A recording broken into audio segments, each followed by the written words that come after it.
Hi, I can't hear you if you're talking. Oh no, yes, I can see you're muted.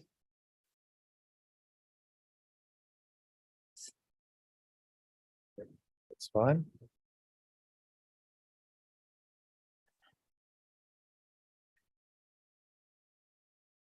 Heard that. Can you hear me okay? You've just gone all faint again.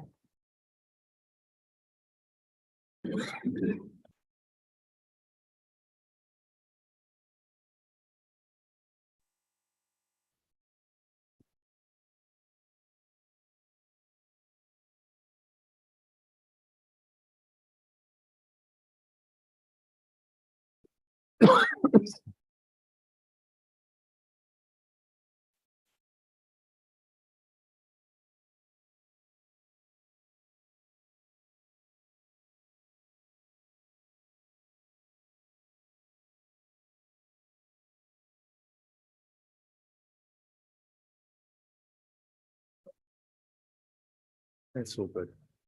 Take your time. Autumn, isn't it? Hmm? Bit chilly today. Mm. Nice day though. Beautiful job. Lovely, fresh air. Mm.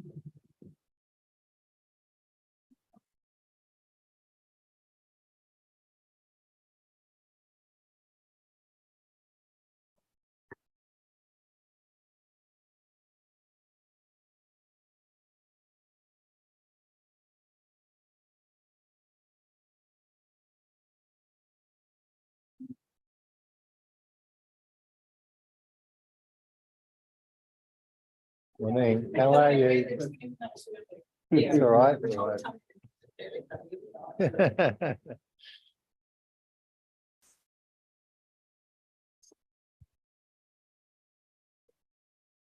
Right. Good morning, Lesley Jones. Can Hi, you hear me? I can hear you beautifully. Can you hear me okay? Yes. You might just increase your volume a little bit, or maybe that's at our end. Yeah. I'll try increasing it. Is that better? Try again. Okay, how's that? Yeah. Well, that'll do. I'll just talk loudly. So, if you'd like to present to your submission. It's a very short one, so it should be done and dusted very soon. So basically, my submission covered off two main areas, even though I do have concerns about flooding and the lack of infrastructure, particularly in Ramadi Beach, close to Marine Gardens, as it is a very hectic area with a lot of traffic. I'm sure if you've been there, you've noticed that, particularly at school times. But the key points with my one were privacy and sunlight. We have a old 1970s house. You're looking to rezone it to allow 4-story buildings. If we have 4-story buildings around us, we will lose all privacy and all sunlight. We currently have a single-story building that was built on an elevated section next to us. It looked directly down into half our house, and we've lost sunlight already. And that's a single story on an elevated section. We've resolved the privacy issue by putting in patterned glass. Do have a wee visual. I'll try and share, but I don't know how effective it'll be because I'm not that great with Zoom. No, oh, you have a disabled sharing. That's all right. I'll just talk to it. So anyway, imagine a building quite significantly high up from us, looks straight down into our home. And it's been a bit of a disaster. Had that been a 4-story building, which your proposed changes will allow, we would have lost all sunlight to half our home. We would have had no privacy whatsoever. I feel your proposed changes do not take into account existing homeowners. There's somewhat interesting layouts of homes in the Ramadi Beach area, which are not all front facing and nicely positioned in the center of the section at all. And you're going to really damage our way of life and our homes. I don't actually think we've got that much of a land shortage around our area. There are plenty of greenfields developments where designs can incorporate houses of 4 stories, 6 stories, etc., without impacting existing homeowners. That's probably it, really. So Think- the flavour of what you're saying is that the sort of homogenous prescription that the MDRS provides is not particularly apt to the Raumati context and its topography. Very much so, especially the topography. We've got lots of varying heights in Raumati Beach, mainly up because they didn't bulldoze the sand dunes, which actually is a good thing from a geographic point of view. And you can have significant differences of house heights purely because of the topography. You go to other areas of Paraparaumu, like Paraparaumu, where they did do the bulldozing.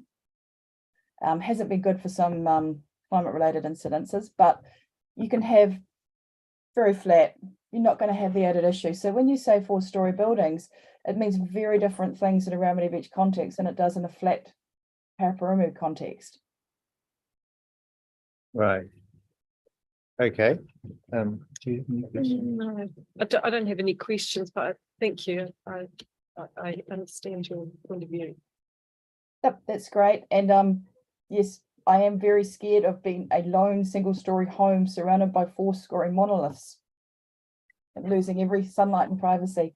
But that's all. That was really the guts of my submission. So thank you very much for listening. Hang on, just one question. You make reference to the fact that many of these homes do not face the road. Hmm.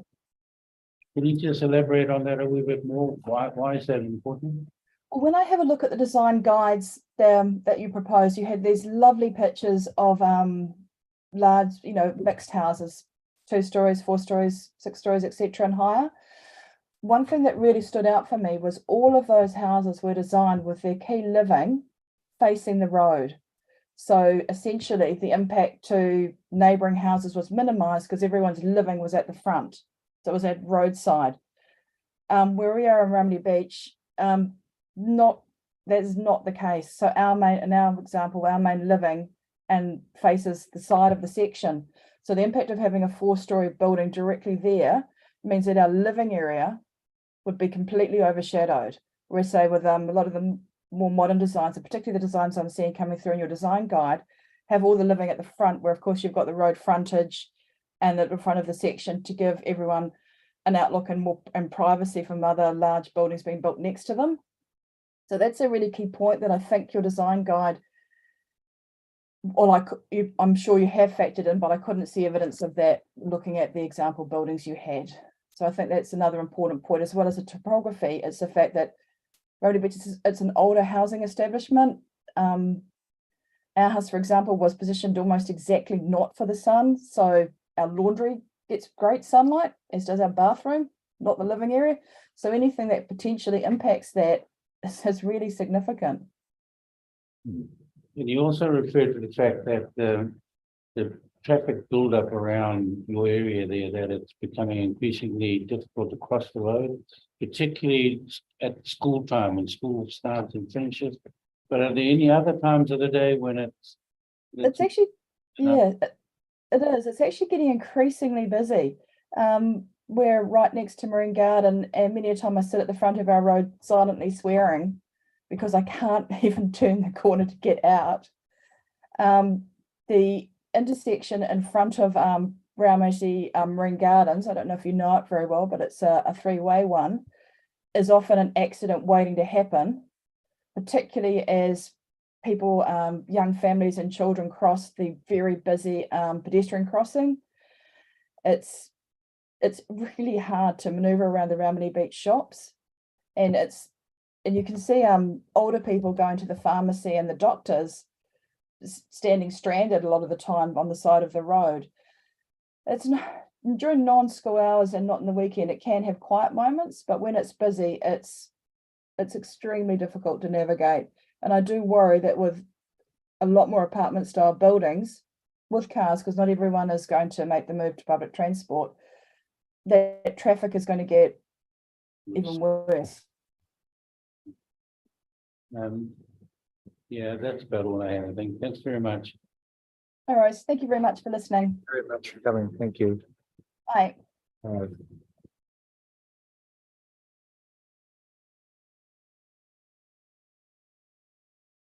So we next got Maclean Street apartment, Sue Gallagher. Come forward.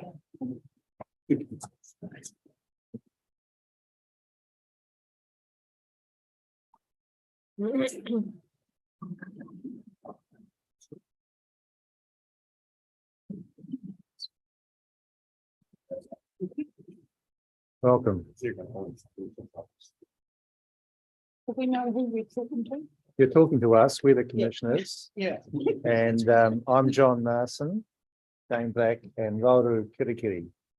And so we've been appointed as an independent panel to hear Plan Change 2 and to consider your submission. So you're welcome to talk to them because they're more attractive than us, but this is we're the group you have to persuade. Sorry, I've done this before. Kevin might have. That's fair enough. So, Well, welcome. all right. Deirdre Smith, who's the chairperson of our body corporate. Kevin, who's a resident and was responsible for helping us write Kevin Barrows, who Thank you. wrote our submission. I'm Sue Gallagher, the secretary treasurer of the body corporate, and this is Donna Platts, who's a resident and owner in the. Right. So we're in your hands, but describe your apartments or your context a little bit to us first so that we just get a sense of The it. apartments are, well, the main entrance is on Maclean Street, Mhm. but the block goes round to CB Road. Right. And so, you know, where the Parapara Beach Saturday markets. Yeah. The total is. Right. Yeah, I know the area. How So- big are they?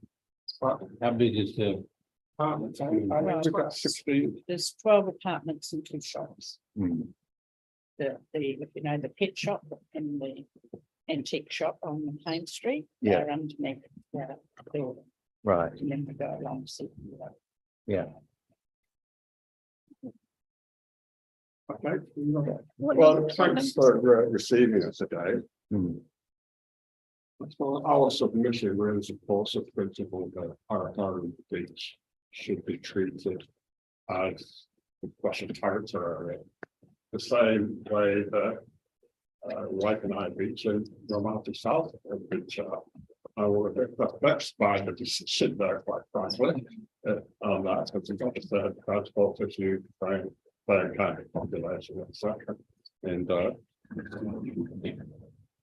I'm sorry, I need to.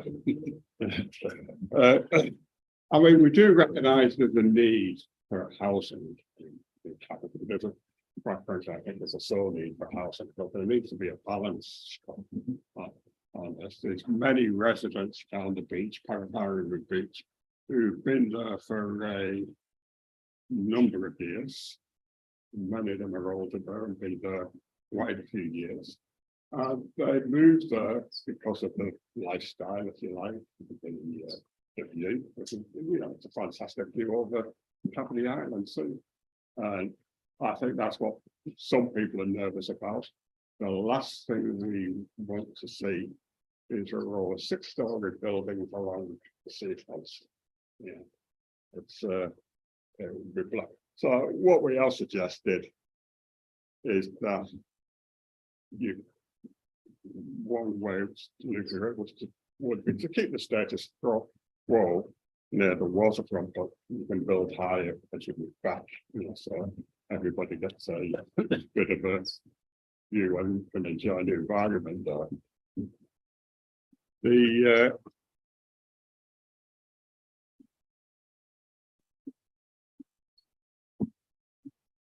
There are some issues about climate change and the coastal area. So parts of Parapara Beach are a flood area. And it's on our land, it's a flood area. And there's a part of it is also a tsunami area. So for in high-rise buildings, given what's happened in the north in Hawke's Bay, I think for a high-rise building there would cause, I would think, really problems. We would think this. It also seems to me that to us that it's against government policy, the government policy, central government is your policy of managed retreats from those bad areas. And why would you build there in that sense of it's going against that kind of government policy? We do have Park Beach is, I suppose, a sort of day holiday centre, if you like. Many people do come down there from Wellington for the day during the summer for the day. Enjoy the beach, bring young families down there. And we are concerned about the traffic issues there. It's our understanding that the new regulations now doesn't allow for parking when buildings have been built. So people would need to be parking on the streets if you know, and we think there's going to be real sort of traffic problems there. There'll be young families there during the holidays, or on a permanent basis, there's lots of older people who will struggle with traffic. The traffic has increased since transmission colour. There's a lot more cars there on the weekends now. On the day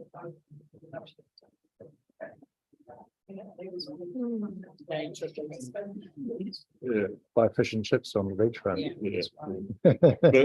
There's currently one block of land on the marine, right on the seacoast. And 2629 Marine Parade. In May 2022, within a couple of months, I think the government passed the regulations in November 21, if I remember correctly. In May, it was announced that an hotel is going to be built on a vacant plot of land. There has been there was an application some last year back for an hotel down, and it was refused on the basis of parking. And the hotel then said that it wasn't viable anyway to build for 3 or 4 stories. One has to assume, given the timing of this, that their hotel is planning on building a 6-story building to make it viable. Our concern is if you get one, they're going to send a signal about all the waterfront. Also, I think it is entirely the wrong signal for the council. So the first thing that happens is that these regulations were passed for housing. We'd have no problem with housing going for farmers to put on that block of land. But to put an hotel there, to take advantage of the change in regulations and put a hotel there, it would be the first thing that happens. Because they're already planning to build there. Then it's entirely the wrong signal about housing by the council. This was council only. It was, they sold it. The council sold it. I was saying, shortly after the regulations came in place. That's where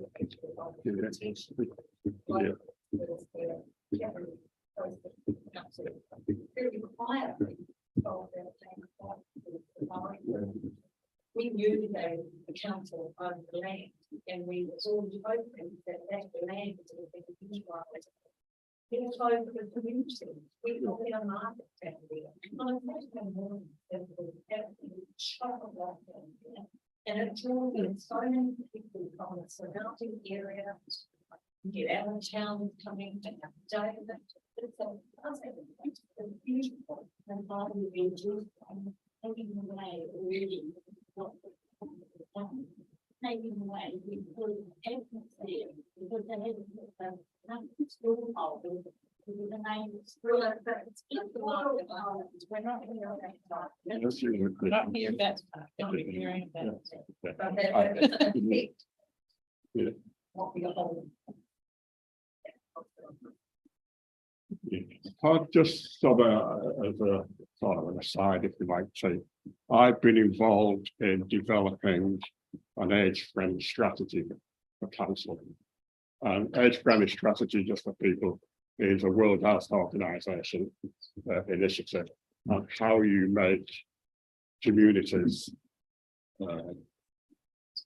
more age-friendly for the older residents. Happily told us about 30% of people on the age of 60. I've been involved. It's not been endorsed by councillors yet. I believe it's going to be April or May. It's going to go in front of council. The Office of the Seniors has developed a plan, if you like, or guidelines about housing for seniors too. So any developments from that point of view needs to, well, I wouldn't say needs to, but should comply to the age-friendly strategy if it's endorsed by council. So, is there anything else? Have I missed anything? Well, I'm noticing what you. But I think we've also got to remember that Turver Beach is exactly that. A beach area, not a township. We don't want it to develop into a mini circle paradise with roads and high rise. We want to maintain the visual character, a village, and also, I mean, it goes ahead, we've got to remember the impact of construction, the noise, disturbance, traffic flow. It's all of the major concern for all of us in the area. And the street flow targeting is already tight. And adding the building, particularly is going to go in front of that, which is going to increase the use of traffic. We've also got to consider our waterway, sewage, runoff. I mean, we had a heavy downpour on Friday in the area. Thinking road, the fire engine takes time to pump out water, because the drain can't handle it. They discharge out to the sea. Well, I'm not quite sure, but that had a very heavy downpour. The fire engine come off the road between Village and Maclean Street. Yeah, and those drains I noticed had only been cleared a number of weeks ago by the council. 5 AM in the morning, we'll get them. Some trucks going around here. It says a flood area, and it's on most people's limbs. On there, and it's a flood area. Seems, if I remember correctly, stretches from Turver Road right up to Manley Street. So it's quite a big suburb of flooding too, and it's reasonably. Reasonably when we have big downpours, but the drains don't seem to be able to take them. So it's an interpretation of the increase it that we're going to have more people living in a small area. I mean, I do have a major concern, but it's just lying up there. It's very one day people will be in another. One day we never. My concern is so many people trying to get out through, but we have actually one route further away. We can't travel in a close line either way, but that we're not achieving anything. We've got we've got so many more people living here. How do we get out? I'll be driving on the wrong side of the road. One of the things I hadn't appreciated was the Uruguay Centre. The Uruguay Centre that you referred to here in your submission. Sorry.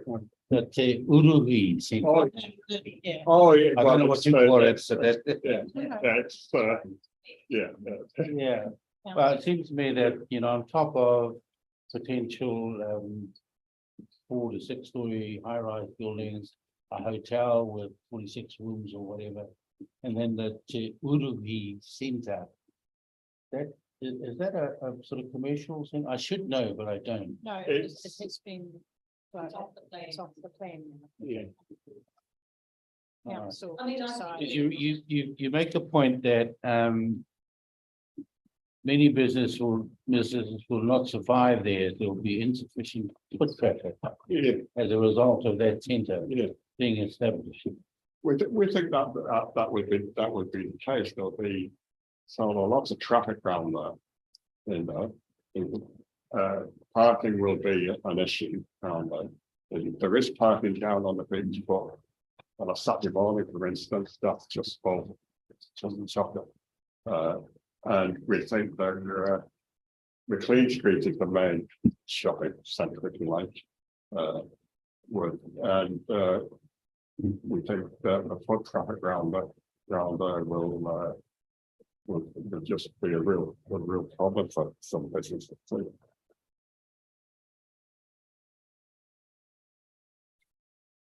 Part of all the mentioned that, there's a fixed story, wooden fixed room hotel. It's not a gender continuation of housing. Hotel is not public.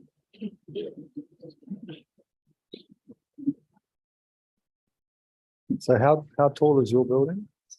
How 3 tall? stories. 3 stories, isn't it? Hmm. Is that what you consider to be sort of appropriate in the area? Well, It's quite a few 3 Depends stories. how you Most of the. put it forward. units are Yes. 3 stories. I Yeah. can see it right along the front, aren't Yeah, it's- Mostly. yeah. with older people. There's one very tall building, isn't there? There's the big. Yeah, yeah. But that's off the coastline, it's built Yeah. back. That's caused nothing The but back problems. Do you think that 3 stories is an appropriate height? 3 or 4. It was 4, wasn't Yeah, or Are for it? That link will be built over the screen. And then major structural problems. People come in for that.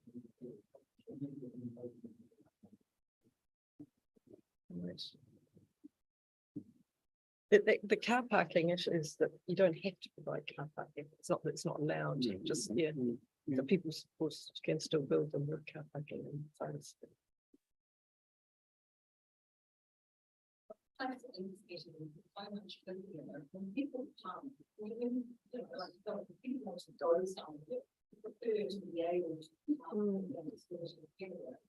People want to park, like, if they want to go. Oh, let's go to the next town. But I didn't struggle to find a way to car park in the road. And I struggled with that. If I go out to the that will know the things. And started doing this rental command and thing. I opened my bag and I kind of did it.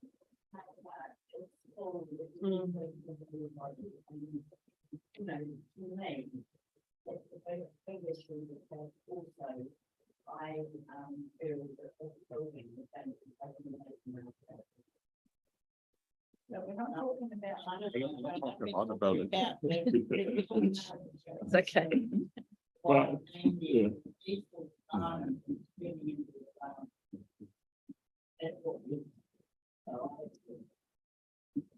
But what I'm hearing also is that there's a lack of public transport. Well, No, there is a bus, but. there is a bus service, Empty. you know, and it Mostly. runs reasonably well, but it's the same transport. I understand, anyway, it's Waikanae and what's it called, the same, you know, they run the same sort of timetable and.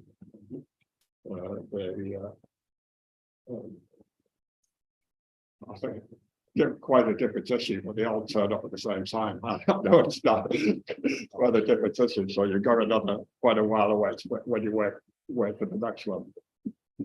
Just the coastal qualifying matter doesn't apply in this area.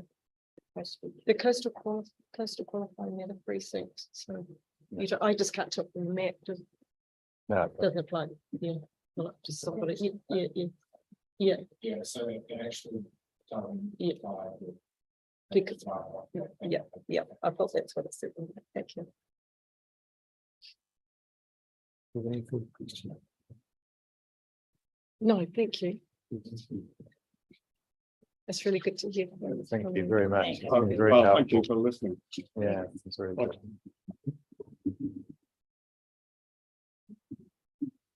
Oh, what's your timeframe, when you met the recommendation, or what the council likely to decide? It's quite a tight time frame. I think we've been told that we need to get our report in time for the council to make a decision in July, one of its July meetings, with a view to meeting the statutory timetable of August. So, yeah, I guess we'd be aiming for June.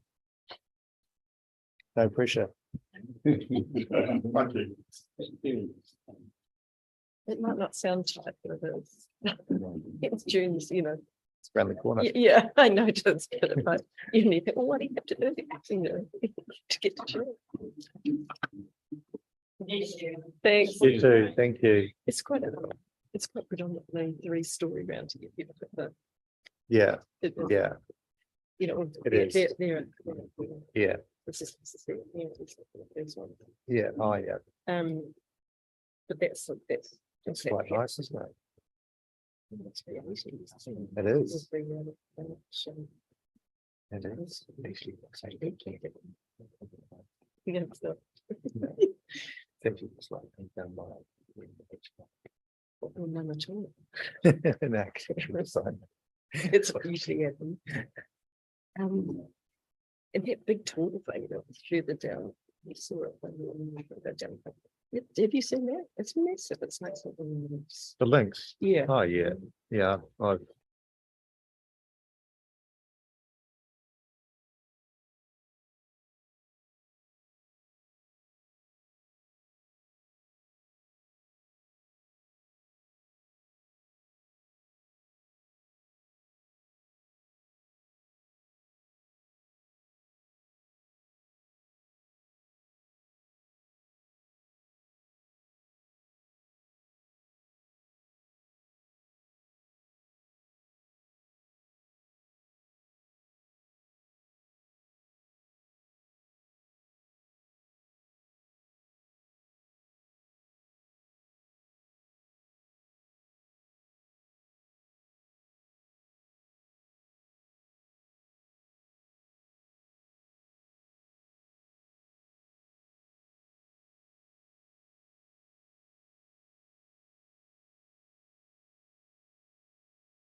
So,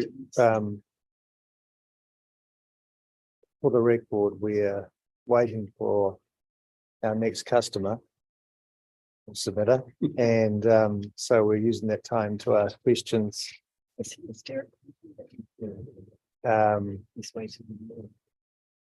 Of council officers, and we just pause there for a moment, just to ask this question: what's the consequence of scheduling, not for Wahanga Rua, but for Wahanga Tahi, in terms of that scheduling? So the principal consequences are that new buildings. And then with respect to land disturbance, a minimum amount of land disturbance, establishing targets. Some land disturbances are restricted discretionary for the purposes of gardening and vegetation, removing trees, etc. But any other land disturbances. And one area of Wahanga Tahi is a sort of unified area to the north, which is got no relationship to other land, and then there's the component which is the subject of an application, which has the principal consequence of the Wahanga Tahi scheduling is the inability to gain access to land which is not within the Wahanga Tahi. Is that correct? That is good. And my question is, did you give consideration, given that it's a relatively small, discrete piece of land, which would preclude access to other land that is not subject to that Urapa claim, a slightly lesser status of activity class, such as discretion, in other words, that the whole basket of things could be considered, as opposed to having to pass a jurisdictional requirement? The principal driver of the application of the question so that's the question. Do you apply Wahanga Tahi versus Wahanga Rua? The principle of Wahanga Rua is that the land is already developed, the provisions essentially restrict further development and allow those who are on that land to enable a reasonable system. So because that area that we were referring to isn't developed, that is the principal reason that the site itself that's the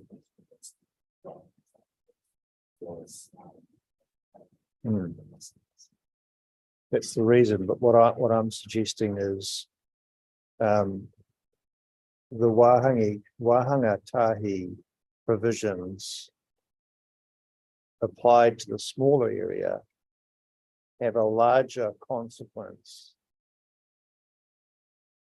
or disproportionate consequence on land which is not subject to an Urapa claim. And what was that something that you considered?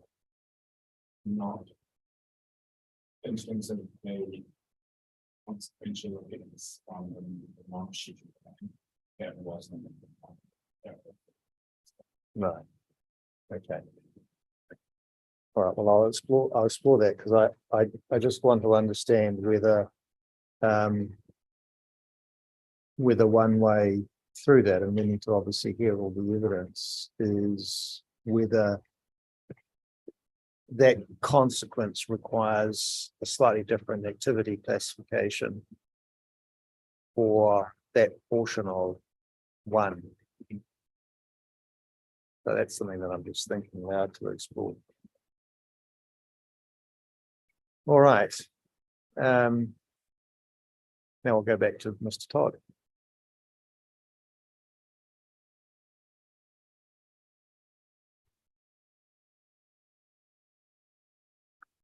Kia ora. Kia ora, how are you, Mr. Todd? Good, thank you. That's good. Thank you for.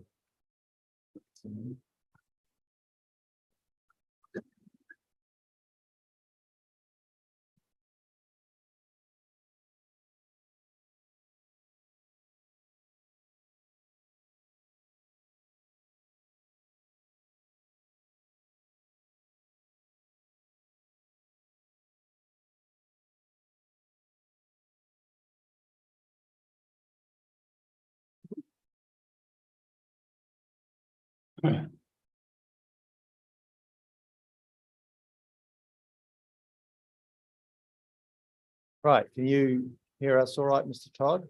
I can, thank you.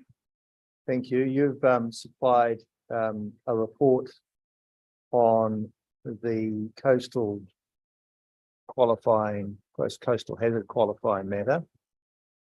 And we've read that evidence. Did you want to speak to it at all before we ask you any questions? I would like to make some statements more in response to the evidence presented yesterday from Mr. Rush and Mr. Mellon in response to them, but I can take questions. No, well, let's hear first, that. if you wish. That may inform our questions. Okay. All right. So I think we should, or I should clarify what is the Jacobs report and what it presents. It's a technical report, which sets out the areas that can possibly be exposed to a range of sea level rise scenarios in the future up to 2120.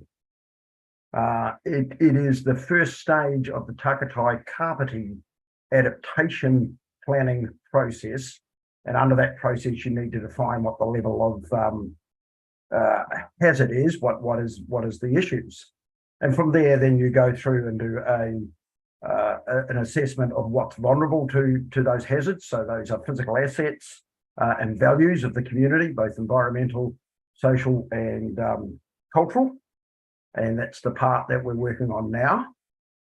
And then you go through and look at what adaptation you might do to those hazards, and that adaptation involves both potentially physical works and planning works or planning measures to either protect, avoid, enhance or accommodate what you're trying to do with the hazard. So planning is very much part of that adaptation process, and that's the process that Takatai Kapiti is going down.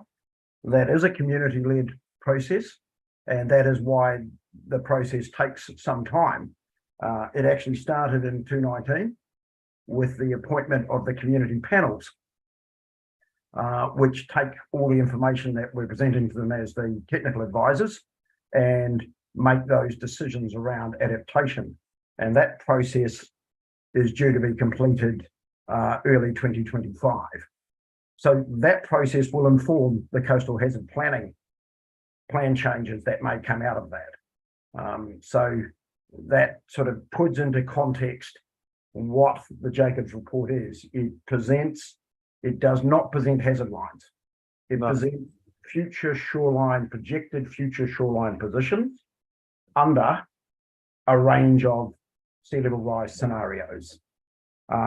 And so therefore it is the council's job in terms of this plan change to pick which of those scenarios they wanted to use as a qualifying matter. That was not something that Jacobs did or didn't do. So my role was really to set out the methodology that we followed in preparing that technical assessment, and I am totally confident that that methodology does follow best practice and it does follow the hazard guidelines, which are the MFE guidelines from 2017, and they are repeatedly referred to in the DOC guidelines about the under the NZCPS policies 24, 25, 26 and 27 as being the national guidelines for hazards and how you prepare for hazards.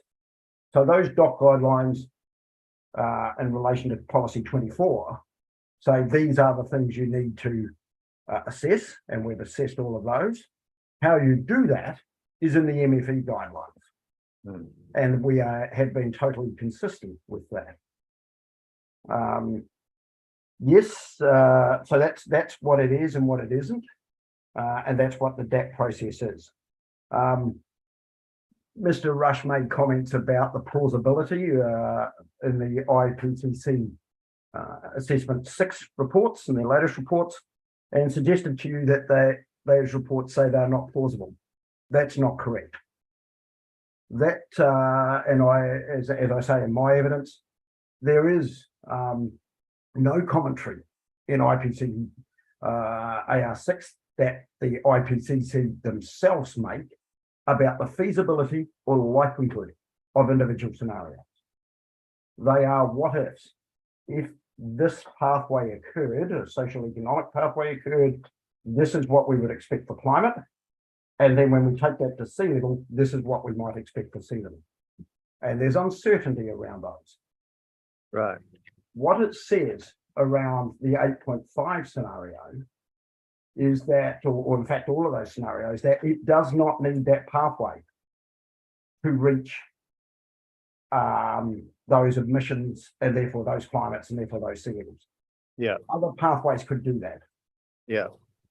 And the 8.5 is actually one of the medium confidence, as are the 5, there's 5 medium confidence scenarios put forward. It is not a low confidence scenario in IPCC. IPCC do refer to a number of other studies that cast doubt on the plausibility, but they themselves do not. And they do not put anything for likelihood. Now, I checked that with one of the authors of IPCC last night, and he confirmed that for me, which I can put in a writer reply, that our interpretation of it is correct. And that is the interpretation that is used in the guidance, the updated guidance from MFE in 2022. Right. In terms of vertical land movement, the work that we started in 2020 for the reports that Mr. Rush referred to, the Denny report of 2020 was not available at that time. And as anything in science, you have to work on the best information you've got at the time. You can't just wait forever for new information, as much as we would probably like to at times. Since that time, and in fact, as a result of discussions with crew, we revisited what Professor Denny had said in relation to what Rob Bell had said in his 2018 report, which we referred on, which in fact Professor Denny is an author of as well. And when you look at it, Denny's work only looked at 3 sites in Wellington City. Yeah. Bell's work looked at 9 sites, including 3 on Kapiti and 3 to live in. And so given the known local variability in vertical land movement, particularly around Wellington, I still consider that the work of Bell's and the information across 3 sites in Kapiti is much more relevant than 3 sites in Wellington City. That work has then subsequently been updated with the New Zealand Sea Rise program that Mr. Rush referred to. And certainly in looking forward in our risk assessments and what we're going forward with, we are using that information, which, as I presented my evidence, gives a medium rate across Kapiti, and remembering these are modelled at 2 kilometre intervals, is around 1 millimetre of vertical land movement, of net vertical land movement that you should use going forward. Now, neither myself or Mr. Rush are geotechnical, as I understand, experts, and so we have to rely on the best information provided by those people that are advising our government departments, and that is what we're doing going forward. So I think that that sort of covers the comments I wanted to make around their evidence. The final comment I would say is, with sea level rise and projections of sea level rise, it's a matter of when, not if, they will occur to the ranges that we have used in our projections of future shorelines. It may be sooner, it may be later. You need to put a time frame in to be able to work out erosion rates. Right. And so the fact that it might not be 2120 that we get the 1.65 that has been KCD planning have used in this case, and what that means in terms of landward movements of the shore. But it may be 2150, but it could just as easily be 2100. All of those amounts of sea level rise are still possible. None of them have been ruled out.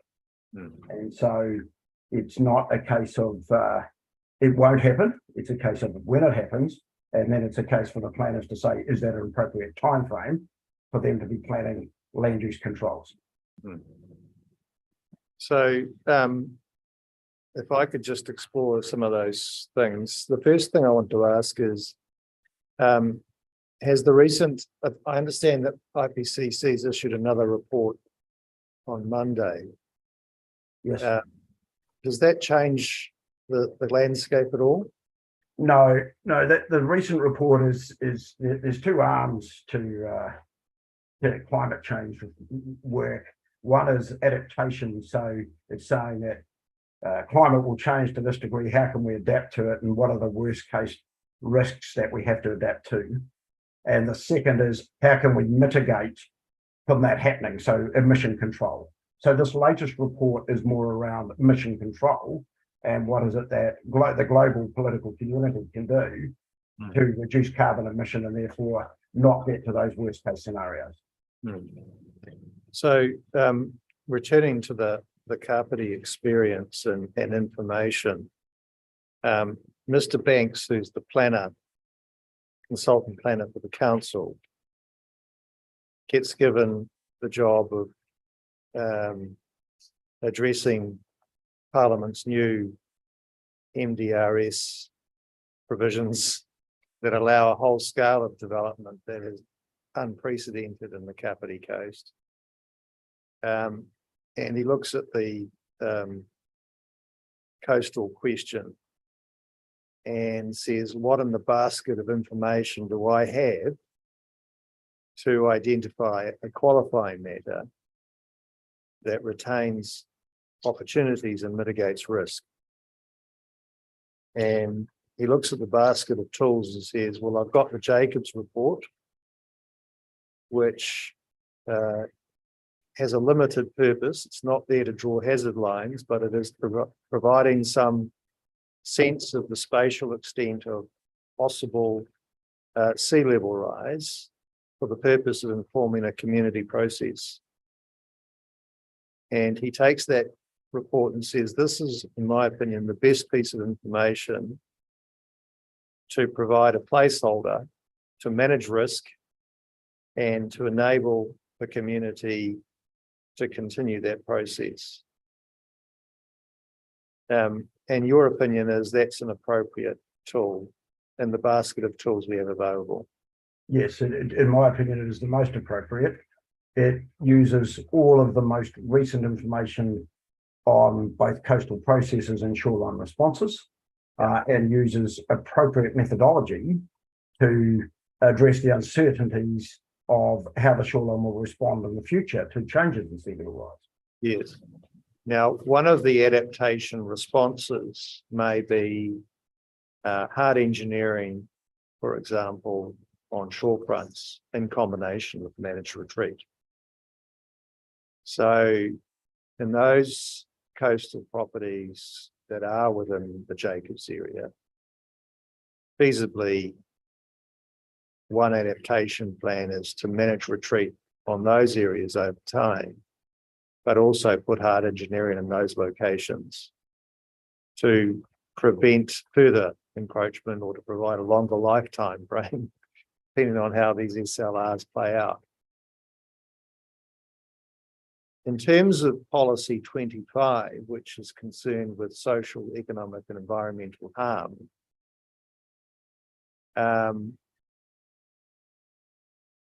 is there a risk that if there isn't a placeholder, that the adaptation discussions and scenarios could actually be skewed? Because in a sense, the planning is now driving towards a higher level of intensification and therefore foreclosing the sort of debate that necessarily has to happen under Tahata Kapiti. Yes, I believe that's a real risk. Is that it would be, in my view, as someone who's done this for 40 odd years, rather pointless to allow intensification now and then find that under your adaptation work that in 50 years' time you are moving to a managed retreat, or that you're being forced to spend millions of dollars on protection to allow you to get to that stage.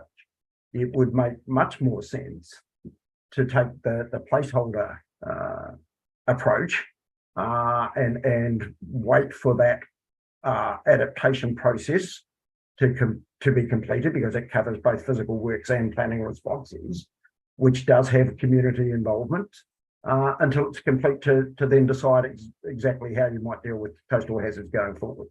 Right. And the other question I have is this subject called good science. And it is really important to have good science, but it's also not important not to overestimate what is classical science and what is predictive science in dynamic systems. So classic science is Newtonian physics, for example, where we can say with a high degree of certainty that certain things will happen in certain conditions. And in the arena of coastal science and prediction of climate change impacts, you're not actually dealing with anything like science in its classical form, because there are so many dynamic pieces to the puzzle, and coastal geomorphology is emblematically a dynamic process. Anyway, anyone who deals with coastal management or marine science realizes the complexity of the coastal environment.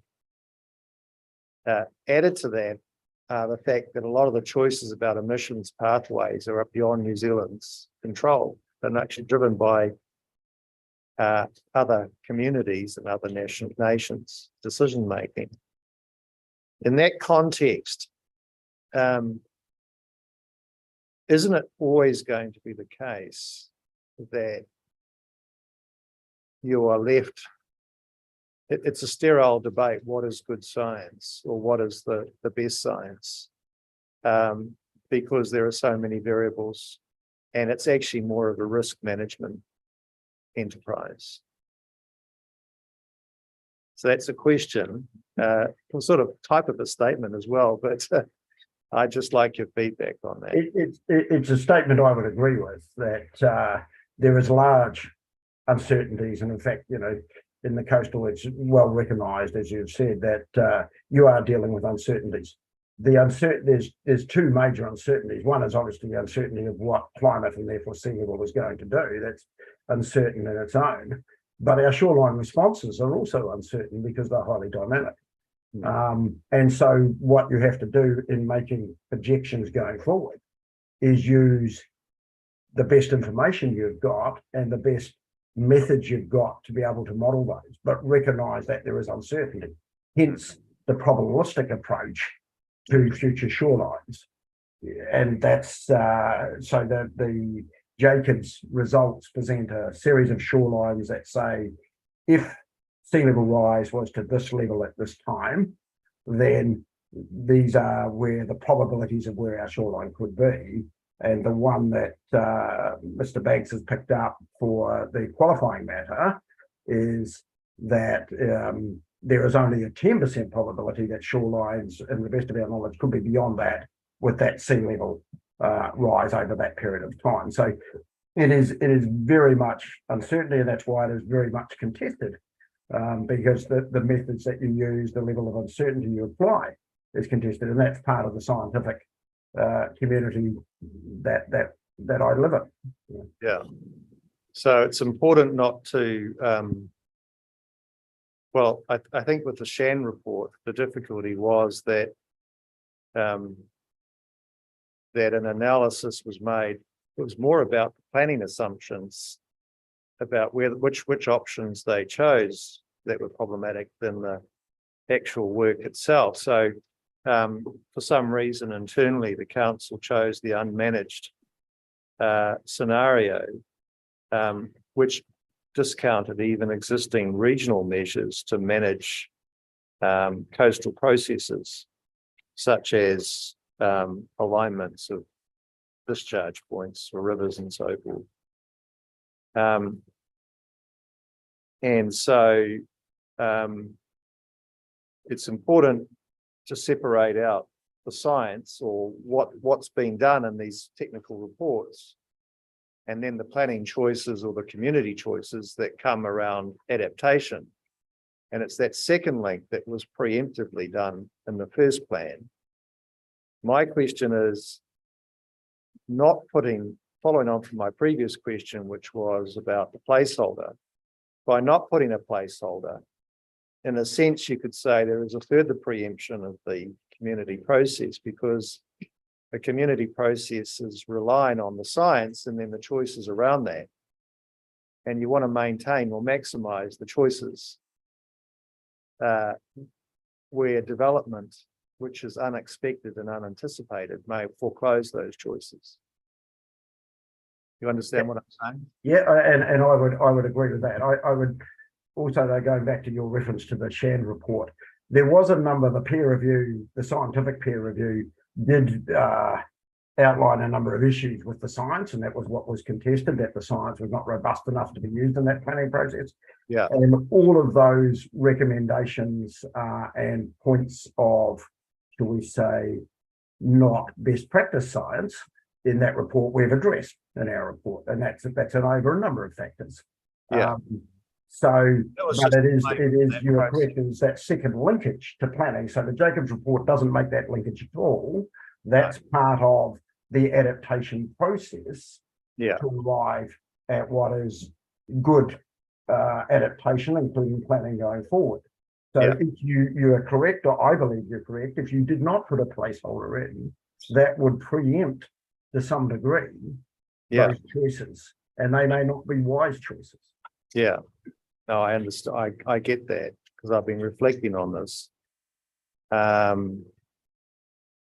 But what we should be clear, I mean, names are important. And we should be clear about the intent. We should be really clear in the instrument that this is not an identification of hazards.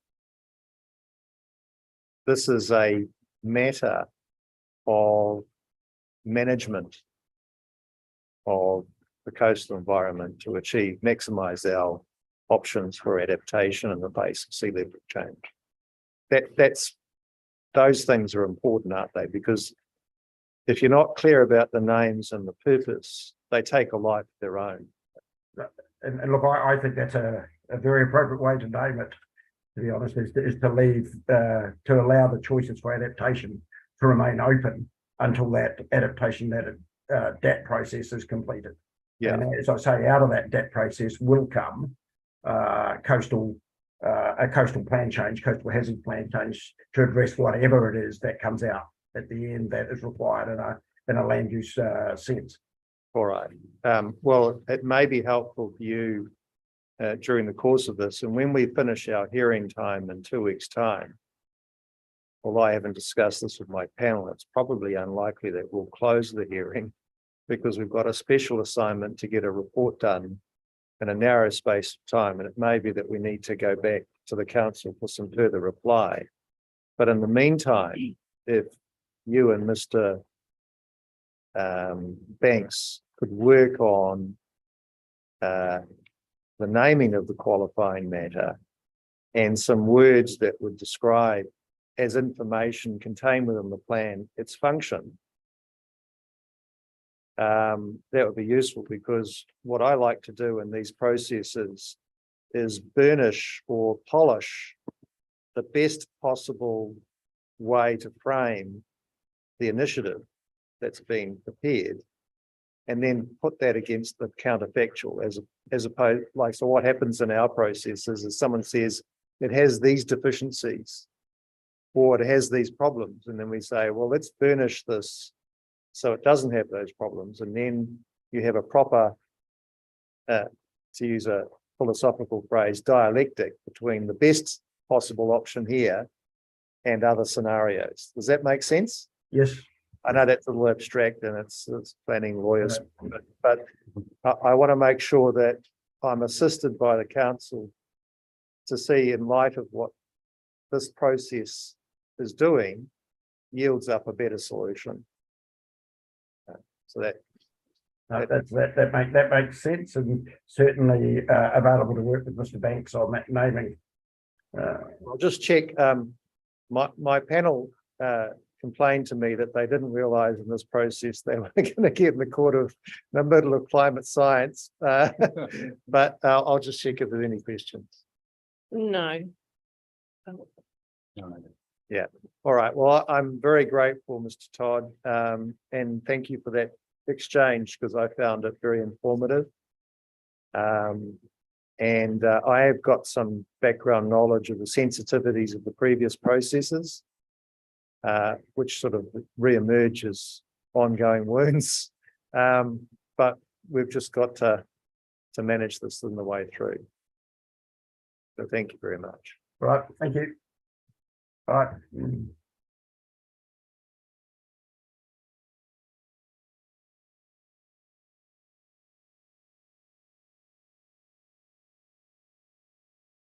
All right. Well, that was very interesting. Now, Mr. Dunmore, welcome. Would you like to come forward and take a seat here?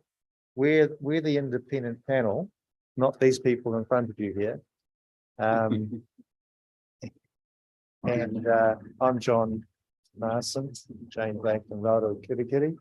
So we're independent commissioners addressing the submissions. Thank you, Mr. Marson. I felt it necessary to appear in support of my submission for several reasons. First of all, although KCDC staff prepared a summary of my submission, it was grammatically rather incoherent, and I do want to present it properly here. Thank you.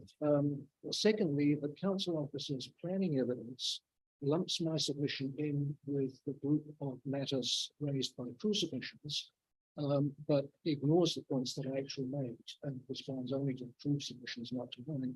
I can find no evidence in their response that they actually thought about what I have to say. Just to start with, you've read the Act. Parliament has decided that plans must be changed to increase residential density, and the law therefore requires councils to make certain changes in their plans using a fast-track process. But Parliament has also forbidden councils to sneak other changes into their plans under the fast-track process. So you've got to steer in the middle of this. It's no protection to say what I heard your conversation with Mr. Todd. I don't think it's any protection to say that the provision in Plan Change 2 is preserving the status quo for the time being. The status quo is precisely what Parliament has told you must change, and so as to increase residential density in areas that meet certain conditions. If an area meets those conditions, it must be allowed to go to higher density. The fact that KCDC, after 12 years, is still not ready to give effect to the New Zealand Coastal Policy Statement is simply not grounds to preserve the status quo. So that's you're aware, Mr. Marson, since you know that. The coastal qualifying matter provision is a new provision in the district plan, and I suggest that it's only legal to include it if it is required in order to comply with Coastal Policy 24. The final plan change can't be appealed to the Environment Court, but the courts do get quite toey if councils purport to exercise powers that they don't actually have. And so that is something to keep in. Greater Wellington and some other submitters think that the CQMP is a good idea. I'm actually quite sympathetic. I tend to agree that I think it is a good idea or something like that. And in the long run, I expect that there will be special development areas around the coast. But even if it's a good idea, that doesn't allow it to be incorporated into this plan change unless it is necessary to give effect to Policy 24. Now, other submitters are addressing the general scientific issues around the ceiling of this. I'm going to leave them to talk in general terms. I want to illustrate the issue though by a specific example based on my own property, because that's the one I know best. But it's typical of many other properties through the district. I live and have for 30 odd years now at 100 Marine Parade, south end of Turver Beach. I'm on the landward side of a major arterial road. As you may infer from the street number, there are roughly 100 properties on that side of the street in the same position. Okay, access is dependent on the continued existence of the road and other vital services such as water, sewage, etc. If Marine Parade washes into the sea, then loss of those services may make the property uninhabitable even before it erodes away. But as long as Marine Parade continues to exist, there is no possibility that my property would be subject to erosion from sea level rise, because Marine Parade is between me and the sea. So my property cannot be at risk from erosion until Marine Parade is abandoned. Policy 25 cannot apply to my property until that happens, at least as far as erosion is concerned. Now, in the immediate area of my property, Marine Parade is protected by a rock embankment. Further north, there's no protection required because there's been accretion and erosion in recent decades. I gave in my written submission the exact quote from Jacobs, but to paraphrase Jacobs and apply it to this situation, what they assume is that when the rock embankment reaches the end of its useful life, KCDC will neither replace it, nor renovate it, nor abandon it. Who assumes that? This is the Jacobs discussion of how they treat existing seawalls and other protection. Oh, I see, yeah. Because the exact notice, just to go back and quote Jacobs precisely with the reference number. The presence of seawalls has been taken into account in the erosion assessment by assuming that the structures will remain in place and functional until they reach their residual life as determined from KCDC's coastal structures databases. At this time, the structures are assumed to fail, be removed and not replaced, with the coast transiting back to a natural shoreline with a natural erosion processes routines. So that's what Jacobs said they did about coastal protection structures. So in terms of the rock embankment, what they're assuming is when it comes to the end of its life, council is going to bring the diggers in and take the rocks away and leave Marine Parade to be eroded away and do nothing further to protect it.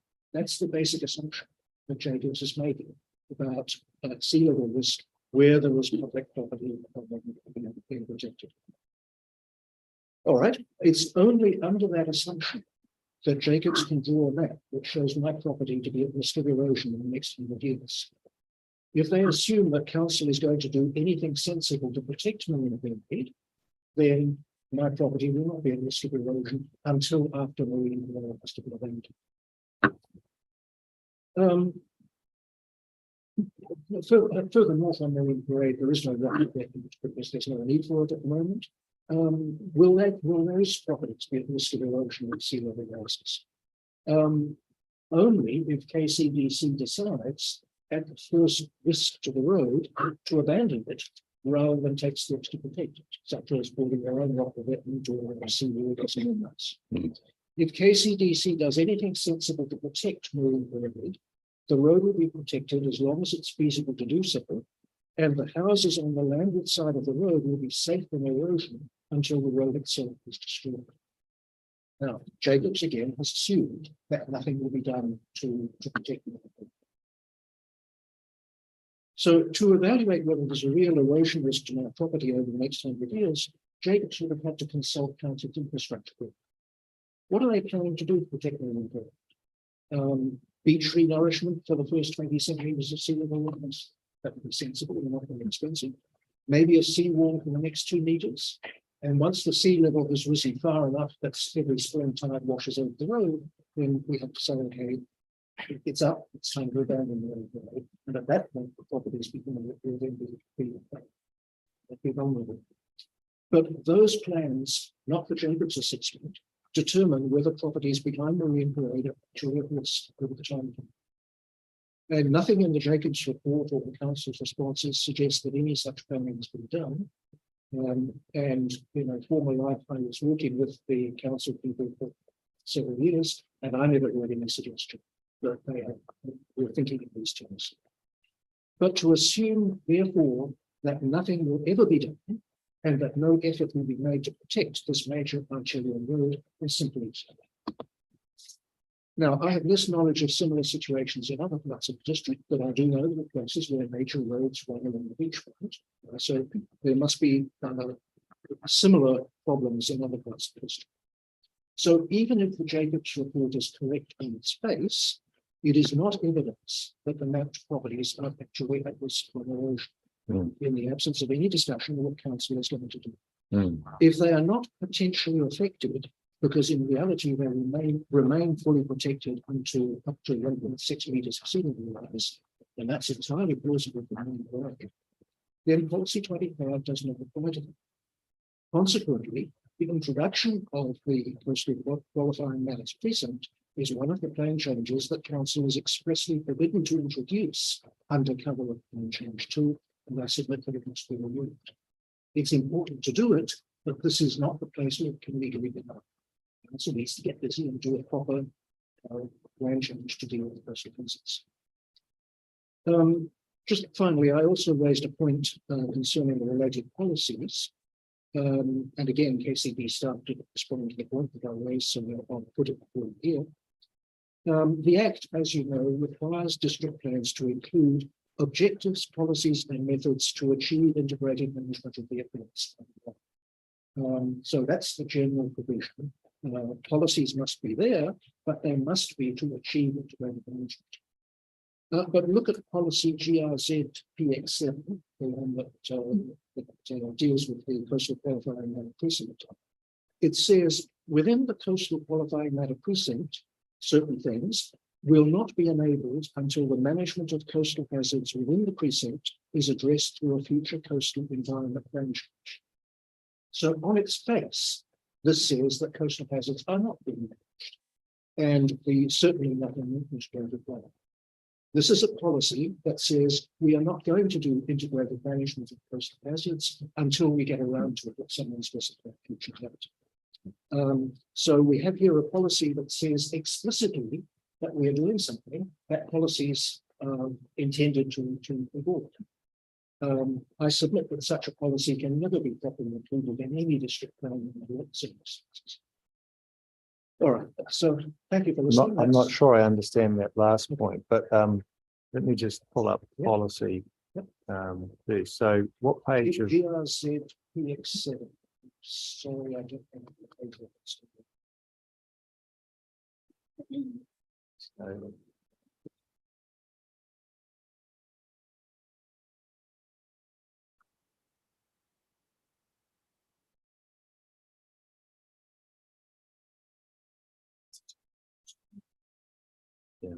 Is that 4.6?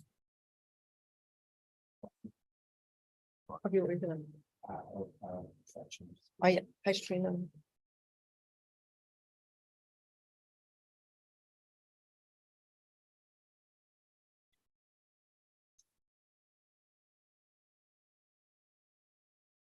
So that wording points to the fact that it's necessary to wait until the next process is complete. It's necessary to wait until coastal hazards have been managed. Yes. Yes. So why does that not meet the statutory test? Because the statutory, well, the enabling wording in the RMA is that the policies must be intended to achieve or must achieve integrated management. And a policy to wait and do something later, I submit, is not achieving integrated management. It's in fact admitting publicly that you're not managing this process. Well, the council would say we're going through this community process, which we've committed ourselves to. The policy says we are to avoid risk. Risk is a function as defined of likelihood and consequence. At the present state of play, we can't say what the council will commit to in terms of preservation of its infrastructure, or what options are, because that's still up for debate. So if we're avoiding risk, we'll just simply choose our best tool. Why is that? Why is that not a risk Why is that not a risk management function?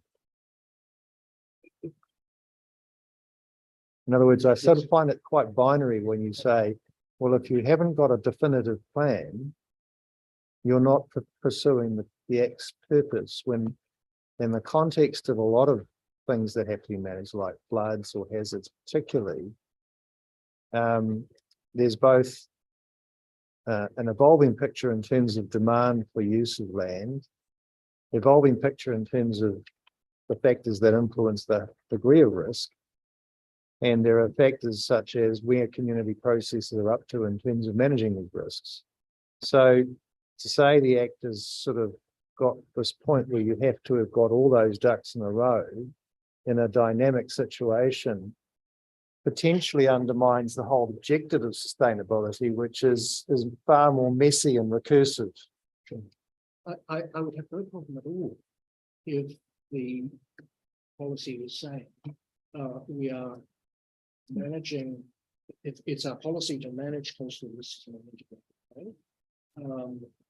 We are doing so in a number of different ways, and here is a part of that process. So yes, things are messy. I'm quite critical of council for taking so long to get around to doing this. Other councils managed quite quickly, but yes, it is a step along towards a long-term integration. So you would agree with the approach, provided the policy was reworded?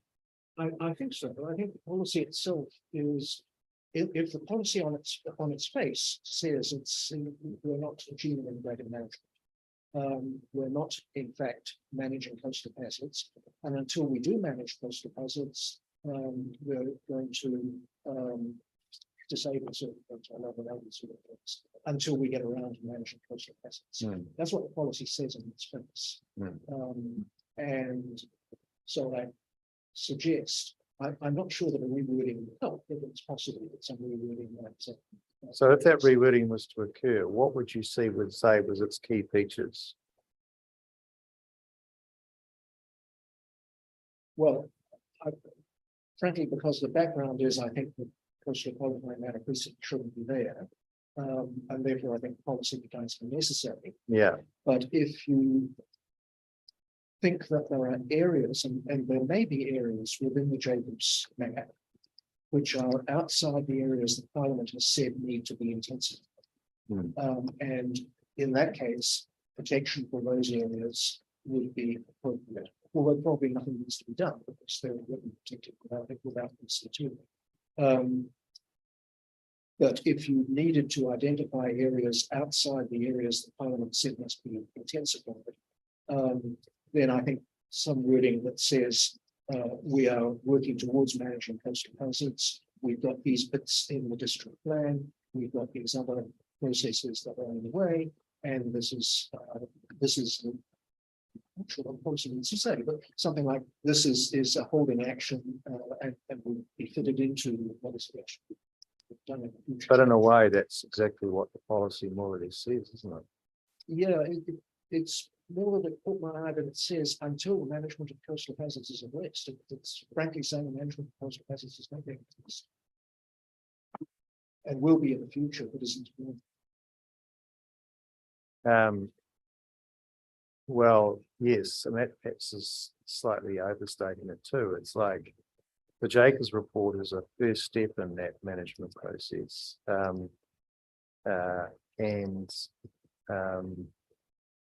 It's not the end point.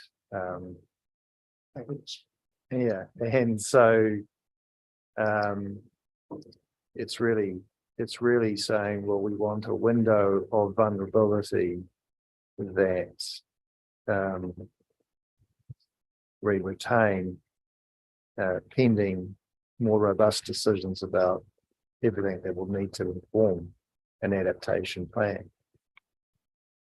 the history, of course, is that the coastal, the setback lines which exist were not, I think, intended as housing protection measures. They were intended usually for amenity rather than coastal thing. They've been kept in on the assumption that they do provide some protection against hazards. But that's probably so I don't have a strong feeling about the policy. I think it is symptomatic of a not very careful thinking through what has been written here. Yeah, I wouldn't bitch about it. No. But I do hope that you're actually expecting action response from the council staff. You may decide in the end to ignore what I said, think I got it all wrong, but that's fine. Thank you for listening. But I do hope to make sure that the council staff think about it and respond rather than simply so. No, I think that's no. I think that's a good point, and we're certainly not dismissing the thing because we understand. We understand the history and the fact that people have had labels put on their property that are very, very unfair. In the context of what the science could support and what we're realistic assumptions about what the council will do. So we're very alive to that. And I'm sure the council would prefer not to be in the situation of having to promote PC2 and confronting that issue, but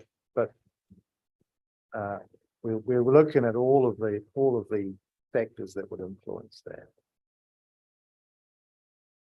So thank you very much. Appreciate your time. Thank you.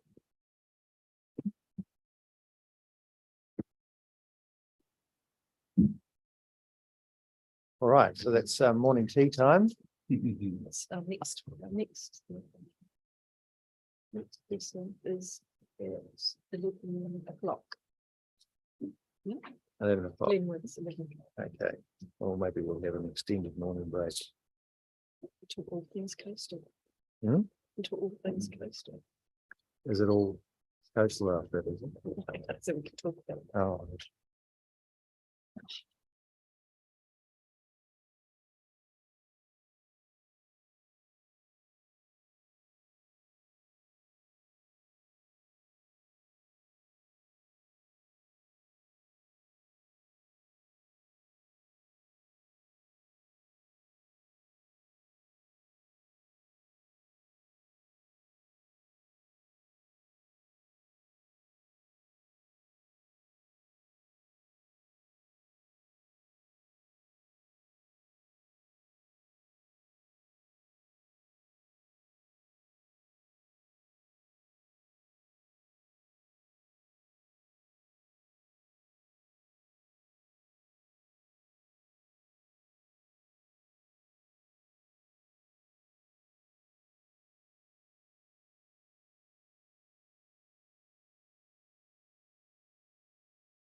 Oh, sorry.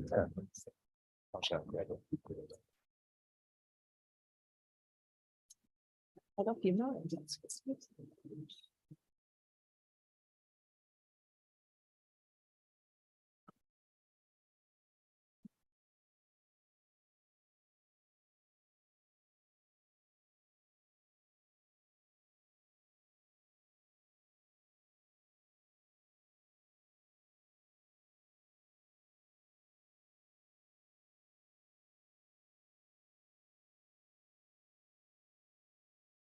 Right.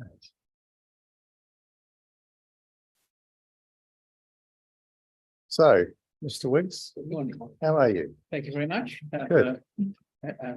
Allowing me to speak now. What I've taken the liberty of actually my notes, I've left a copy there, Yeah, and I've got a few. thank you very much. Appreciate that. My background is that I owned property at 38 Packy Street for over about 55 years. First as a batch, and then more recently, in recent years, we've done it up and added on, and Right. we live there in our retirement. Yeah. My submission is that Waikanae Beach and Peka Peka are at risk of inundation, both from natural hazards and coastal hazards. The risk is now, in the near future, and in the distant future. Yeah. Last winter, a substantial number of properties were underwater, as the photographs which I put in my original submission show. We hold our breath as to what will happen this coming winter. And throughout the entire process, the council has minimised, in some cases ignored, the inundation risk. Indeed, the original PC2 document in August last year does not mention the word inundation anywhere in its 288 pages. In paragraph 535 of the council officer's planning evidence, it's argued that the flood hazard provision in the operative district scheme, a district plan, already restrict development in flood hazard areas in a manner that is specific to managing flood hazards. And the restrictions will continue to apply as a qualifying matter. It concludes, I do not consider that the use of a precinct to provide additional restrictions on development in areas subject to flood hazards is justified. Well, I disagree with that view. In paragraphs 419 to 428 of his evidence, the restrictions are explained, and in paragraph 425 states that three residential units would be permitted on the site, subject to the ground level being constructed above the 1% AEP flood level, and any earthworks required to locate the ground level above the 1% AEP flood level must not alter the ground level more than 1 metre vertically, and so on and so forth. However, this approach ignores the direction under Objective 5 of the NZCPS to ensure that coastal hazard risks, taking into account of climate change, are managed by locating new development away from areas prone to such risks. It also does not take into account the precautionary approach required by Policy 3. The policy is worded in a very conservative manner. And basically, it says it's adopt a precautionary approach towards proposed activities whose effects on the coastal environment are uncertain, unknown, or little understood, but potentially significantly adverse. And also to ensure that resources are avoidable social and economic loss and harm to communities does not occur. I submit that the effects of intensification on Waikanae Beach are uncertain, unknown, or a little understood, and potentially significantly adverse. Bearing in mind that the Jacobs report estimates that 857 land parcels are at risk of coastal inundation currently, and over a 100-year period will increase to 5,130 parcels, with Waikanae being one of the greatest risks. It would be reckless to allow intensification as to the high risk of social and economic loss and harm to communities. As I said in my submission, most of Waikanae Beach was formerly either a river, lake, or swamp, and consequently it is at severe risk of inundation. Now, attached to a selection of old maps, which I'll go through in a moment, the consequence of which is today of which is flooding. And on page 3 of my submission, I attached a photo of my neighbour's property as at August last year. It was like that all winter and spring. Now, I'd like to look at the map. The first one of the old Climby maps, which show the Waimea stream used to go straight and then turn when it got to the round about where the mouth of it is currently, turned a hard left and met up with the Waikanae River back at the just short of the mouth. And the first map and the second map show that. And also the second map there shows the lakes north of the where the current mouth is. And the next lot is maps showing more detail. They're showing the same thing again with the lakes, and you can see there the river originally, interestingly, the Waikanae River split into two round about the railway station, and then came down, and one was called the Waimea, one was called the Waikanae, and then moved up again. Then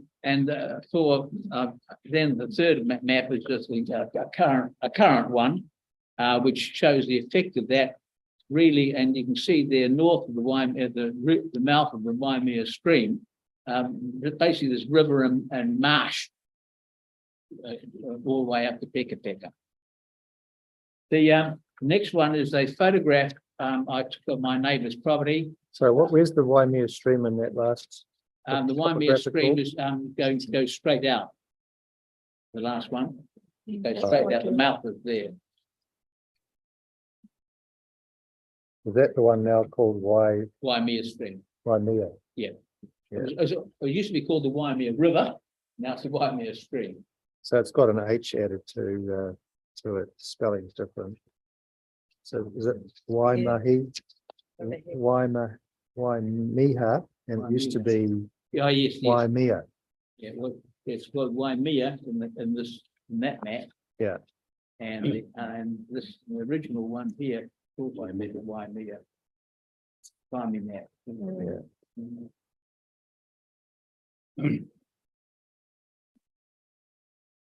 Right.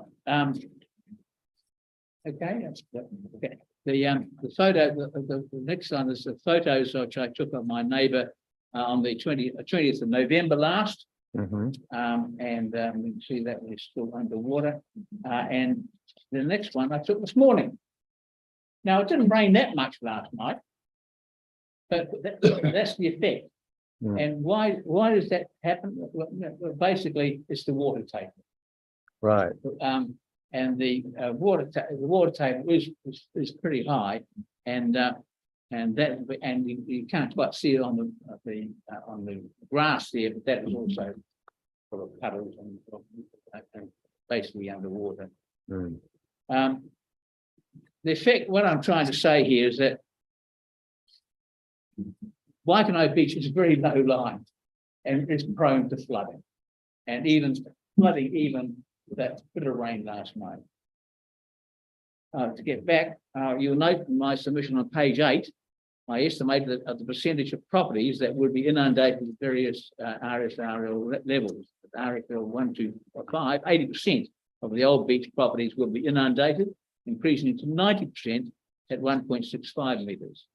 At both levels, roadways will be inundated, making ingress and egress impossible. I note the council officer's planning evidence discusses my submission at length in paragraphs 534 to 544, but does not dispute my figures. I submit that 90% of the properties being at risk of being inundated with ingress and egress being impossible, that a precautionary approach is appropriate and meets the test of being a qualifying matter. I know the satisfaction the council officer's planning evidence recommends that Peka Peka Beach be zoned as a coastal qualifying matter. However, an examination of figure 20 on page 198 reveals the proportion of the properties affected will be substantially less than the old beach and the seaward side of the South Waikanae Beach. Logically, those areas should also be zoned as a coastal qualifying matter. Of importance is the coverage issue.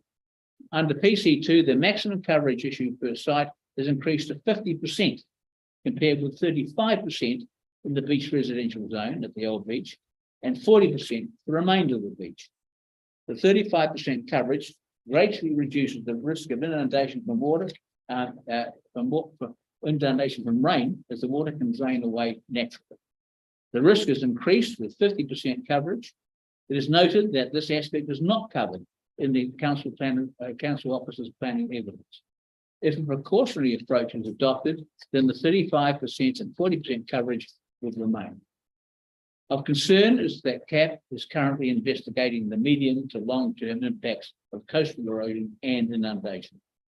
It is common sense, fair and just that the decision on whether intensification of Waikanae Beach and other coastal areas should be allowed be at least deferred until CAP makes its recommendations. However, there's ample evidence that the current and potential risks of inundation are severe and that Waikanae Beach should join Peka Peka and be rezoned as a coastal qualifying matter. In conclusion, my main concern is inundation.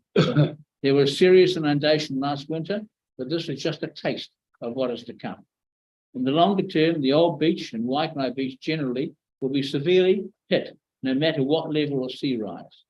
The council position that intensification should proceed as the current flood hazard provisions in the district plan are sufficient is plainly wrong and would not prevent widespread damage to properties and infrastructure. Finally, of real concern is that the council will establish CAP to investigate and make recommendations on how to cope with the coastal erosion and inundation. The decision to proceed with intensification in coastal areas is effectively prejudging the outcome of the CAP deliberations.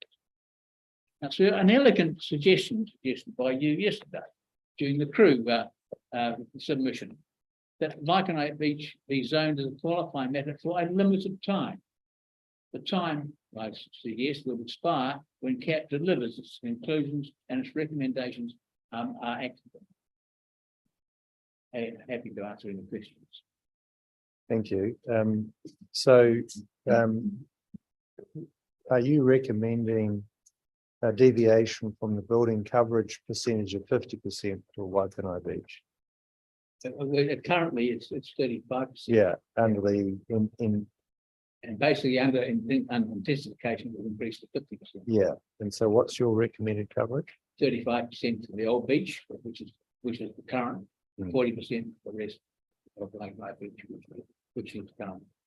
Right.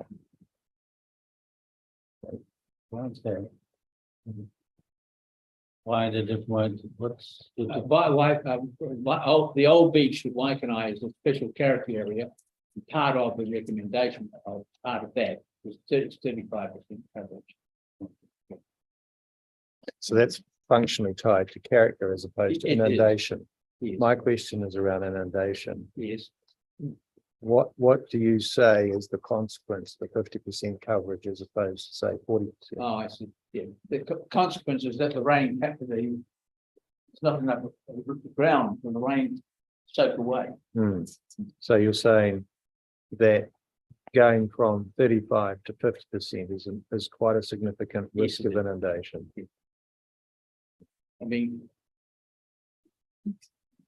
this is probably next door. It's not untypical of properties.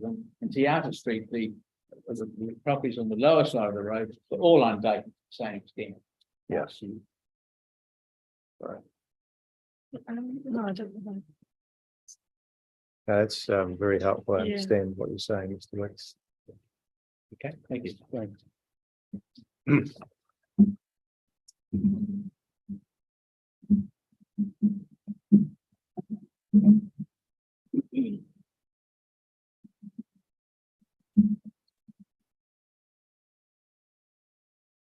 So Sorry.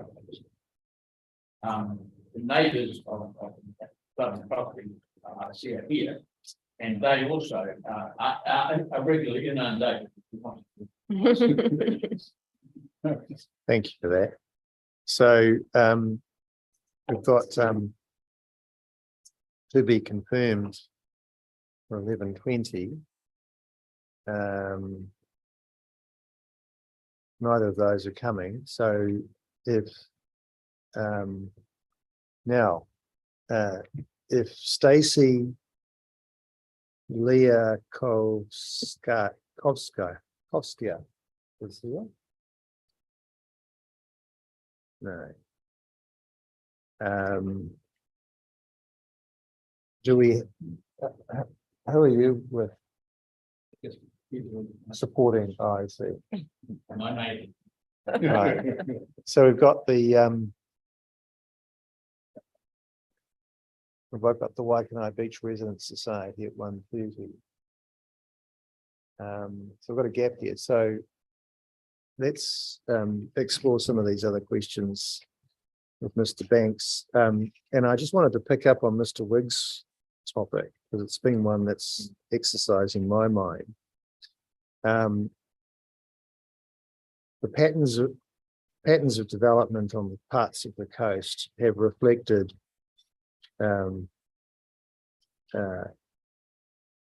not only character, but I think also constraints in terms of infrastructure and management of hazards. And some of those tools are inflated in terms of what their purpose is. But I'm just wondering what thought has been given to site coverage as a tool for managing natural absorption processes and their necessity for these areas, and how you approach that. So in relation to building coverage, Mhm. which is I think actually the technical term that we can make here. That is the NDRS required to be 50%. Yeah. Obviously we've heard that it's less and actually all of these at the moment. Building it coverage itself does not on its own manage the issue of permeability of sites, because there are other things you can do outside of the building coverage restrictions that are impermeable, like driveways, etc. So there's actually a separate permitted activity standard in the general residential zone that specifies that no more than 70% of the site may be permeable. So that is the standard that currently manages permeability. That standard is not changing as part of PC2 because it's not inconsistent with the GRS. And so I have no information to suggest that standard is inappropriate. And obviously the NDRS is not going to change that maximum amount of permeability that can occur. Right. With respect to that condition. So your answer is, well, there is a separate rule or standard aimed at the correct tool to govern absorption capacity of the site, which is the permeability coverage standard. And since that's not changing, that's not a reason to add some additional standard at this stage, because there's no evidence that's not going to work. Well, I guess the counterfactual of that is if you reduce building coverage, that's not going to change the fact that people can still make it permeable. Yeah, and I understand. site. Okay. That makes sense. Now, did you have any Well, questions? just so to see, if you increase, I get that permeable thing, but I was just thinking about the increase of weight, I remember when the expressway was being built, a lot of objections around the raising the water tank. So apply, if you build more buildings. You're talking about the weight of the building. Yeah. Look, You don't know, it's not something that's been thought of. Because it's potentially a lot of building. yeah, I'm not sure though whether or not the weight of the building is significant in respect to the water. No. No, I need a question. Right, can I go to flood hazards? Currently there's a flood hazard overlay, and that sets a standard within that of a floor level. And what percentage of that flood hazard overlay is currently within the residential zone?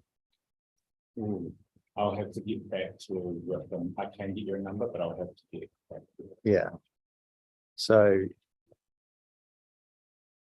and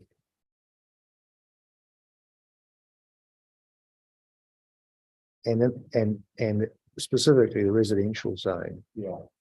I would suggest though that my understanding is that the current modelling of flood hazards that are in the operative district plan are focused on urban areas because that's where the risk is greatest. So if I come back to it, the number is likely to be quite high because that's where the management of the issue is currently focused on the district. And so what's the management regime that arises from the flood hazard overlay, other than the floorboard levels? Yeah, well, I can describe it. There's kind of there's two management regimes at play here. And this actually comes from the regional policy statement, which is directing the council to take this approach. So there's a management regime for high risk flood areas, and then there's a management regime for less risk flood hazard areas.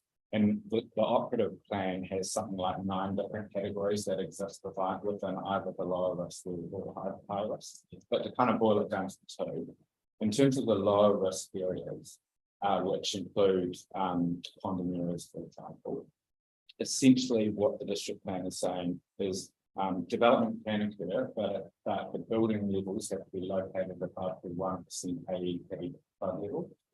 And the mapping for that is identified in the district plan. Right, so that's low risk. That's low risk, yeah. Well, I don't think the district plan specifically calls it low risk, but it's not included within the high risk. Right. So these are relatively static ponding areas. Yes. Yeah. Then at the other end, you have your higher risk, like hazard areas. So that includes overland flow paths, stream corridors, river corridors, and also residual overland flow paths. So that's overland flow paths that would occur at Stock and Stay, for example. Right. Now, in those areas, new buildings are non-compliant. Alterations to buildings, existing buildings are a restricted discretionary activity, and matters of discretion and restricted activity, for example, like taking the operation outside of the highest standards. So that approach of avoiding inappropriate use, subdivision use and development, which essentially flows from the RPS, is applied to high risk areas, consistent with the RPS. And then the lower risk areas is more of enable or permit development, but with standards to manage the risk. And so that will continue to follow through. Correct. Under this regime, not affected by that. No. Right. So why have a taxonomy of 9 categories and what that seems to be quite, does that level of sophistication not translate through into raw streams? It does translate through into raw streams. So it's just that the general approach that I described to you is somewhat altered on a case by case or a category by category basis within that overall structure. And so, for example, a good example would be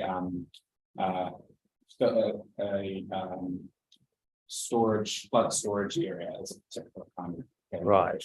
And that is one where the area floods and then dissipates. And if that area were to be filled through development, that would cause adverse effects in surrounding areas. So the rules in that particular kind of category are slightly stronger than in the ponding areas. They actually require development to provide compensatory storage if development occurs in that area. So it is actually quite a sophisticated regime in the plan. I'd say quite sophisticated for its time. It's been in there since the proposed, it was part of the proposed plan. Right. And it's been interesting watching the IPRs coming through with other councils in the region are now adopting this approach. We'll be able to make probably more simplified.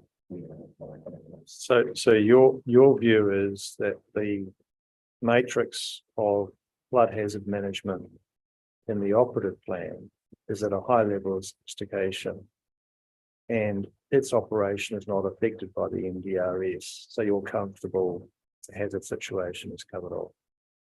Yeah.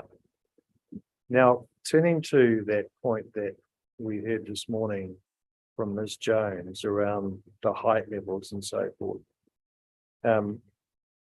There is a sort of topographical feature to the journal system here that potentially will mean larger than modern effects on shading and so forth.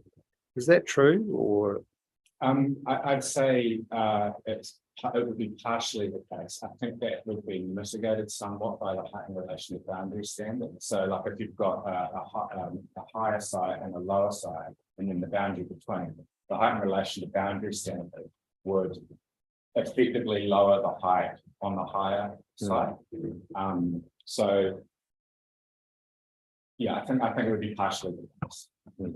Not. Right. But because of the diversity of sites, it would be quite hard to tailor a system that mitigated those qualities about, like, you know what I mean, it would be quite variable how it would operate.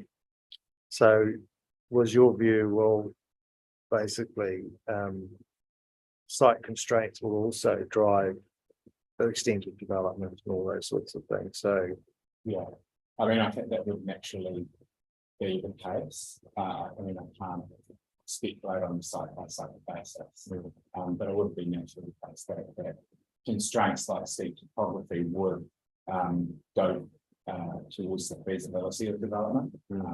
Whether the plan needs to manage that is another question. yeah, Or whether it indeed is allowed to manage that now. DRS. yeah, that's useful. Thank you. Now, in terms of character, people are concerned about the character area question, and they've put a lot of effort in at community level to try and recognise precincts as having values. To some extent, the MDRS does effectively impact those works, but those expectations inevitably, doesn't it? Yes, yeah, it would do, and it's not just the NDRS, it's objective for PC2 that anticipates that character will change over time.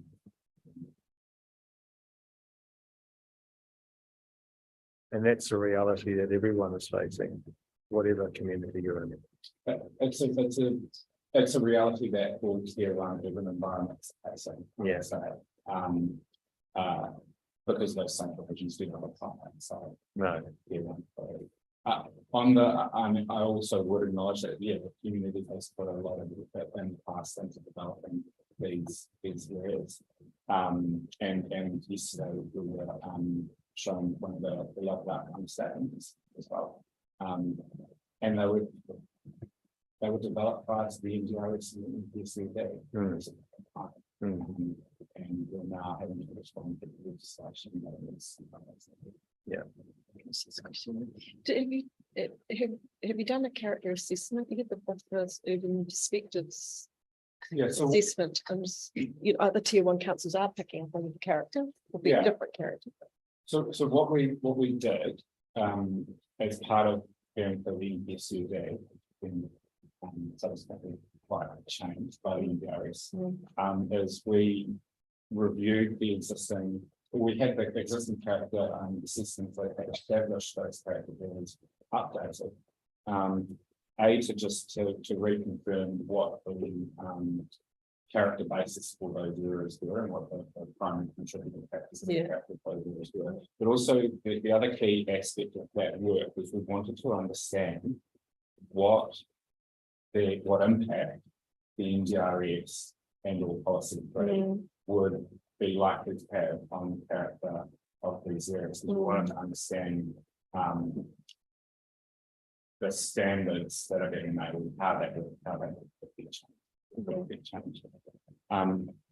So we undertook that work, and that was part of out of the general obligation to have under section 7 to have regard to amenity values part of this plan change. Is this the buffer in respect of ones? Yeah. Yeah. So there are 5 of them. Yes, I've seen.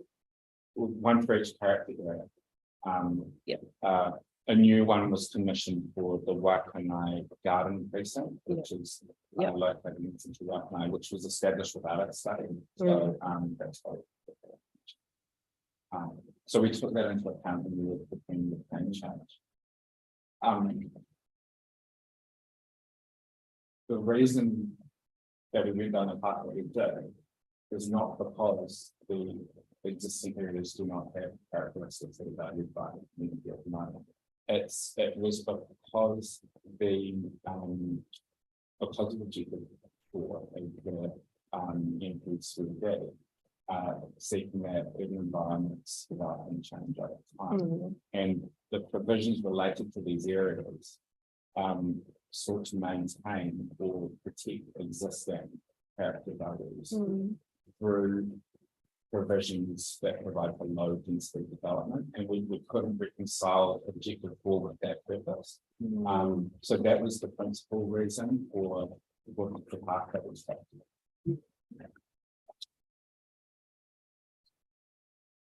Yeah, I'm just interested in that because it's so. Perhaps it's easier when there's that sort of slightly heritage component of it. That's what I'm thinking. If you think of in Wellington, perhaps it's a little bit harder to nail down when they're lower density. I agree with you there, and the difference between heritage and citrus character is that heritage is in section 6 now. Oh yeah, but they've got character one. Yeah. Agree. So yes, and that would be the difference between a heritage area and a character area. Yeah. Yeah. I have a question on another topic when you finished. Yeah, I'm just thinking of it. Yeah. Can you just explain to me a little bit? I know that we're going to hear from Kiwi now, but I just want to understand a little bit about how that works. Is there proposed, and I'm sorry if I sound ignorant, but there's so many balls in the air here, moving parts. Yeah. And you remember one bit and it goes, but with Kiwi, is that 5 metre setback going to apply for enabled MDRS development, not existing permitted development? Is that how it would work, or is it going to now apply as a new standard for any form of development? Look, I read it as a new standard, which would mean that applies to any development. And obviously, existing development would have existing use rights within the setback. Yeah. But if you were trying to extend existing development within the setback, it wouldn't be like the standard, so you'd then require variance. So that's the way I read it. It was as a new standard rather than a area that the NDRS apply. Yeah. Yeah. So returning back to my favourite subject, which is the Karewa Urapa, isn't there a similarity in the sense that this is a higher level of restriction on existing patterns of development that would follow from the 5 metre strip? So it's not, in a sense, directly consequential to the NDRSA, but it is addressing a matter that is a permitted qualifying matter. In other words, in some sense, it has the same impact. It's a more restrictive regime in the current plan, and therefore not directly consequential to the NDRS. Well, I mean, this is where I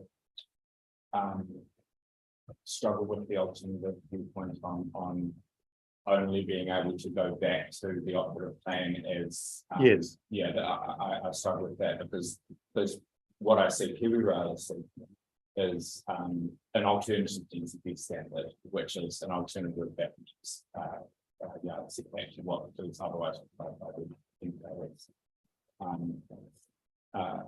So what I'm saying is, isn't that an example of where the more liberal approach you're advancing is working, because you have to confront restrictions that are beyond not just simply to deal with the NDRS, but the existing situation.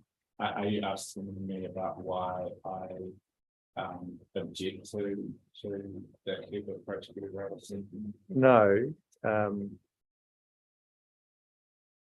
I don't think you're objecting to it on the grounds it's ultra vires. No. And that's because, consistent with the previous position on the Karewa, in theory, you could impose a more restrictive regime.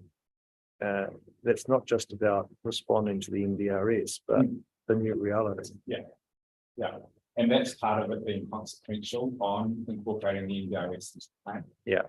And I think that's quite clear from Kerry's submission, where they say the NDRS is going to have different effects now to our designation. So it'd be consequential that we see the data. Yeah. So that just shows you how, if you talk about consequential in a cause effect sense, it's not really only that, it's about the whole new environment. So that was more that I was thinking. So I wanted to understand that. And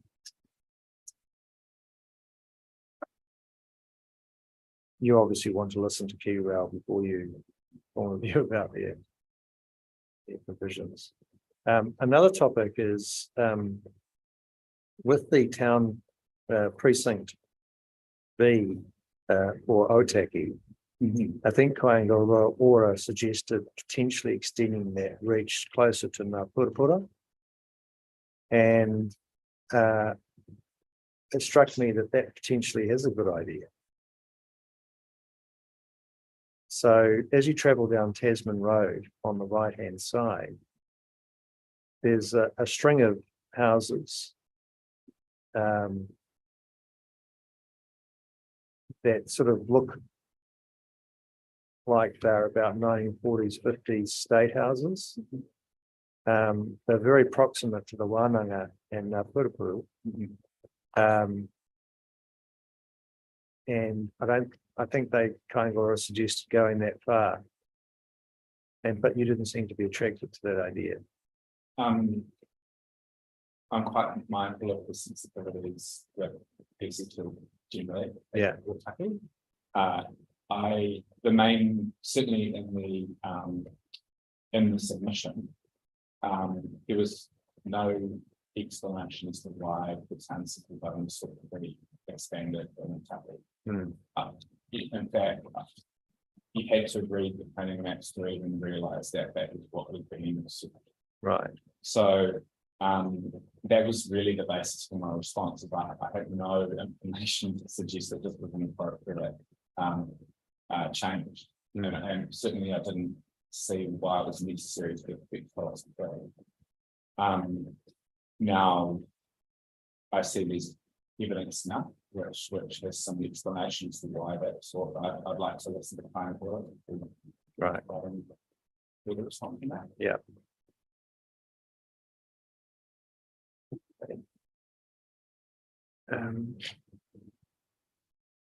Any other questions? No, nice.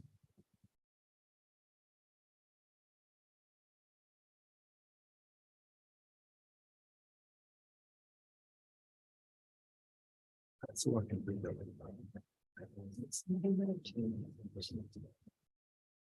No, now you do this full. What's your name? Ah, yes, well, welcome.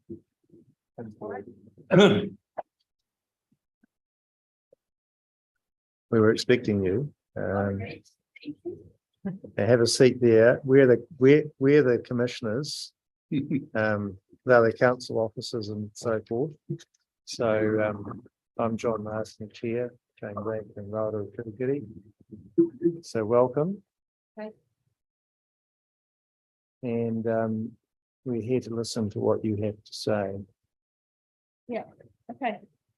Here Kato Stacey and I'm here to speak about our land, which my father, which a few years ago. And I'm just assuming that you have read my submission, so I Yeah. don't need to repeat any points in there. So I thought what I'm gonna pick here. And probably I will tell you the story, at least the story that we know. Back in days before the state highway was built, this land was part of the biggest section, which was like a farmland and quite big, like 1 hectare or more.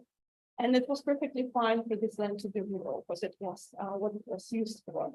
But then when Waikanae built their state highway, Yeah. it actually divided land into pieces. And now state highway goes through the meat of their former section. Mhm. And our section is like the most western piece of this bigger land. And it looked like Waikanae, obviously, because that wasn't the purpose of the exercise of the subdivision. No one actually purchased the land and haven't considered how it will be used moving forward. And we acquired the land from Waikanae when there was no longer point for them to keep the land for themselves, Mhm. with the vision to build a family house here Yeah. on that land. The design process took us through the journey when we had to consider all the points and we kind of now think that there is no point for this land to be rural and sits next to the very residential area, very well established lanes, the avenue, probably seen that from the map. And it's even classified as what's it called? Not residential, the other word. For like post delivery or for council rates purposes. So it's already there. It's very close to all the amenities. It has all the infrastructure. So we were thinking that it would make sense now for this land to become residential area. Right. So if you have the information from you, that it's We need to be smart as well.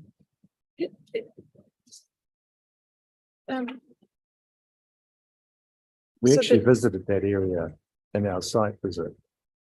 I recall that now. Yeah, I'm just looking at it with Google Maps. And I don't think that it changed yeah, that. it's at the end of the south of Dunmore. I am familiar with that. I am familiar with that name because I actually worked on the expressway project at the time and had quite a lot to do with the people who lived down there, including the Shalom community. Yeah. So have you, is it you're not representing your neighbours, is this your view? Yeah, so this is our land. Yeah. It's, like at the very end of the You're at the end, yeah. lane. Yeah. Mm. And there is a subdivision project proposed with the same change, like the big change process. And it is proposed to build more dwellings, just not next to our land, but like 2 sections down the road. So it looks like this area will become more dense anyway.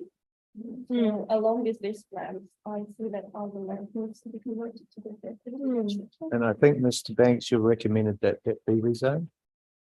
Not just the separate case and the grading is still under the restraints of action. Oh, that's Right. what it was. Actually, Waikanae promised us to remove this designation when their ownership is moved to us. So I'm not quite sure what still is designated them. It So- was part of the purchase agreement that they are gonna remove the designation from our land. Because they've sold the land. Yeah. You were saying they've sold the land to you, but they haven't Yes. removed the designation. So can They, I they just, should lift it up, so it was what their solicitor did. They should remove the designation because there was no longer point for them to move in. yeah, so just, can we get that, your site on the map, just so I understand, or could you show me on this map where you are?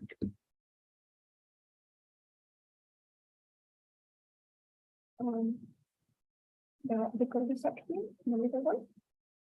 So Is it any chance we can increase it a little bit? I don't want to leave fingerprints on your screen. I don't want you to either. No worries.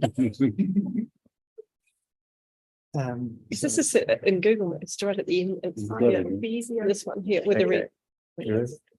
See the red point? I think, This is where it 47. I believe it's off a little bit. So this Okay. is the cul-de-sac and our land sits exactly next to the. So these are our neighbors Yeah. and there is a border here and our section is here. And this Oh, I bigger, see. bigger subdivision. is Yeah, proposed so it's to- here. Oh, is that? Right. And everything, so only on, it basically only to our sections, like ours and our neighbors that are still rural. On the Everything, I reckon everything else, including this proposal, is residential already. Mm. So, Zone it red. looks like, they're recommending some of these areas go to residential, see these marked in red, Yes. and you're saying this piece in here should be as well, it's a little bit the cul-de-sac. Yeah, so these are our neighbors. And. Oh, no, sorry, that's our neighbor, actually. Mm, Yes, so yeah. this is our section. This is proposed residential and this area here is already residential. Yeah, So it's, for me, it really looks like just, when like you're behind the process for the same company, they just haven't changed anything. right, so Mr. Banks, It who's the, used to be like a big vision. right. You could change the So underline. Mr. Banks is the planner for the council, and he's making the recommendations, and he just told us that the reason he didn't do your land is because technically there's still a designation on it. Probably for that, but actually they should remove. Okay, so that's not our job. It's your job and Mr. Banks' job to see before we issue our report whether you can get that designation removed, or at least a confirmation that the designation is cancelled. Can you get the underlying zoning change though, with the consent of the designating authority? There's no reason to, you are. Oh, Sorry, environment. okay. So there's no technical reason why you can't put zoning back. Our view is that it's entirely located in this information. We're not the requirement authority, so we can't. You can only speak recommend. to that. Mm. So, that's why. Yeah, so Mr. Banks. Yeah, so we're a commission. We're not agents in our own right. But Mr. Banks is telling us that the only reason he didn't rezone it is because the designated authority has still got their designation on that land. And it's not his job to tell the designating authority what to do or not to do. But I think that someone But completed. yeah, but that's not our problem, it's your problem. Sure. So if you solve that problem, then we will look sympathetically at rezoning. So what that looks like is you getting information to us that demonstrates the designating authority is content for that to happen. Sure,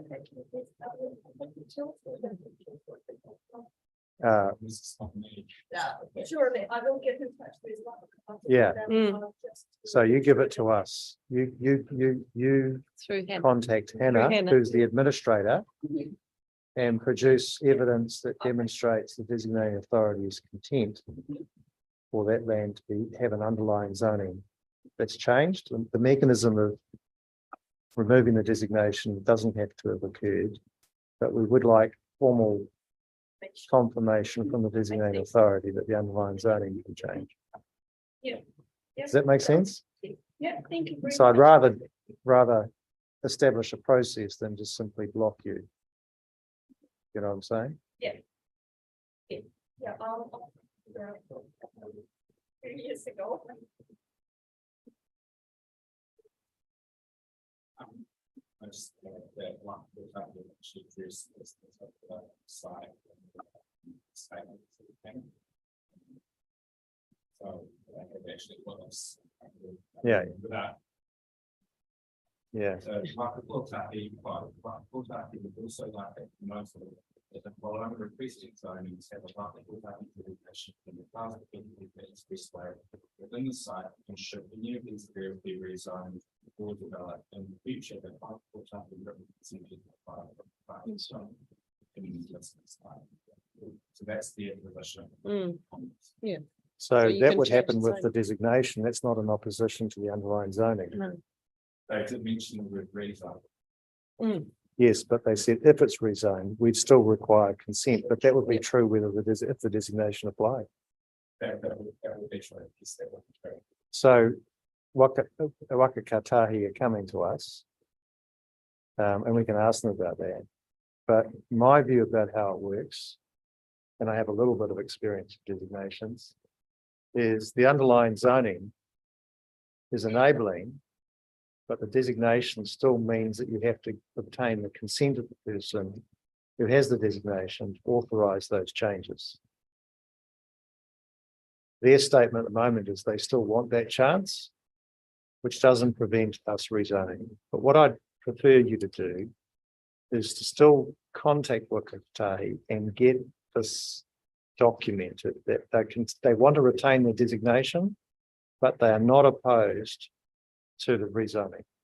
That would be helpful to us.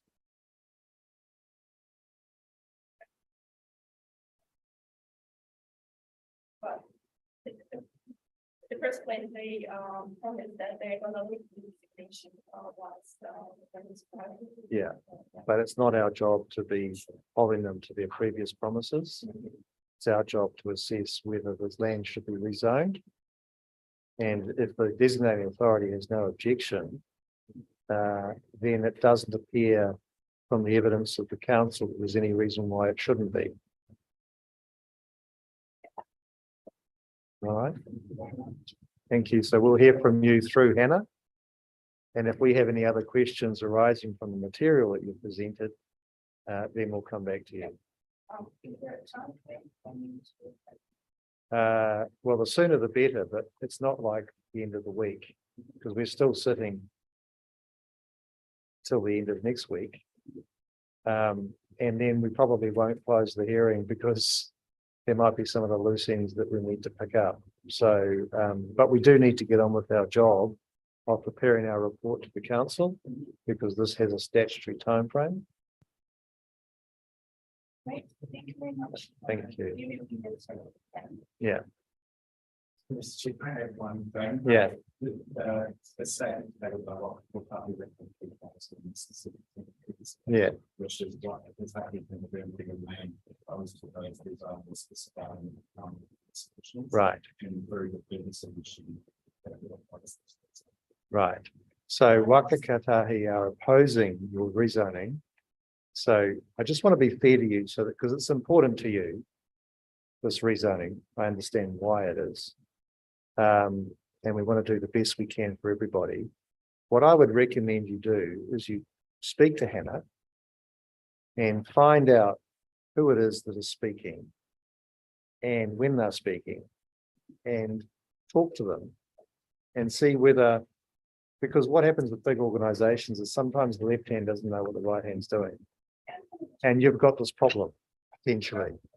So you have to do that. It's not our job, but you have to work it. So if there is a change in position that you can persuade them to make, and we promise that we will ask questions as to why their opposition exists. Now, there may be very good reasons arising from that questioning, but we'll do the best we can. I read from their constitution and relates to parliament, and it was something like a statement that it's greenfield land, so they basically just don't want any greenfield land to develop. It was like a blanket holding against any land that was for rezone, Right. which is not developed here. But this is basically like they sold the land for the private owners with our intent to develop this land, and now we are going. So that's why I think you could potentially be caught between two stools, as we say in English, where they have a standard policy to keep things greenfield where they can. And then there's this specific situation which might cause them to change that policy because of the circumstances. You need to try and get it sorted out. Thank you. Thank you. Have a good day. Which one plan are you looking at? So I'm looking at the What's that plan. exactly? What's it called? What's a series of Appendix D to the. Appendix D. evidence.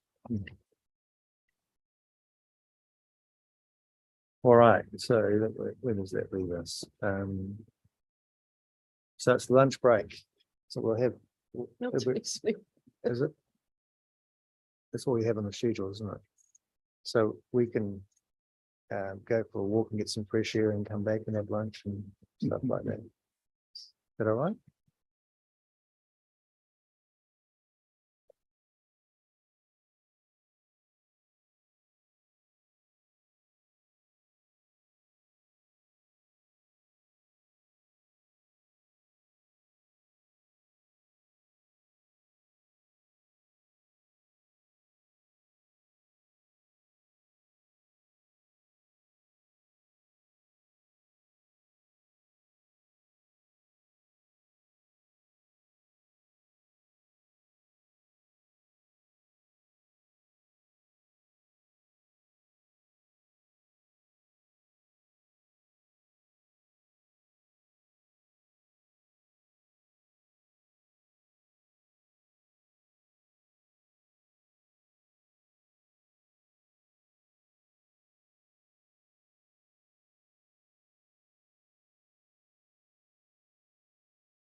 Is this the best position for me?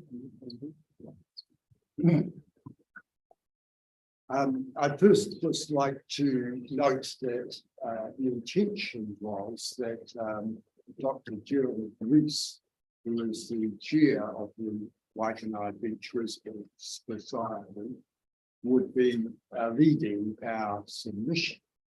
But he has been co-opted by a government committee to advise on the agricultural land rehabilitation policy to be adopted given Cyclone Gabriel, and therefore apologises that he's not able to join you today because he's attending that committee. I do want to stress that if he was available, he has the expertise in regard to some of the matters that are being discussed. He is works for MPI, the Primary Industry Ministry. Right.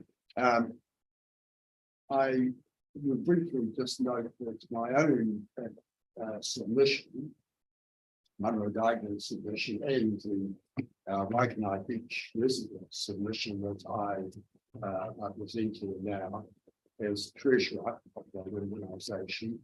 I'm going to focus on the area which I have personally some expertise, namely the economics issues. I am, as it happens, been involved in economics for a long time, and my currently has a role in a finance and economics lay expert for the High Court under the Commerce Act. Now, I would like to start by stressing that the society and myself and colleagues are concerned over a number of matters, and you've heard from some of my colleagues on the committee over yesterday, perhaps today. I want to first associate myself with Andrew Hazelton's legal opinion, which I regard as giving a very appropriate summary of the legal issues. I emphasised with the panel that you have an awkward situation to contend with. As we note in para 8 of our submission, the New Zealand Coastal Policy Statement requires councils to identify in hazards, coastal hazards, over the next, at least the next 100 years, and in areas potentially affected by those hazards to avoid increasing the risk of social, environmental, and economic harm from coastal hazards, and avoid redevelopment or changes in land use that would increase the risk of adverse effects. The problem, as you are no doubt fully aware, is that the KCDC have not been, have simply not completed that exercise required by policy 24 the policy, coastal policy statement. There's a chicken history, litigation, and debates over how policy 24 should be interpreted, including particularly what kind of level of likelihood is to be brought to bear on the topic. But the problem is that, as I see it, the Parliament in passing the amendments to the Resource Management Act, in effect, assumed that work would be done. And indeed, of course, there is a court ruling which set a timetable which unfortunately has not been complied with. So this is a situation here in regard to the NDRS, as I might call it, requirements that is not, as I see it, anticipated in the legislation. And so you as the committee are faced with a intrinsic difficulty. I emphasise with you because having been on the Commerce Commission once or twice, I've found myself in a similar situation. In regard to your depending on your expertise to decide what is the appropriate thing under the law and under the circumstances. What was the court order that you referred to? What was the order? Judge Dyer's timetable. No, I didn't mean to say it was an order. It was a timetable that was he agreed to or he envisaged. Yeah, so this is what the council said at the time was their timetable, which he recorded. Yes, that's right. It's not an order. No, I meant it's part of this judgment. Rationale, yeah. So we come then to what to do. And the point that I wanted to focus on for the moment is that the council, as you're well aware, have proposed that they will attend to the flooding risk by way of requirements, incentive lines relating particularly to levels of house buildings. Yeah, although it's a little bit more sophisticated than that, according to the council, they can actually avoid development in certain areas depending on what the risk character is.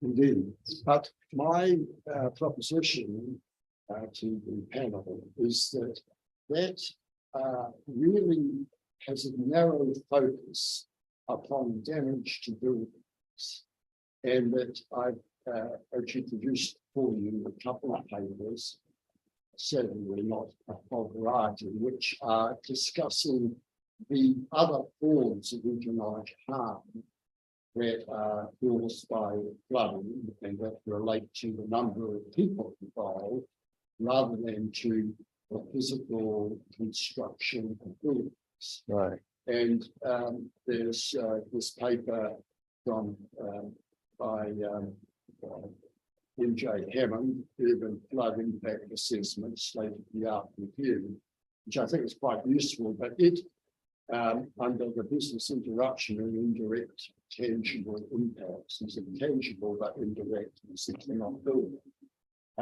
That they quote estimates that those indirect effects range from 21%, comparing this ratio to the direct effects, from 21% to 93% for several studies done in the UK.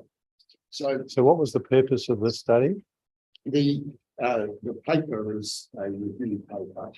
The purpose of the study to which they refer under that, I haven't got the page numbers, but on business interruption and indirect tangible impacts was to compare those harms with the physical harms.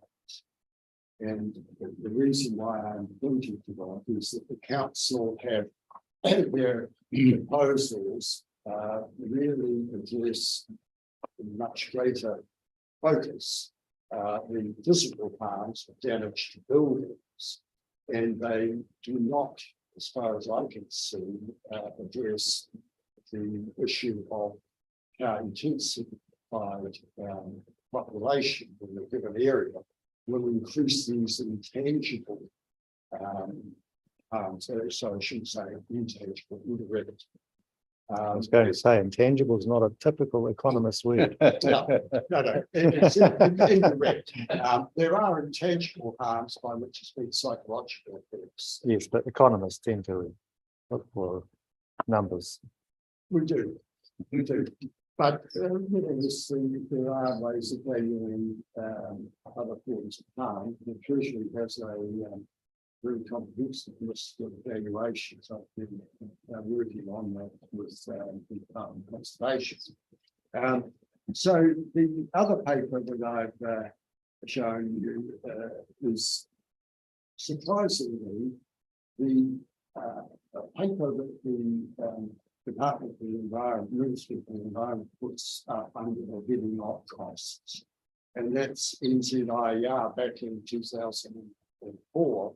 And I won't go in detail, but it has schedules of harm and types of harm. So, and you will see that quite a lot of the estimates of economic costs are not buildings, but structures such as the infrastructure, but also the degree of business disruption and disruption of people's work lives. And it those add up. Now, it was in that context that our view is that the council, their proposition doesn't address those issues. And that given that the instruction under the law is, as I quoted, to avoid increasing the risk of social, environmental, and economic harm in coastal hazards, and also, it's clear, the second part of the comment, avoid redevelopment of changes in land use that can increase the risk of adverse effects from coastal hazards. So intensification will increase, despite the council's consent requirements, the type of harms that I've just been speaking about.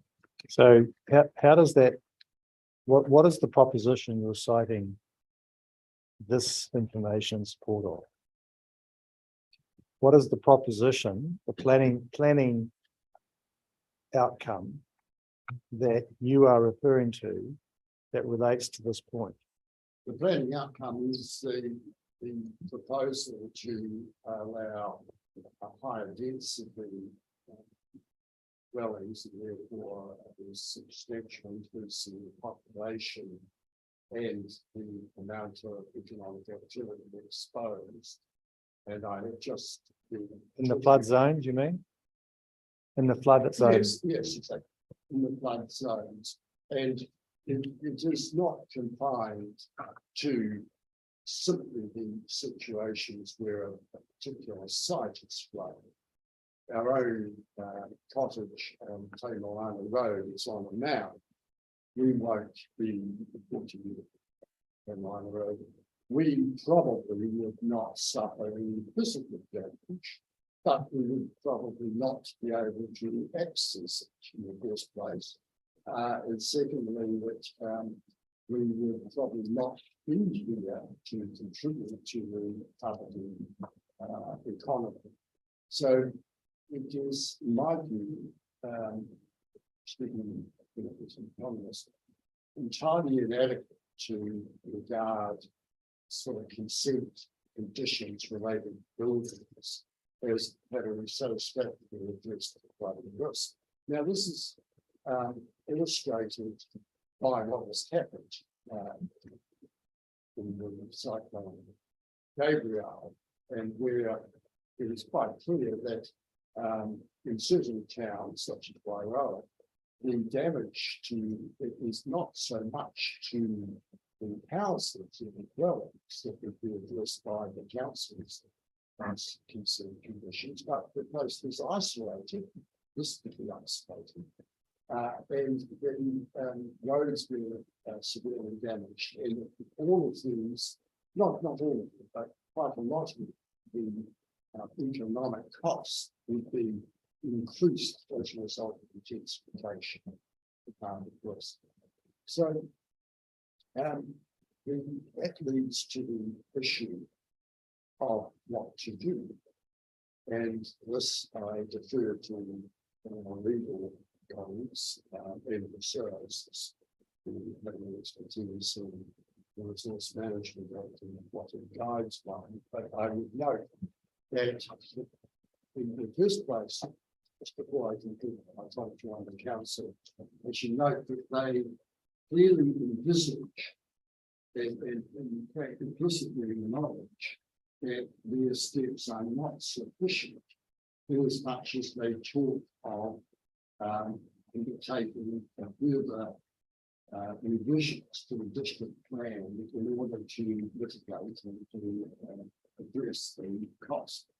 But the way they discuss that is, indicative that what they are doing is quite inadequate at this stage. So we've got a situation, I see it in my society, where this central assumption of the NDRS legislation is not met. And I should stress at this point that in some ways, Capita is the area where this issue most dramatically arises under the tier 1 zones. Other places like East Coast Bay, Auckland, or South Auckland are situations where a part, a significant part, but only part of the area of that territorial authority, in this case, the council, is exposed to the kind of persons I'm speaking of. And whereas in carpentry, it's fair to say that the largest part of the population area is exposed, and in particular, if I speak of Waikanae Beach, that the various flood plans or maps indicate just how substantial the exposure is to that particular area. So I think you have a unique challenge, different from other tier 1 councils situations. So we come in, and as I say, I refer to your expertise, but I note that the only step that the council has managed to introduce into the district plan as required effectively by policy 25 is to have, way back in 2010, designated areas subject to coastal influences. And in a way, that is all that is officially or now that has gone through the process of investment. The council, as we know, has then had a number of consultancy reports. The Jacobs report being the most recent. And based on that, it has come up with an adaptation area approach. But that has not been consulted on. Now, we don't take a black and white view of the Jacobs report to the extent that I know other submitters do. We think it has some relevance and usefulness to understand. But I leave it to the legal advisors as to whether the situation regarding the adaptation areas is a sound or not sound basis on which to base a mitigation of flooding. And that does lead you with me reaching the point that the council have turned out to have perhaps understandable, but an obsession with erosion that seems to crown everything else off the coastal erosion, crown everything else off the agenda. Another way that's more kind of looking at it is that that's where they began. They've given much to get the audit setting, and it is an indictment of the whole process, including just how litigation goes, kind of cause issues. I know that in my experience. But the bottom line is that that's being right. And that we are being presented by the council with a plan responding to the legislation that is got a rigorous view on erosion and a completely inadequate response on flooding. And that, since the plan has a coastal matter, coastal qualifying matter precinct built into it, that in terms of sort of simply an adjustment, the issue we see is that should be extended, the boundary that should be extended land. Now, I mean, if we were talking of you having a wider discretion, there could be a whole variety of responses, but to the extent that this is your advisors and yourselves conclude that you have to address it through the lens of what the council's given you, then the appropriate relief seem to be to move the bound. And as to whether you move that boundary landward to the adaptation zones or to the area, as I say, marked on the district planning system subject to coastal influence, and move to a panel. Obviously, I expect to review, but I knew that I don't propose the answer. So I also wanted to briefly address the issue of the character of what we have in Waikanae Beach.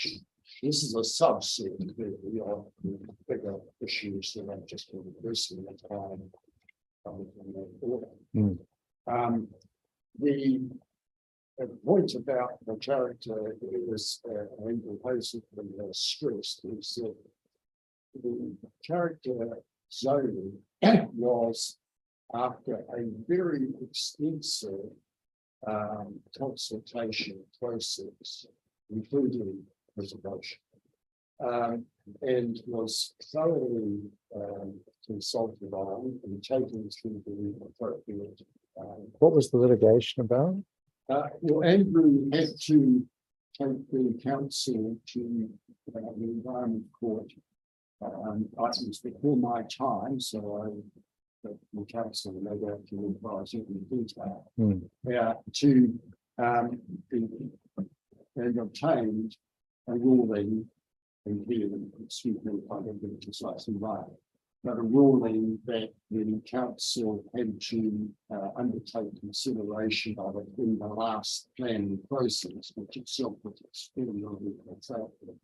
But they had, as I understand it, proposed that the consideration would be deferred to the next planning process. So that was the litigation, and the council had been having that having been ruling or made in a certain way.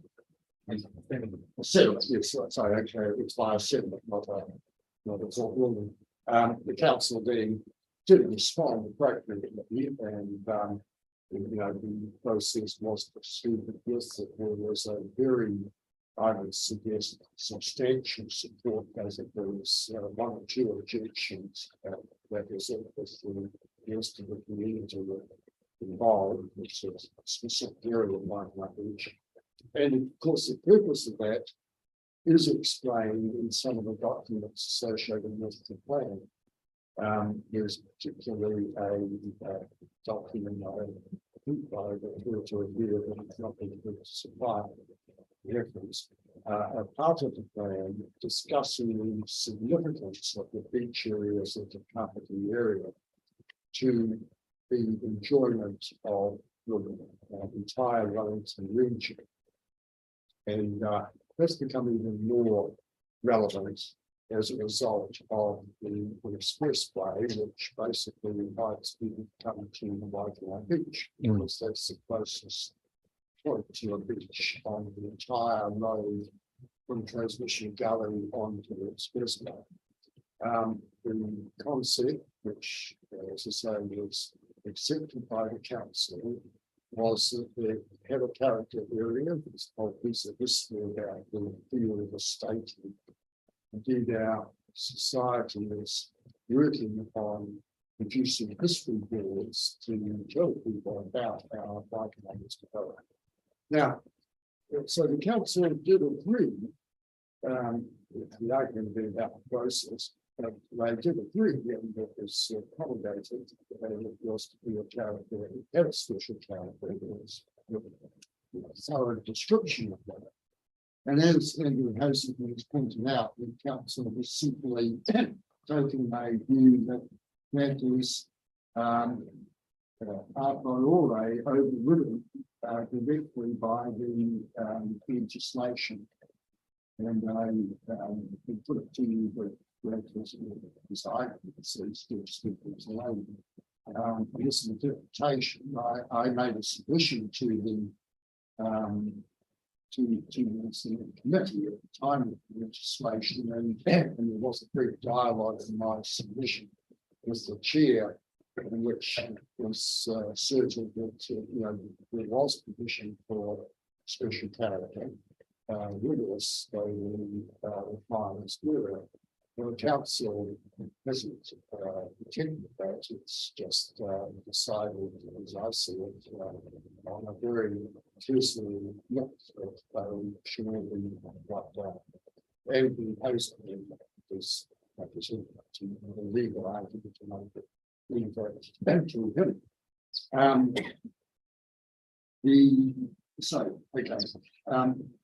The question of let me see.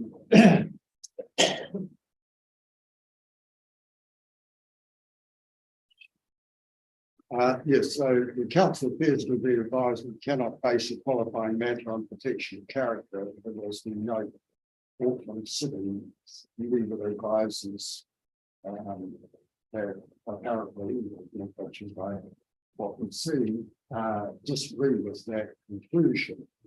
And the council's section 32 statements on qualifying precincts for special character areas are selected and unbalanced. So that it is appropriate to consider both the two matters, the flooding and the natural character and the bullets and the building plant issues and how they shape the area. And so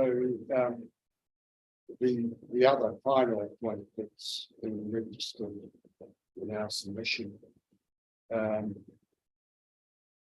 so it's appropriate to consider the cumulative effects of natural hazards and natural character as qualifying matters, and to make an overall assessment as to the requirements for a qualifying matter. I mean, they point both in the same direction, so that they, there's an accumulation of weight in support, which I think is something that is appropriate for you to consider. There's also the Andrew's stress about the question of whether the local area in the local centres, like Waikanae on Todd Road, is sort of appropriate as a basis for the development of the chief's local centre itself. And I mean, the point about that is that Tamarana Road is a busy road, and we'll have to be able to take the other community before it would go to serious. So the local centre at the moment consists of a dairy, small bakery, almost attached buildings, and a takeaway. In fact, I'm not even sure the takeaway, I think it is part of the so here. So even though I must say it's my own economic interest, because we would be in the local seat zone. Nevertheless, I agree with Andrew that there's sort of just a happenstance that is currently zoned local centre, and therefore in response to the legislation, the wider area has been designated for storage. Thank you. Okay, the first thing that came out of that most recent is the idea that it's a legal question, or it has legal dimensions. Whether the qualifying matter of character should prevail. And it's certainly true, I think, that there is a catch-all provision for identifying other matters which would make it inappropriate, so that you could capture character even if it wasn't a Section 6 matter. I think that's true, but against that, two things are required. First, a higher level of assessment. So there's another threshold of assessment required. And the lens of that assessment is also the policies in the NPSUD,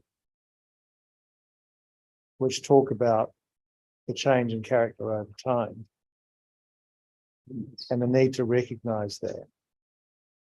And I'm not sure that in making an assessment of those matters, that's really a legal assessment so much as a planning and community assessment. And so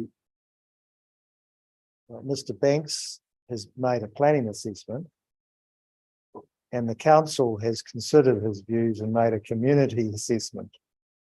Is that also part of the mix we need to take into account? Well, I think that the community assessment was, that the character. So let me got to step back a minute. First of all, the flooding issue is broad. It's a flooding issue led to a conclusion that there should not be intensification. The local centre that we're talking about will then become, within that area. And so the flooding, is as much an issue for the area that's prescribed for the character and for local centre. To be, if I might share, just to clarify myself, there's three matters that is out there. There's the entire Waikanae beach that is subject to flooding, which is essentially all of the land on the sea side of the motorway. Secondly, there is the special character area, which is a piece surrounding Tomoana Road and running down to the coast from, I think it's almost beyond where the motorway exit comes. And then thirdly, there is a proposition in the plan in PC2 that the local centre based around that particular part of Tomoana Road can be zoned as 4 stories and for commercial use. So there's three elements, and there's sort of like a Russian doll. The local centre is part of the character area, and the character area is part of the beach and part of the flow issue. So when you come to consider the local centre issue, you first, it seems to me, have decided, or have to bear in mind the flooding and inundation coastal hazard proposition. And that mitigates, could be kind of logically inconsistent, I suggest, to conclude that MVRS should not apply to an area and then to turn around and 3 stories, just to simplify, and then turn around and decide that on the other, nevertheless, you will take a happenstance local centre and allow 4 stories, or even allow 3 stories for it. And also for the special, well, it wouldn't be a case for the special character, which was straight away. So the bottom line is that if you take the issue of the local centre treatment, you have all of the other 2 matters better brought to bear. I don't think So that's slightly, if I clarified my question, and if you assume that the flood hazard issue is addressed, my proposition is true, isn't it? That there is under the policy for intensification an expectation of changes in character over time. it changes, yes, but what we have here is a complete abolition of a character area that was put in place just a couple of years ago. So that's not a change. That is basically, as I see it, complete annihilation. The what was put in place was modified during the process to be more liberal compared to original propositions. There was some change, a number of changes in different directions overall. And the question of allowing modification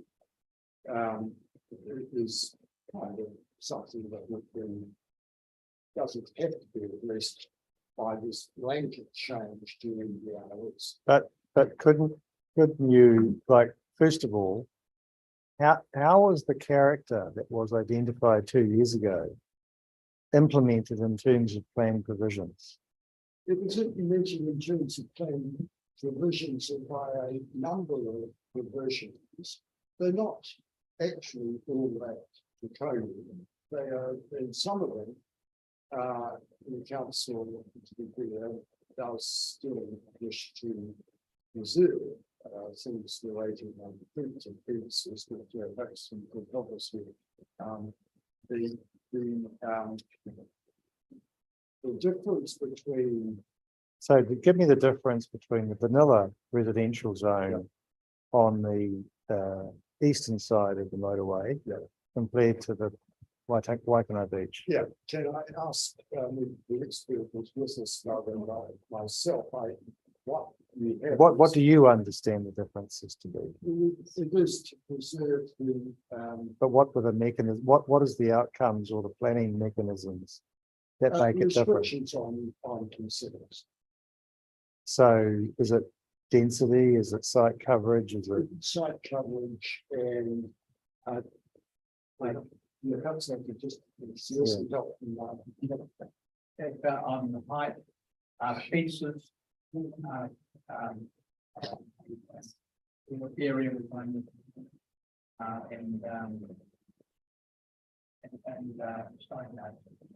right? So it's a slightly more restrictive regime than the current vanilla residential zone. and moderately more. And with the aim of what, a low scale sort of. The aim of preserving, for example, in that area, there's generally one side of the road at least does not have footpaths as such, and that's deliberate to convey and to have the character of the beach settlement, which was a batch community. Now, it's going to evolve over time. We all know that. But the attempt is to just try to not have it abruptly sort of become a completely different environment from the character it is. And as to. But that's what you are asking for, because you're asking us to essentially capture a qualifying matter with the use of the flood as a proxy to retain the status quo, which it doesn't allow for any change. In other words, if you came to us and said, well, we recommend 40% building coverage and maximum height of 2 floors, or that sort of thing, no minimum lot size. But a maximum of 2 residential units. That would look like an intermediate position between the MDRS and what is now. But what I typically hear is more of a, well, let's just retain the status quo, which to some extent flies in the right face of the reality of what Parliament is trying to deal with. Well, let's deal with this point though.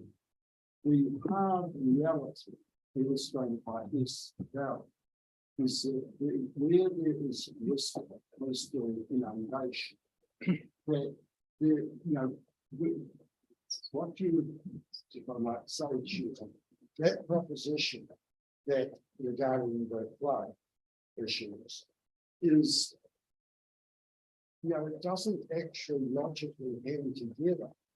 So you're saying that the driver is principally the floods? I see the floods as being the most powerful and objective driver. Right. So let's explore that one then. So if I might, that, I mean, I feel personally that the weakness in the legislation, you know, is that it doesn't allow sufficient consideration of the local community. But the issues we don't encounter of in that part, it's not, you know, our motivation, we could have a separate discussion, but that's not part of the logic. Well, we might agree with you that it doesn't give sufficient voice to the community, but that's not our function. No, I agree. Because that's how we work in the system. So that's why the flooding discussion is The driver. Yeah. I recognise that point. Yeah. So yes, so you were about to ask. Okay, so there's a couple of things that I wanted to ask you about that topic. The first was touching into my toe into the water of economics, which is actually a subject I like greatly, but I don't confess to be an expert in, which is your proposition that we haven't sufficient, or in fact, the council hasn't sufficiently considered the impact on buildings, but the wider externalities of interruption and lack of economic activity that arise from floods. Is that the essence of it? Yes, it is that the cost of the flood potential that cannot be mitigated. You know, in 6 of the floods that have happened in the Waikanae beach area will be exacerbated by increases in population. Now, you might say, well, then why are we not advocating that there be no increase? But the point is that actually if left to its current development path, the increase would not be large.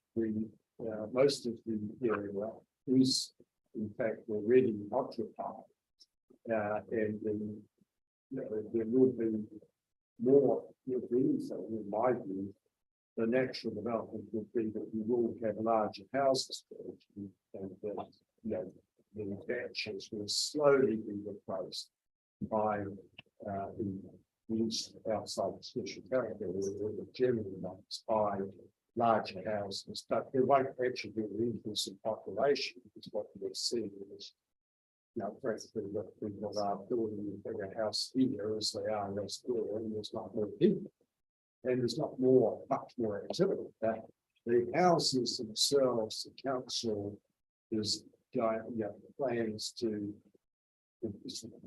set out and do some provisions. It talks about others to try to create a situation where when floods happen, there's less physical damage, and I'm sure it will partially succeed in that.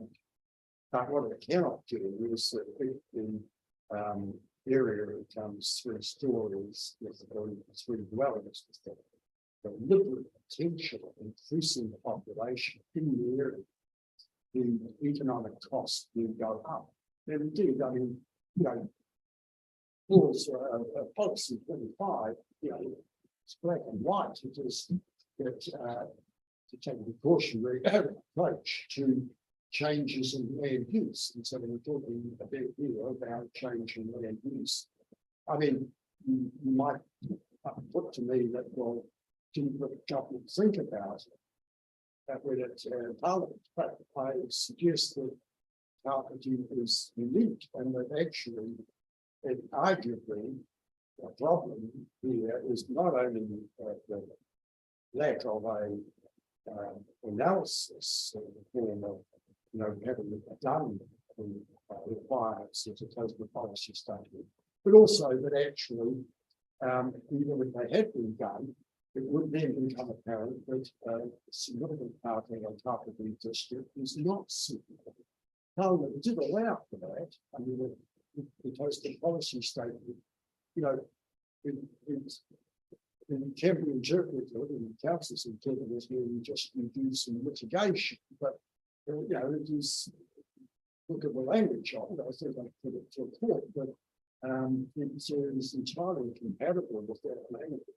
It was saying no, indeed, because that the council actually agrees with that proposition because it's got a coastal precinct which is it's going to be totally restricted. So the council's own logic, which I might do slightly positive, your own if you accept it, is that the law passed just a year ago provides and envisages there will be areas where there will not be any increase in the density. And our proposition is that that area is not just the area related to coastal erosion, but is indeed a broader area related to flooding. And so, But that's not a coastal hazard, that's an inundation hazard from flooding. but it is a coastal hazard because the detail indicates that what will happen is that the groundwater level, I mean, that Jacobs, I think, is informative. Jacobs shows a set of what will happen as sea level rises to the groundwater level, and therefore directly to the flooding. I agree with you. We're talking about coastal hazards, but coastal hazards in carpenter, not perhaps in this well, but that's a flooding hazard in carpenter is a coastal hazard. But the coastal hazard, the flooding risks that are identified in the current plan don't account for sea level rise. They're just simply measurements of the overtopping of banks of streams and ponding and all that sort of stuff. Okay, well, 2 points. First of all, they go to that with Jacobs, the analysis. Nelson is, and this adaptation of the discussion is explicitly talking about how you have to take into account the effect of the sea level and changes is on the well. So it is coastal. Secondly, when you say that the current flooding detail, you know, there's the plans that show where floods would expect or where water would inundate, you know, given, you know, probability. If it doesn't take into account the rise in the groundwater, then it's just, let's just say that it is an underestimate. Right? So I mean, I think it is vital for us to, those who are making submissions to convince you that in carpeting, not necessarily elsewhere, this is a coastal. I mean, the carpeting, particularly the beach, in the Waikanae beach, is simple sand dunes. And I water my property by a bore that is only about 10 metres down, or less. And that more level is expected to not happen in 10 metres in the future. And that is because of a combination, I think, of the sea level rise infiltrating. And I don't think about that.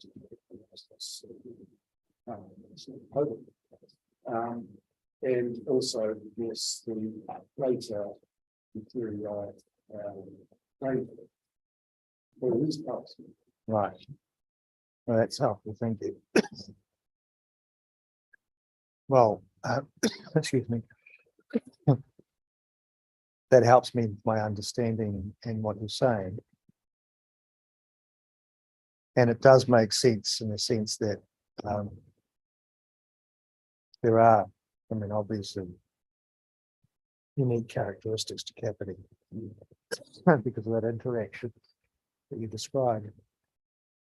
I mean, that in some ways, the special character we're talking about is relating to, the shape of buildings and development, but the special character of Kapiti is, it is, perhaps we were speaking of, particularly Waikanae Beach, it was sand dunes. I mean, it was close to.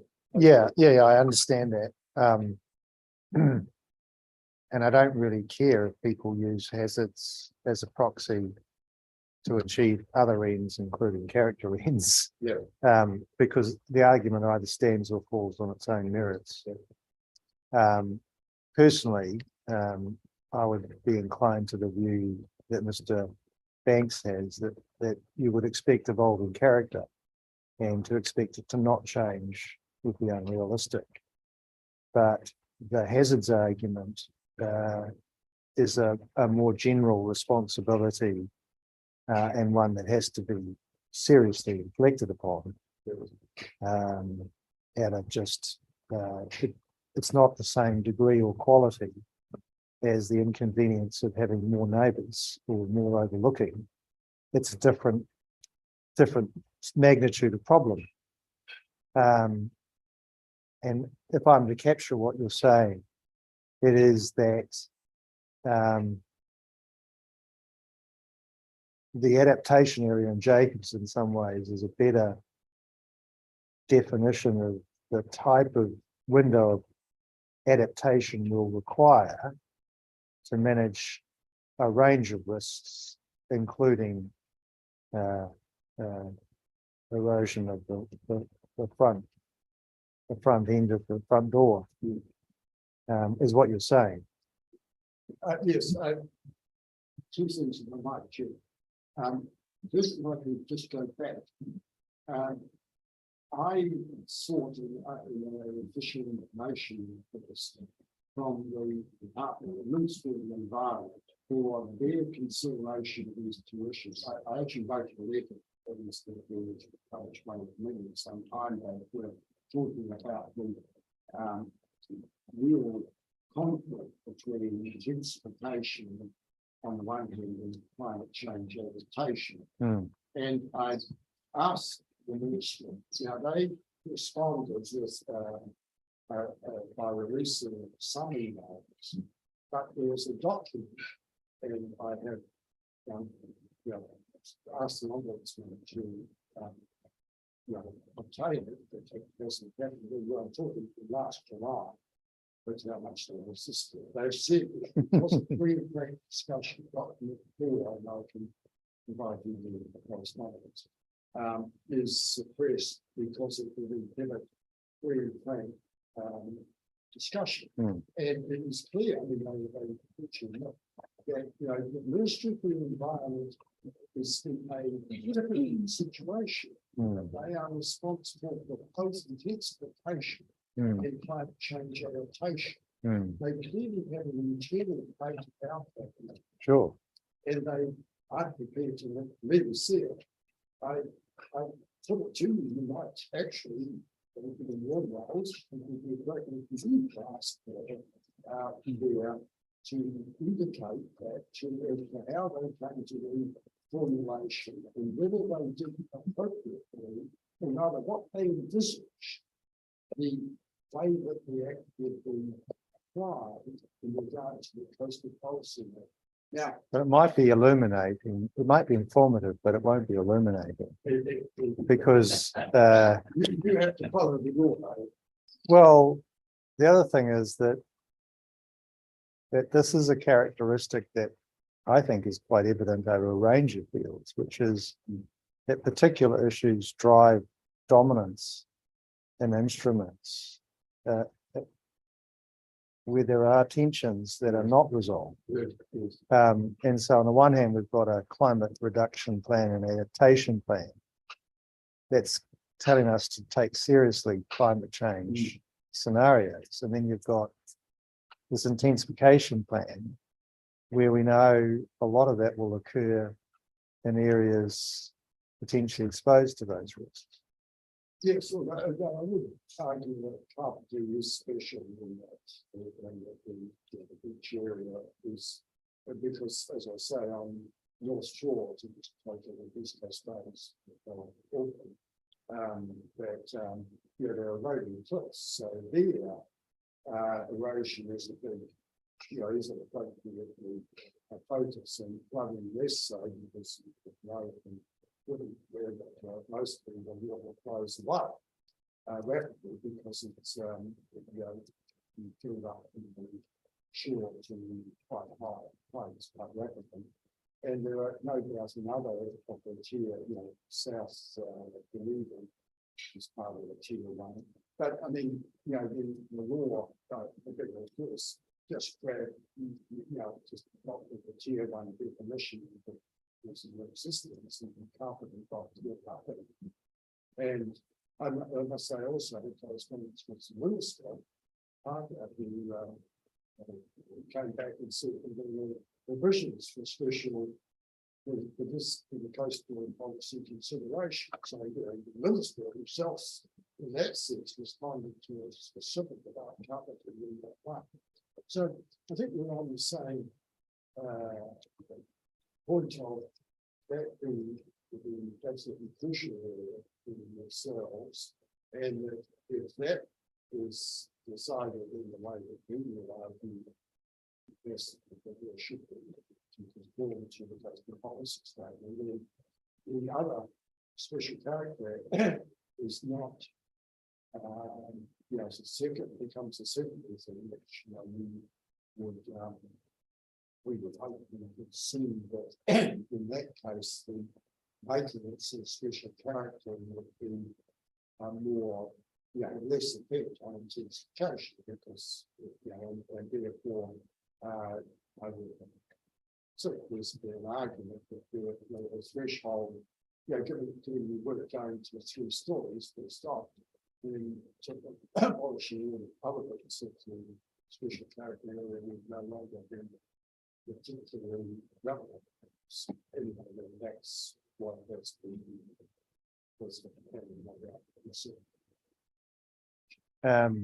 The only thing I had, the only other thing I had was I'm not sure that the adaptation area in Jacobs has been prepared entirely with this problem in mind.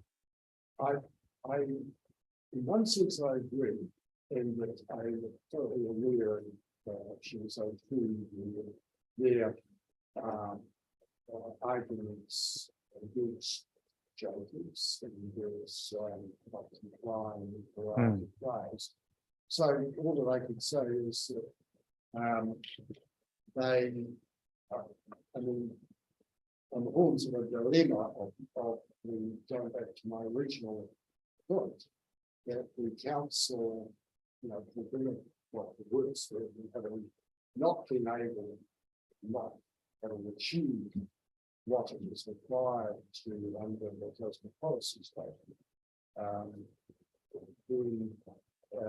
Jacobs is one thing that is on the table as simply as an indication of the risk. As I say, it does have either Jacobs team or one of them has this point about the rise of the table. So it is a difficult proposition to face. I think that the adaptation area is indicative. It might be removed in the side, never go. It's enough standard if you need to say the use it. I mean, you could of course take the view that it is not available, and so you align with that on the basis that there will be a further consideration, but you get a proportion of interest. Or but alternatively, a rigorous approach to the word proportion would be to go back to the piece in the plan. Here and influence by those two processes. Thank you, Mr. Roynan. That was a very interesting discussion. I'll just check if my panel members have. No, thank you. No, thank you. That was very thoughtful, and I will certainly take that into account and reflect on that. It's been very helpful. Thank you very much. Okay.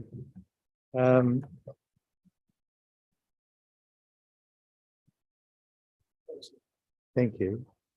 So now we're up to Chris Turver.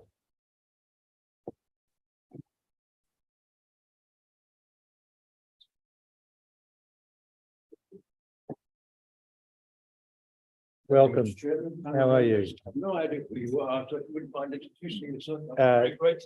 Yes, John Marson, Chair of the panel, Jane Black and Rauru Kirikiri. Kirikiri, on my day. Just soon. Yes. I had hair then. I wondered before I started, if I could pick up the helpful points made by Pat Duignan about the social plan. I happen to have been the Greater Wellington Regional Councillor in the early 1960s when the floodplain plans were put together for Capitan, but Waikanae and Otaki. I just know those plans were prepared 20 years ago this year. And nobody's ever checked them to find out whether they're still relevant to my knowledge. Right. So it's a point to bear in mind because I believe there's a serious problem with rising waters and more and more flood waters and the whole thing that it needs redoing. There were plans built to provide for a 100-year event. Whether a 100-year event is arguable. Is that partly because the regional council hasn't got around to it, or what's the? I don't know. I would hope not, because the regional council, which I was very proud of, is usually more effective than that. But around the country, I presume all the floodplain management will be reviewing the light of what's happening now. But I think that was one of my business now. So my purpose here today is to talk about the Karawarawira Urupā, because it's become quite a matter of moment for a lot of people in the capital community.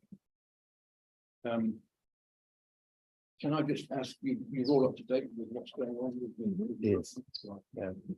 Well, we don't know because it's such a breadth of topic, but we think we are.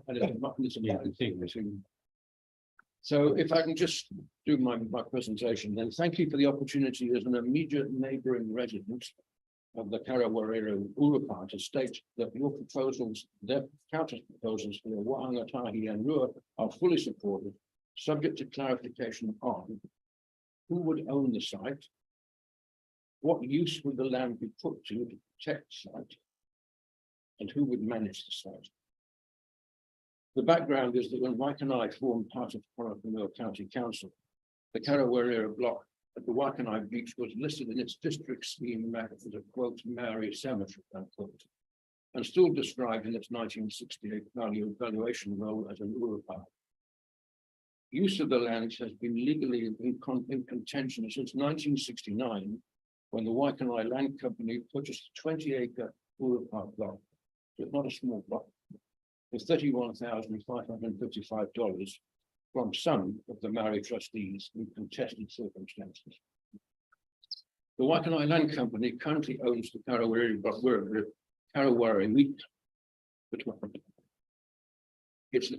And the block we're talking about now is the last remaining landholding in what is a large residential subdivision.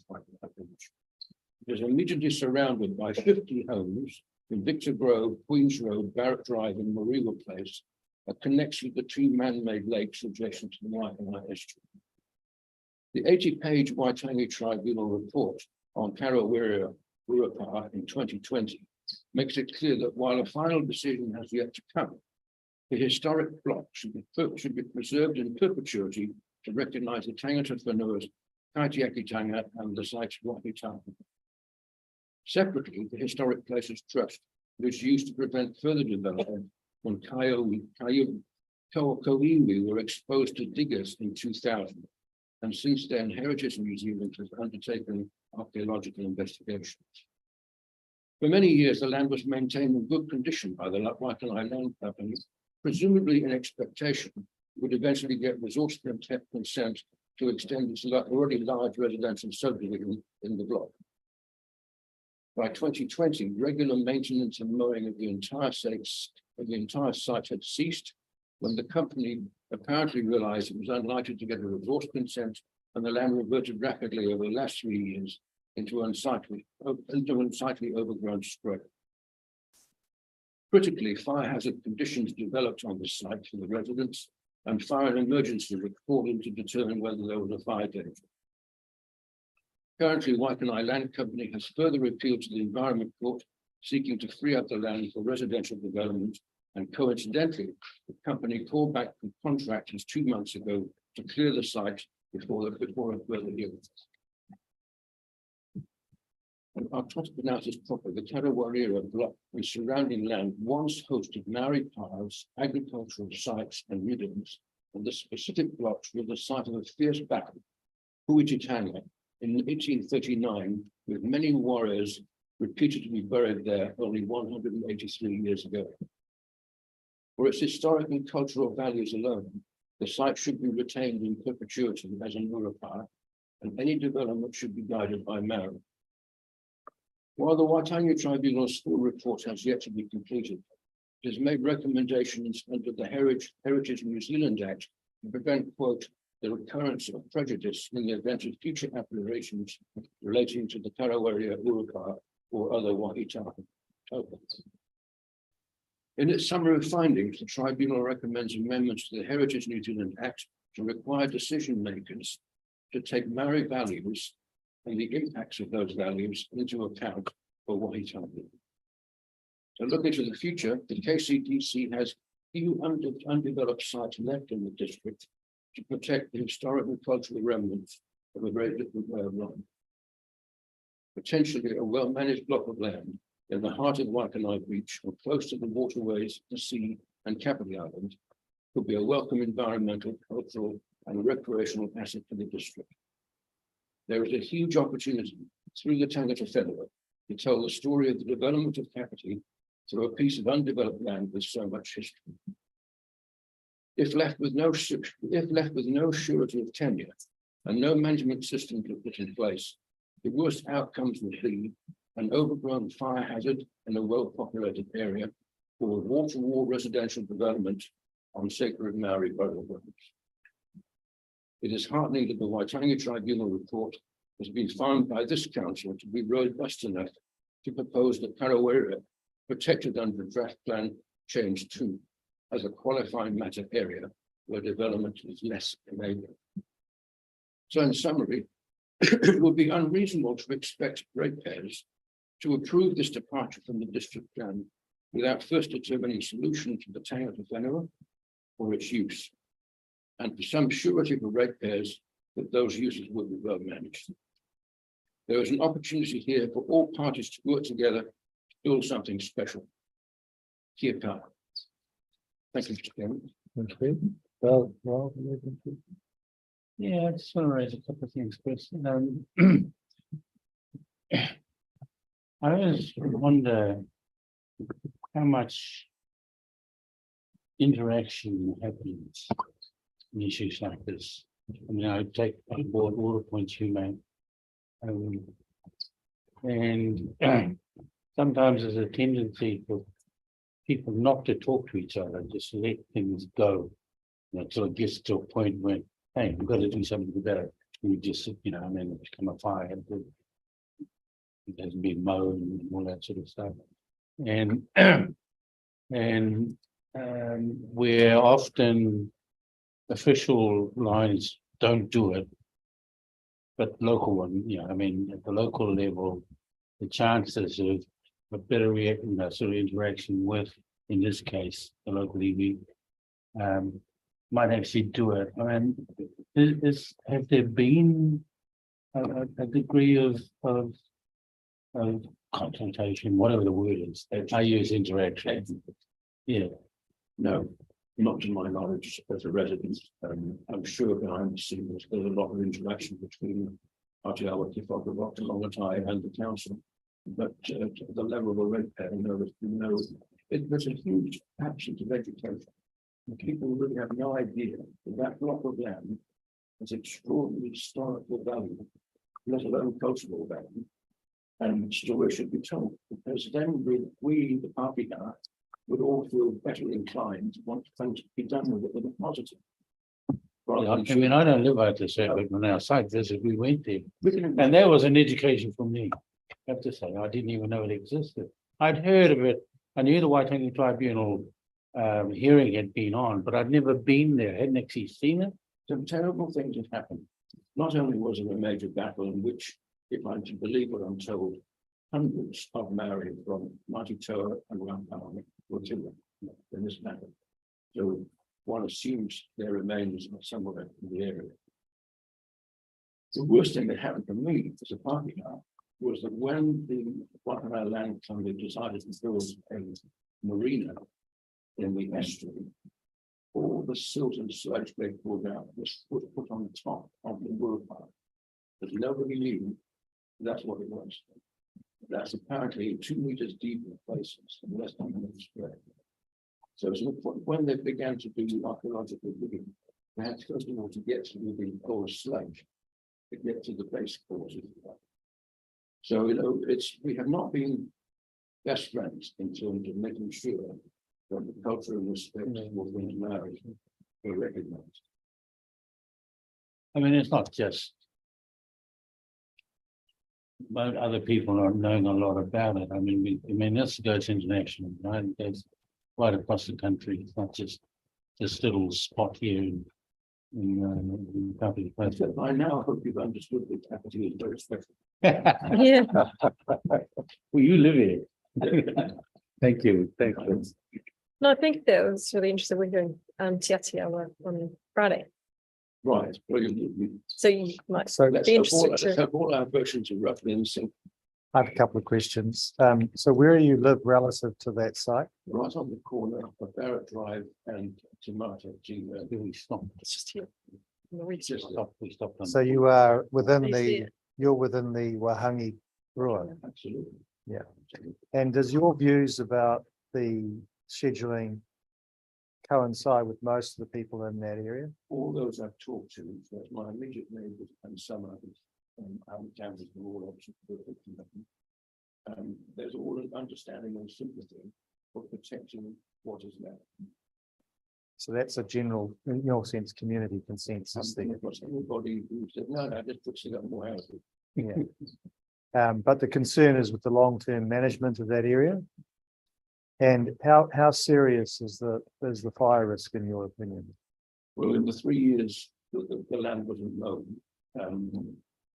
we got fire emergencies, expert advisors to come up and look at it. It wasn't quite bad enough to instruct the owner. That's quite an unknown, clear it. But it would have got to that stage because it was like 3 meters high. And that's it. Right. And so that was obviously causing some anxiety, but how long have you lived in that area? 3 years. Just 3 years. So you have no background knowledge to the historical development of Waikanae as an observer? No, I have a huge knowledge going back to 1972 when we first lived in the capital. Not enough for that. Overall, I've had about 30 years in the capital. So was it well known that this was a Māori burial ground? No, including my neighbours. They did not understand that. They didn't know either. There's been no education about it at all to the public. because the Waitangi Tribunal report indicates that there was in fact a designation of a burial area in the district plan. Right up to 1969, as I mentioned in my thing. The whole of the Middle County Council. It was the burial site in the district plan, the same block of land identified in posting meeting documents now. And it sort of turned the country from there. All right, and thank you very much. Thank you for your hearing.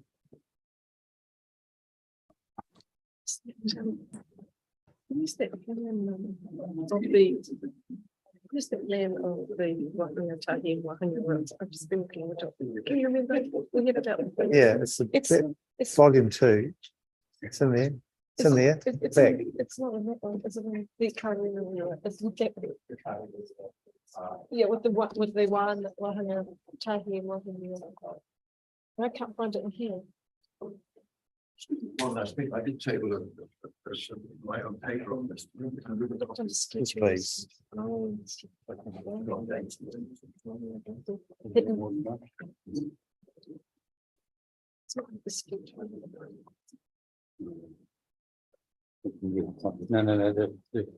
two together. That's it. What do you got? Not two. Well, I'm gonna give. And then the one off. Yeah, if you organise that, I'll give that to Jane.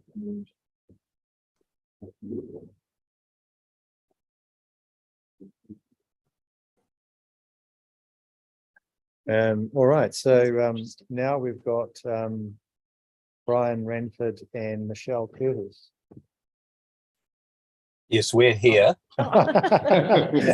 Sorry. Right. From sunny but cold Queenstown. Yeah. Queenstown, nice. Sorry, we're running a little bit late. We're seeing the inside of caravans. Oh, you are. Are they? It's sorry, we're a little bit late. It's all Mr. Duignan's fault. That's okay. We're retired and we've got plenty of time. Cool. So we're the panel. My name's John Marston, Jane Baker, my left, Valdo Kirikiri on my right. And we're here to listen to you about your submission. Yes, well, good afternoon, Chair and Commissioners. I'm Brian Ranford and my partner, Michelle Curtis. And we own the property at 157 Field Way, Waikanae Beach. Our submission was number 168. And I'm just really initially querying, hopefully there were two separate submissions made, and also a video sent in. Right. Have you seen those submissions on video? It is just on the screen now. Just on the screen now. Do you want us to look at that now? It might be helpful, please.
Thank you. Our submission is obviously of quite a narrow nature, but we think in line with the recognition by PC2 of a rezone of small areas adjacent to existing urban areas as general residential land.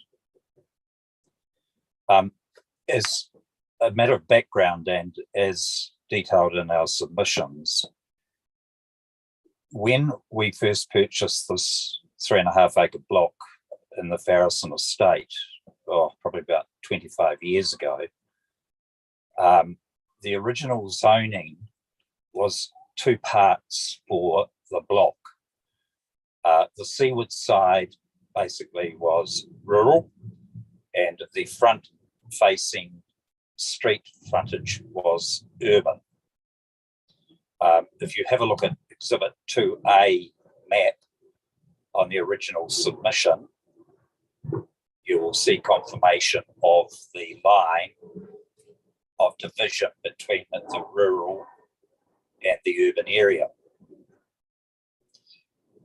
Now, what happened was KCDC unilaterally changed that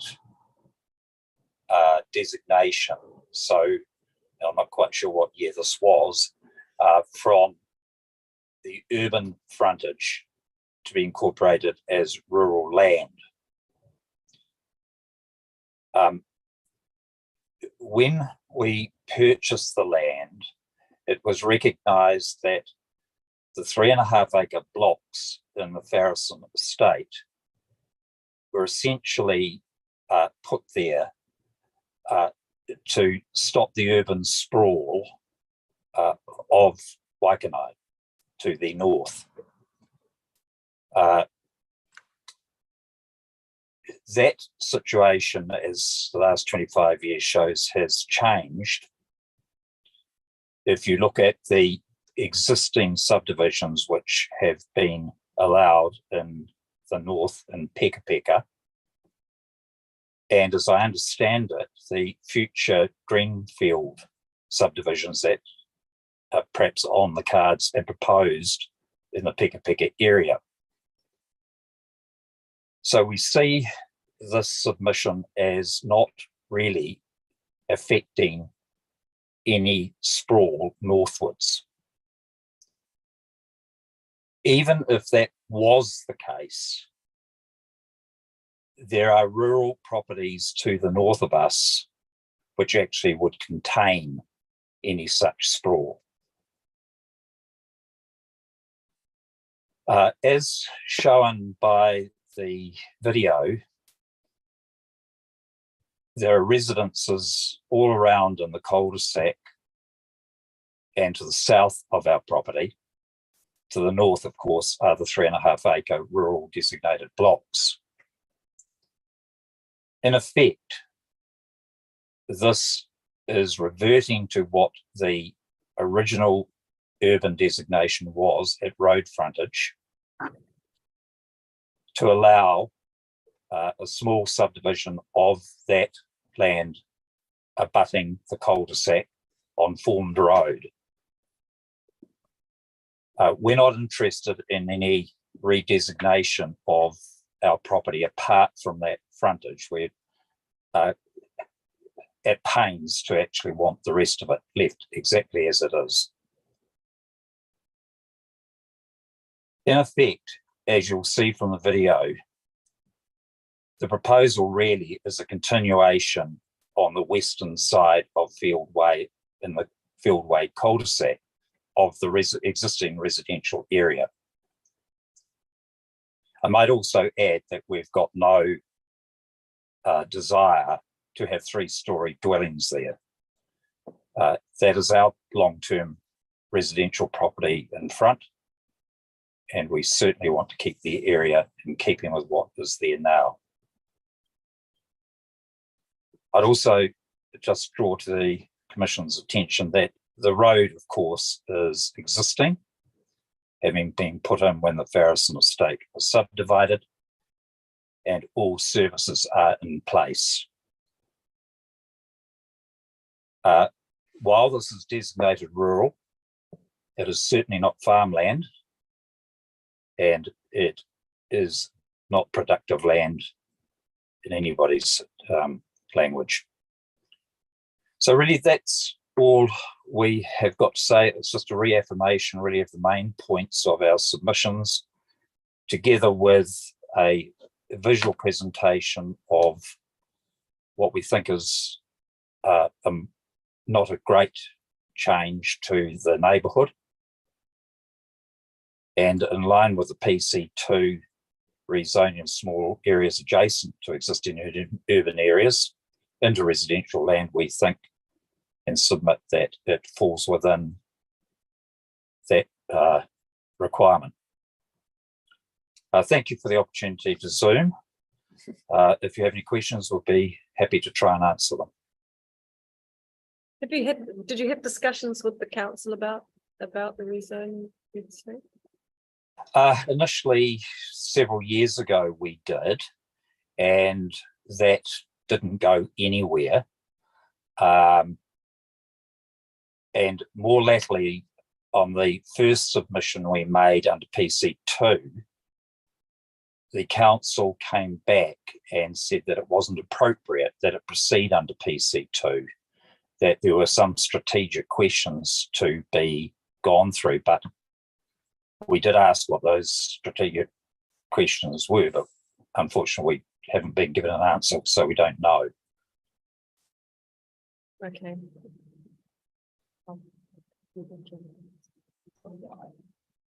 So as I understand it, you're saying this is a small piece of ribbon development around the end of a cul-de-sac that could logically be added to the residential basket of properties. Yes, that's exactly correct.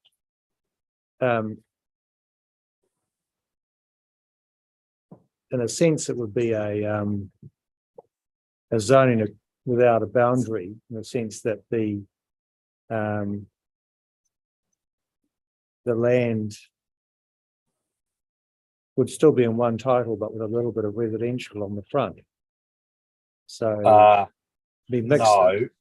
No, the way I saw it would be that if the designation is changed to urban for that front area to allow subdivision, then a subdivision would then be, a resource consent would be applied for to subdivide that into, and I'm not sure how many sections, but we haven't even gone down that far, but it'd be 4 or 5 with their own titles. Yeah. And what's the history of that land in terms of it? Obviously, most of the blocks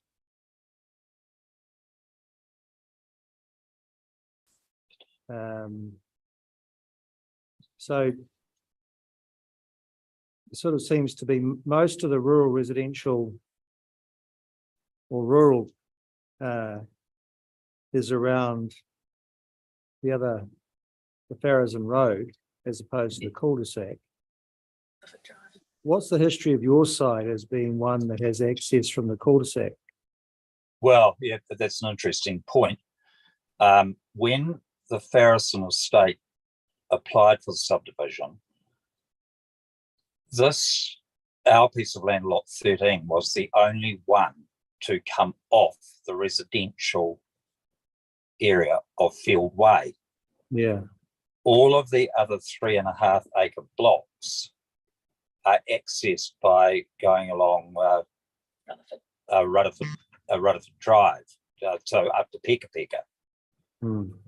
And access to that is not far from the settling ponds, the old settling ponds. So, in other words, ours is the only one that actually abuts the residential area. The others are off the rural areas of Peka Peka. Right. It strikes me as it would read as more logically residential than rural in terms of the current environment. Yes, well, we would agree with that, and that really was the nub of our submissions, that while we love living there and it's our house and long-term residence, the land at the front is actually of no use to us and could provide further housing. Yeah, well, your purpose is to release economic value because it's no use to you, which is fine. But in terms of the character of going down that cul-de-sac, it reads very much as an urban street, except at your end. That's right. So 2/3 of that cul-de-sac is actually housing, and our road frontage is not.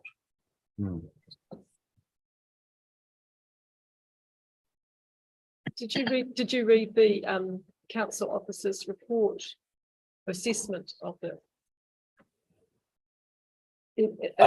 Just interesting to note their criteria, and that of the 4 criteria, yours met 3 in terms of the rezoning. It didn't meet one of the criteria. Which one was it? So in the criteria that the council officers assessed it against is that the site is adjacent to an urban area that's connected to infrastructure. Tick. The site has a relatively low degree of constraints, and any constraints on site can be managed by the rules. It's good tick for that. The site is not sufficiently large or complex to require a structured plan approach. That means that it's a discrete, smaller site.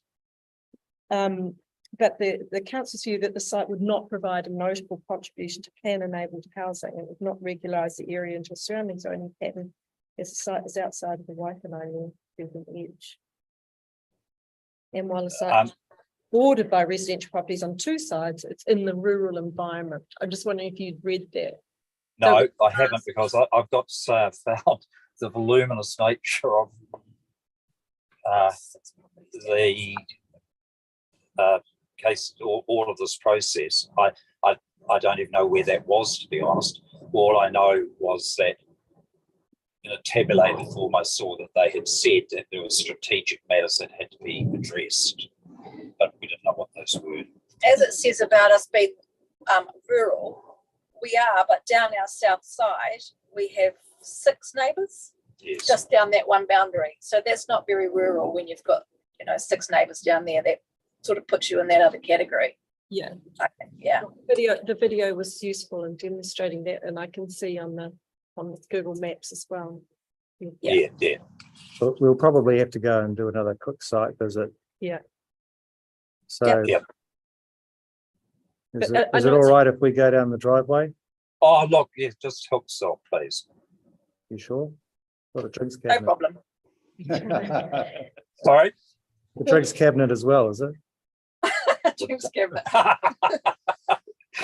Yeah, it's under the bench in the kitchen. That's all right. If you Okay, wanted to read that assessment, it is in some of the documents available online, and this one is the Plan Change 2 Council Officers Planning Evidence, and it refers to your site and assessment there against the criteria.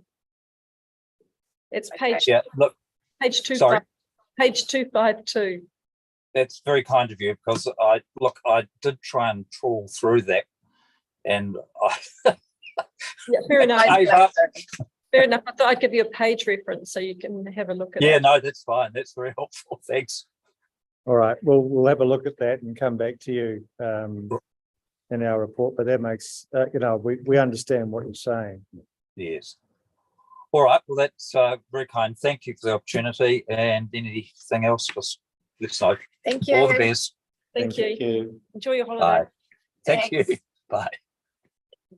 Okay. So the next person is Martin Frauenstein. How are you? Welcome. Going to probably be slightly different to one of the other presentations people had. Yeah. I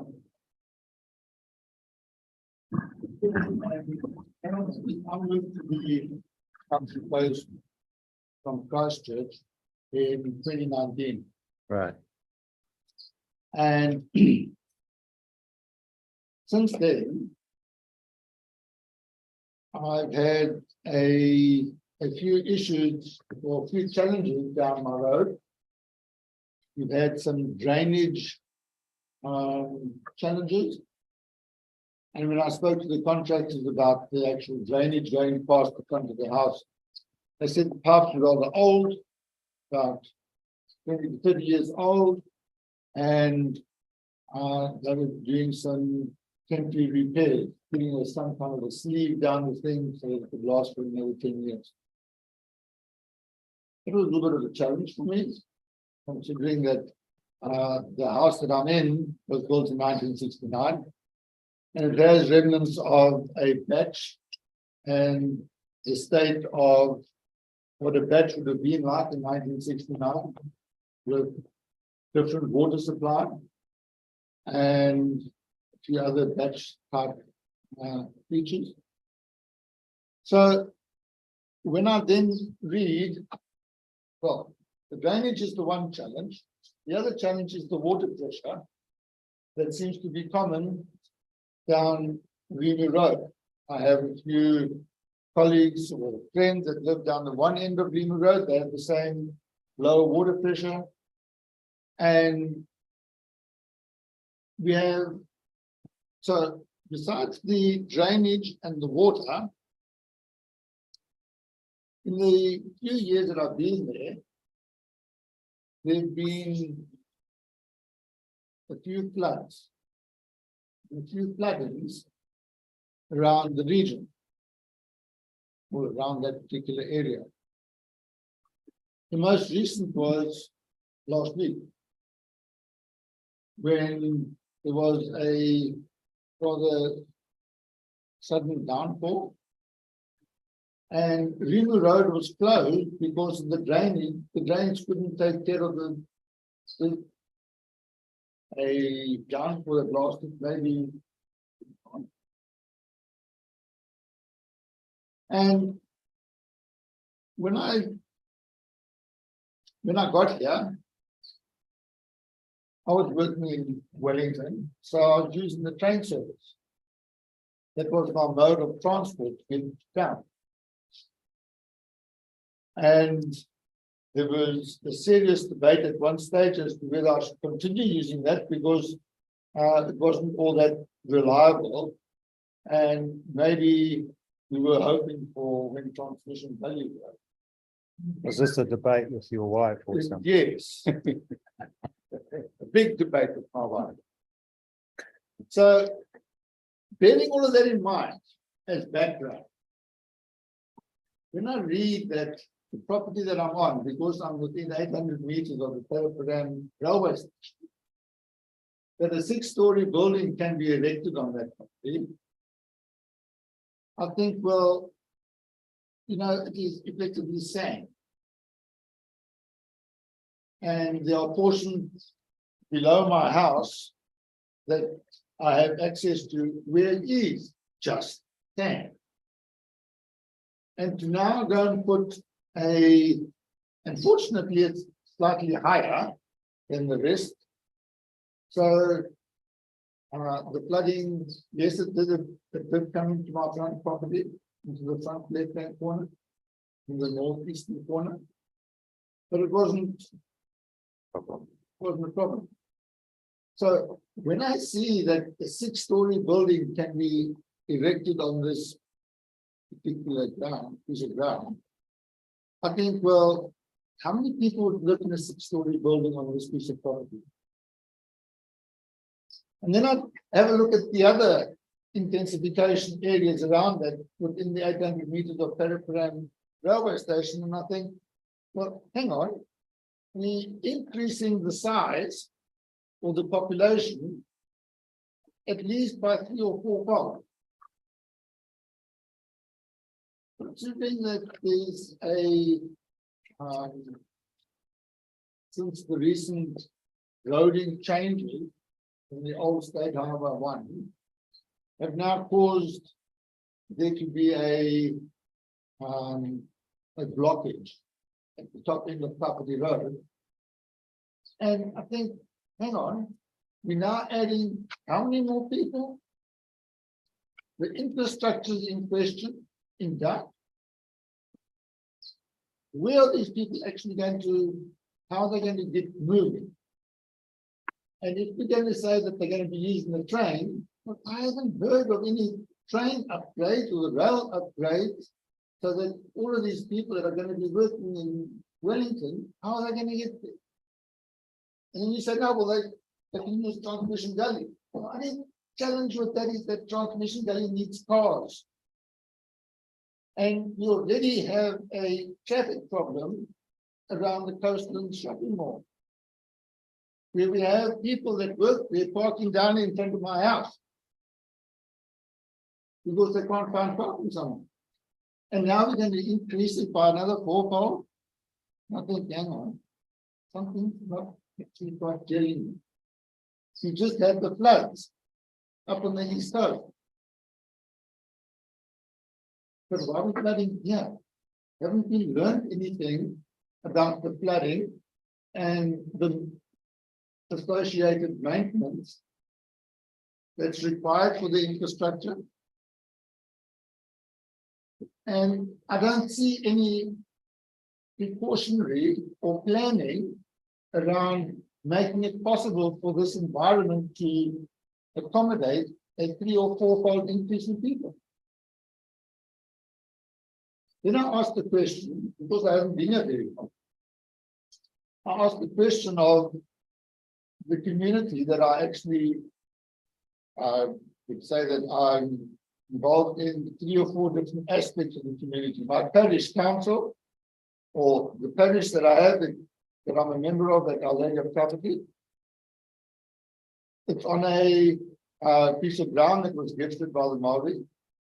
And when I asked the people there saying about this intensification, I've yet to come across somebody that says, this is a good thing.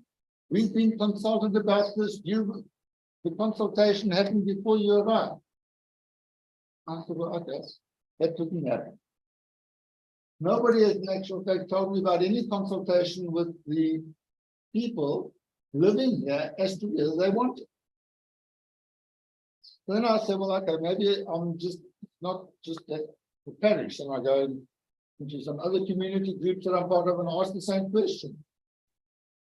And they also seem to be at pains to try and point out to me that there has been no consultation with the people as to, for the local people, as to whether we actually want it or what it is that they want. I thought, well, okay, maybe I'm missing the boat completely. And this morning I was fortunate enough to be able to play golf with my colleagues at the Waikanae Golf Club. And I thought, well, yeah, there's a good chance I'm going to get a good cross section over here, because we have people that have been in the area for at least 30 to 40 years. They're going to tell me. And they tell me as well that, no, they don't want it. 4 of the 15 people that were sitting around the table said to me, they came here because there wasn't this intense growth of people. There was this large number of people over here, and they came here to retire to a farm area. So my question is, why? And who's benefiting? To whose benefit is this? Because I haven't even got to the point of asking where the new schools. Where the new schools for the new people that are going to be here? Where is the plan for the new school? More population means more families, more young people. Where the school? When I was working, I was part of the Ministry of Health. And there was I'm sure that you're aware that there's been some change to the health system. And one of the things is the establishment of localities. Now, if we're already here on the Kapiti Coast having a problem with getting people to healthcare facilities, where people have to wait an hour for an ambulance, And I say, hang on, we want to increase the population here. How much? The demographic of the people that we have here, where are the health services? Where's the planning for the health services? I'm trying hard to say that somewhere along the line I've been sleeping these last 3 years, and that I haven't seen some plan somewhere, because in my investigation, I haven't seen any community engagement around this intensification, preparation for that. And as soon as I say the preparation for it, I think of the problems that we've had on the East Coast and in Northland with the flooding.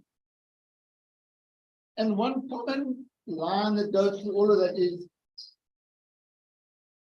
who was responsible for allowing that wood waste to accumulate, that swamp to accumulate?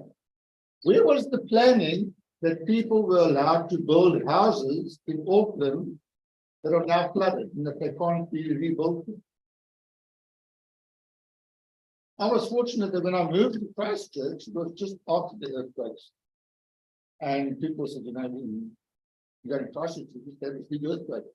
Yeah, because the next one's going to be somewhere else, and I don't want to be somewhere else, I would be here. I can understand that a place like Christchurch and the effect of the earthquake, you couldn't have done much planning.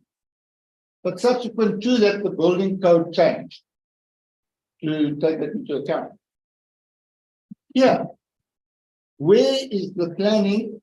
It's as though you'd be saying, we want you to build a 20-story building and we will start with the roof.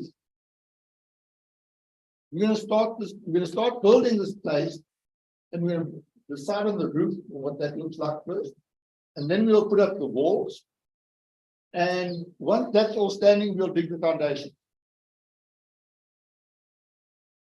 It doesn't seem right that we say that we're going to add all of this on when the infrastructure that we have and the support that the new community or the improved community, the regrowth is going to be taken care of. When these builds, should this go ahead, we have this development at the horse paddock on 240 Kapiti Road. There's already congestion going down Kapiti Road, but we're going to add another 240 vehicles to go down there daily. Shouldn't we fix or prepare first before we just go and do this? I don't see any preparation to be able to support this. Please help me understand where I find that preparation plan.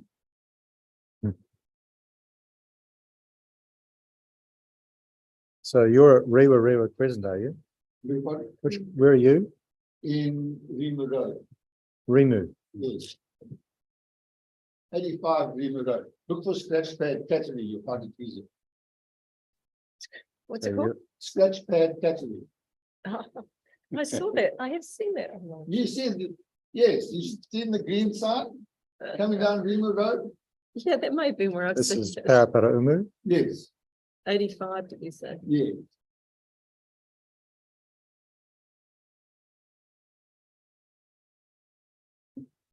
So you're adjacent to that industrial area, near that industrial area? And are there any schools in that area? Yes.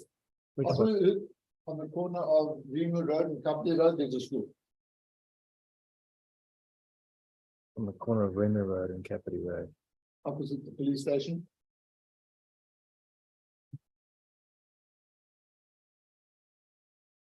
One of the busiest portions of our community, and we have little children, little people in. Oh, that's the Kapiti Primary School. So why couldn't the Ministry of Education just add a few more buildings to that if there's intensification. Think of the location. And the amount of traffic that you have in the location. Yeah. That would be my first question. Would that be appropriate? Well, that's a difficult question, but there is a school there. It could be. Yes, there is a school there. Yeah. Quite right.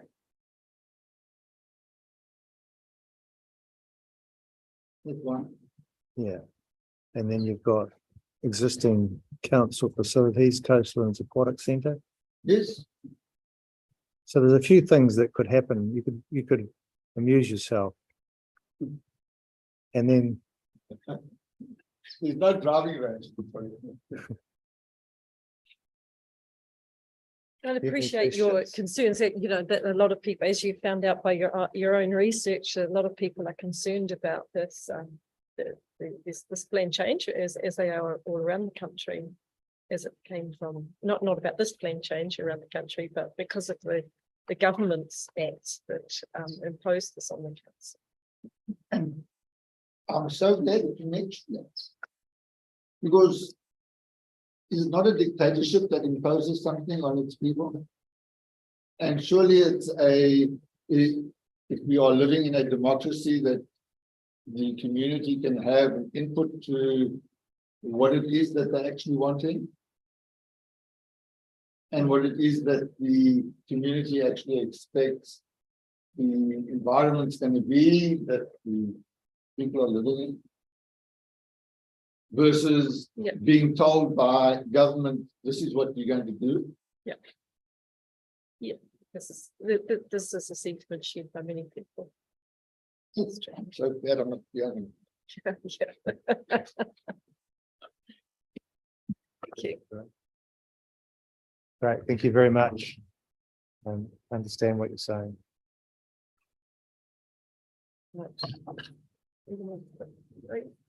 By your actions, you will know who you are. Thank you very much. Thank you. Yep. Okay, sure. That's fine. Thank you. Thank you very much. Good luck.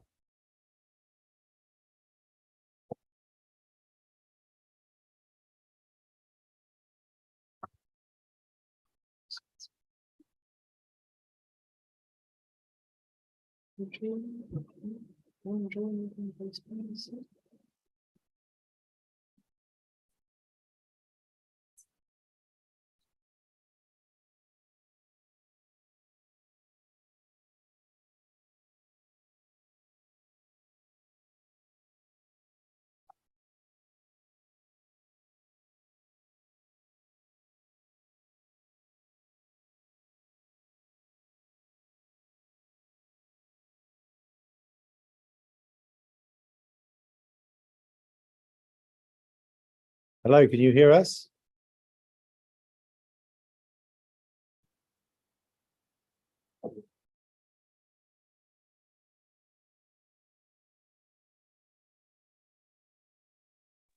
Hello, can you hear me? Yes, I can hear you. Yes. We're the panel. Oh, yes. Thank you. Thank you for allowing Hello, me. can you hear us? Yes, I can. You're very clear. Thank you.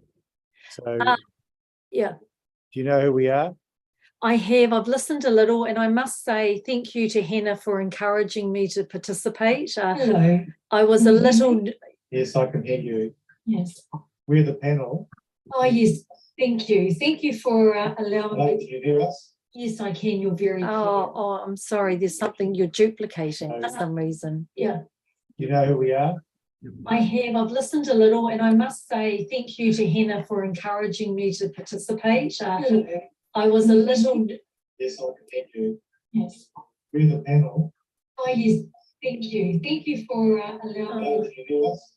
Yes, I can. You're very clear. I'm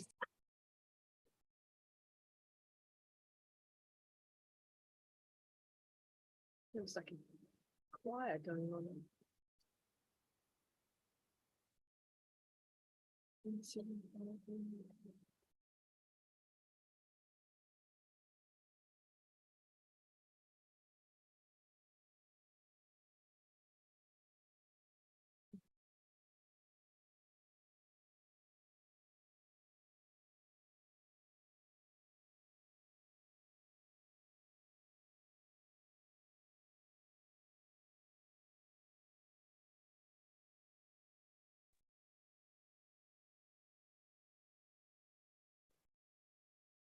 I'm sorry. Can you hear me now? Yes, we can. Yeah, my apologies. I had YouTube on at the same time. Yeah. Terrible hearing myself. It was shocking. Oh, gosh, I'm not even, listen to me. I just want to thank you for allowing me to participate and Hannah for encouraging me. I just want to say firstly that I was a little concerned to hear all the very technical nature of the submissions. I just really want to say that I'm coming from a layperson's position, and I hope that you will make allowances for that. Sure. Myself and my family, we brought into Waikanae Beach when our children were very young and they're now teenagers, to give them, you know, a taste of paradise and a safe beach to play on. Our background is that we don't have any family money. We scraped for the property that we own, and we wanted to try and get on the property ladder for our children. And so we've worked really hard for what we've got. But so I guess from maybe you may find helpful that I'm sort of in the middle of old money and new money, so to speak, if I could put it that way. I hope you don't find that offensive. So I understand why the government wants to get families and young people into property, and I really applaud and endorse that sentiment. And on the other hand, I sort of understand how it does infringe on people's individual property rights as well. And so I guess I just wanted to lay the land with that. I hope you find that useful. Mm-hmm. Thank you. So what's your address again? Our address is 27 Ringi Haroa Street. So what we've done is we're right being in the middle of the beach and the bakery, and Angel Hazelton is our neighbour, and I signed the submission when he took me through it. So I must say that even though I am educated, I did find all the material and the complex nature of zoning or district plan quite overwhelming, even though I'm not unintelligent. And so I may not have grasped all the legal and complex nature of facets of it, but I can just sort of give you my anecdotal layperson's perspective, trying to balance that sort of two critical areas that I find is the need to accommodate more people into reasonable housing, and I completely understand and endorse that, but also trying to also balance the need for safe planning or fair or consistent planning to take into account climate change and flooding and the impact of the environment on areas. So it seems to me it's a natural tension, and I wonder whether we can sort of achieve that balance in slightly different ways with the Waikanae Beach area. Right. So what have you noticed as the change in character in the time to Ringi? Yeah. So we've noticed that, well, originally there was a really huge move, and excuse me if I'm not putting this very well, pushed by the Kapiti Council to preserve what they called the old beach area and to make sure that it was sort of building was limited. And in that way, what we saw is that properties were not allowed to be built up to the boundary of the road. There had to be sort of space, and there was a certain percentage of the land that could be built on, which I'm sorry, I'm not too sure what it is, but it might have been like 30%, or you couldn't build on 30% of your section. And so what I saw is that there's always very clever ways for people to get around that, as we all know, because you're very clever at planning. I'm sure you could find a way to accommodate that whilst getting what you want. And so people built decks in the middle of their property and around, and you know, that sort of thing. And I have noticed gradually in a sort of a slightly rising of the building property, say maybe from 1 story to 2 story, an increase in the size on the site. And what else have I seen? More modern properties, and probably things like some properties have swimming pools. Not to my taste, of course, because I like the traditional beachy feel. So in terms of our property is an old 60s house that's been plonked on the middle of the section. So I guess the issue that I wanted to let you know is the arbitrary line that goes through, that cuts right through paralleling the beach. I can't explain it very well, but it goes from that little reserve across halfway down Rangiharoa Street and along, and it sort of seems to designate differently that area around the bakery, around 200 metres towards the beach area, and we're stuck right in there in one property side of us as well. And my understanding, which I struggled to get information or understand, I must say to you, is that on one side of that arbitrary lines, people can only build up to 2 or 3 stories. And on the other side of that arbitrary line, you can build up to possibly 18 metres, according to some other submitters. So as I say, I don't know if I've got that accurate, but that's my understanding, and please correct me if I'm wrong. I guess my position is that I think there has to be some recognition of some movement and cultural aesthetic of the area, because it's natural. I guess the thing is that it's such a dramatic, massive change in potential levels or heights is so dramatic that I think it sort of goes beyond what's fair and reasonable, and particularly with that arbitrary line. And the example I give is anecdotally is that ponding doesn't just occur on my side of the line and not on the other. And we get ponding. Our neighbour has increased slightly the land behind us, and we get more ponding just from that slight increase of centimetres in his raising of a section. So we've had to put in additional drainage areas. So we sit quite low. So ponding is increasing and happening more prevalent. And anecdotally, it just seems logical that we sit between a main river and a stream, and we're squeezed between those areas. I don't know whether the other areas of the Kapiti Coast have a similar sense of squeezing, where you've got the Waikanae River on the south side and you've got that stream that can flood on the other, and we're squeezed in the middle. But I just really think that there needs to be some thought around consistency, given the climate change, ponding, potential flooding that will occur within the Waikanae Beach area, maybe once in 100 years, who knows. But you know, you can't argue with the science, I guess, and you're more experts than I. But it just seems to be that if there is some sort of impact of that, then why does the council put in an arbitrary line in the middle of it when it will affect that whole Waikanae Beach area?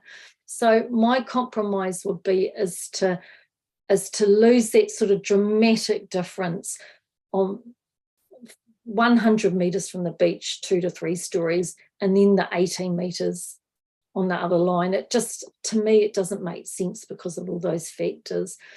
But also, I think from a broader perspective, in order to encourage families to move into sort of more intensive properties, I would have thought that it would have been more logical to have intensification around school hubs and transport hubs. There's no primary school in Waikanae Beach, and neither should there be, because there is a primary school up at Waikanae itself. You want a vibrant centre. The fact that Transmission Gully and the new motorways moved away from Waikanae Beach, Waikanae Township, maybe it's lost some of its vibrancy. Intensification around that is sort of a natural fit. It just sort of anecdotally doesn't seem a natural fit.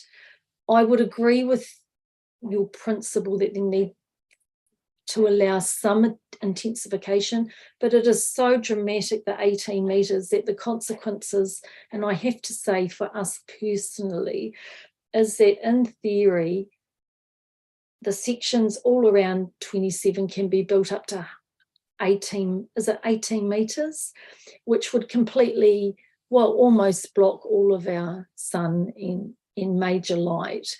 And you know, we're prepared to sacrifice some property right for the good of society and you know, to help our youth who are imposed a huge burden, you know, and with the huge property prices, which we've been subject to when we purchased as well. But I just think it's just so harsh that I think that it just becomes a massive intrusion on individuals' well-being. So I guess that all I ask is that arbitrary line where on one line you can build X stories and the other 18 metres just doesn't seem feasible in light of all the need to have a supporting infrastructure of schools and medical facilities, which you can't access there anyway, and there's no room to build an extra school, and neither would there be. The logic is the school is in Waikanae itself. So I don't know if it would necessarily attract what government wants, which is to attract young people into their first houses. But yeah, so I would just sort of say that on fairness grounds, I think it's an arbitrary line. I think what has happened is there've been blank templates put all around the country. And I think that really there needs to be a bit more sensible appraisal of each individual area. Now, I don't advocate, and I'll probably get criticised for this, I feel sad that the old beach character may likely go, and I understand the concerns of our older neighbours, and I certainly understand that. But I guess what I would encourage the committee to consider is just a happy medium, and not to have such a dramatic difference to mean that it could be like a Mount Maunganui, or have the potential to look like that. And I just feel it's just not very a sensible approach. Yeah, so the other thing I wanted to draw attention to, and I'm sure you will have a very legal response to it, but it just seems to me that it raises a couple more questions, is that huge intensification of 18 metres as opposed to say 2 or 3 metres. I'm not too sure what the flooding protection and the drainage requirements are. I can only imagine it will be really upscaled, but it would seem to be that if you grant exactly what is wanted, but yet not know about actually the potentially massive significant cost to ratepayers generally of improving or protecting the area from floods or ponding, and that it just seems to me that it's not really very fiscally prudent.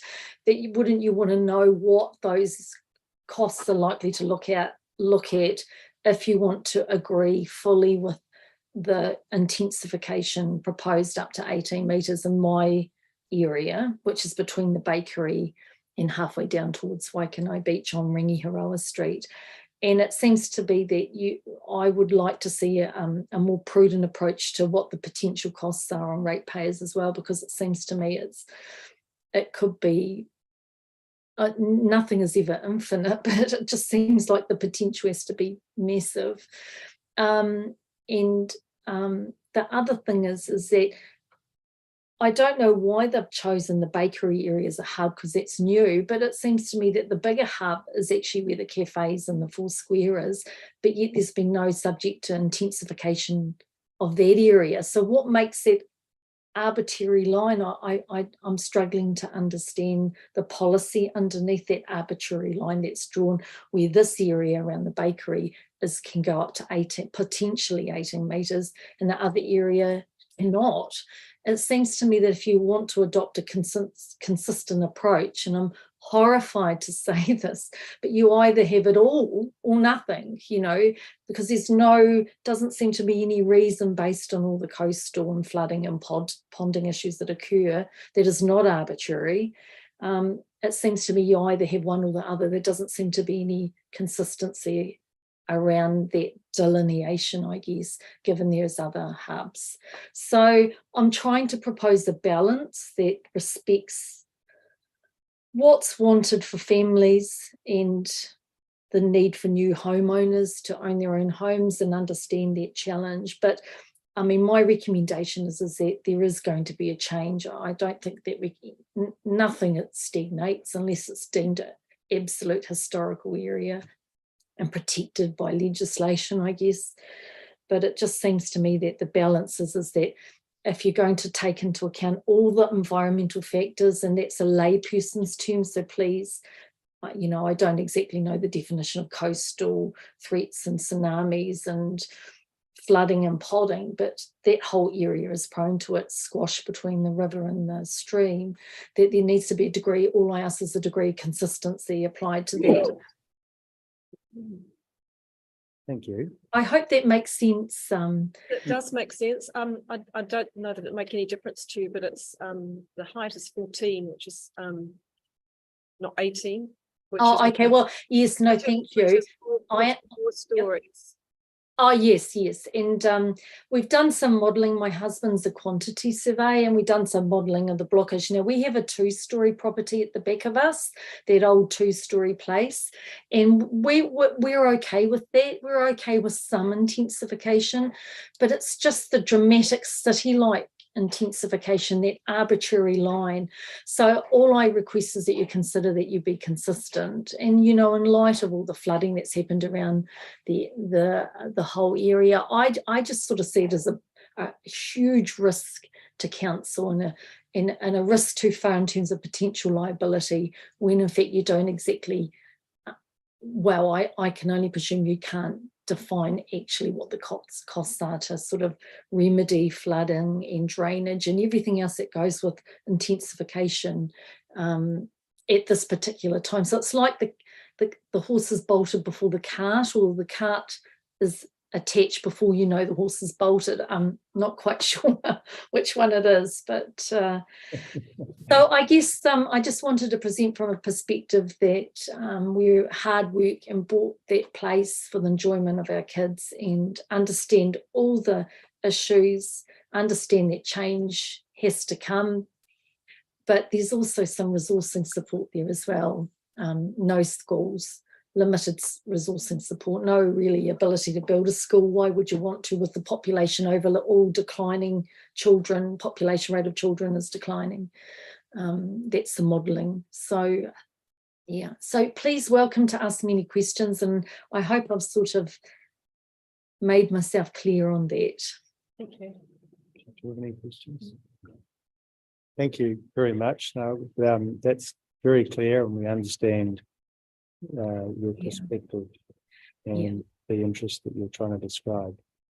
Oh, I'm sorry you don't have any questions. Obviously haven't been challenging enough for you, but I just want to say you've got a tough job, and as I say, I just ask that you just limit the height to make it more consistent in that Waikanae beach area, and I think that's a fair and reasonable approach overall, in light of all the other factors and challenges that you have to grapple with. Thank you very much, Ms. Patterson. Very helpful. Yeah, thank you, and take care. Have a good day. Bye-bye. Bye. All right, so we'll have a quick break, and then we'll go into some easy stuff in the afternoon.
Right, good afternoon. Good afternoon. We've got Catherine Hepplethwaite here as the lead person, is that correct? I'll take the lead. Kristen Gunnell, Special Counsel at Ross McVeigh, and then I think if we hear from Mike Brown from Kiwi Rail, then Stephen Charles, and then Kath. Okay, fine, thank you. So we're the panel, and my name's John Narson, and I have on my left Jane Black, and on my right Royal Kirikiri. So we've been charged with hearing the submissions. All right, so we're in your hands. We've got a lot of information in our heads with all the reading that's happened,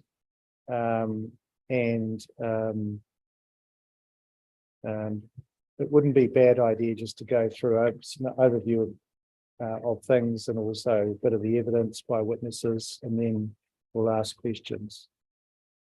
Fantastic. That accords with how we wanted to run it.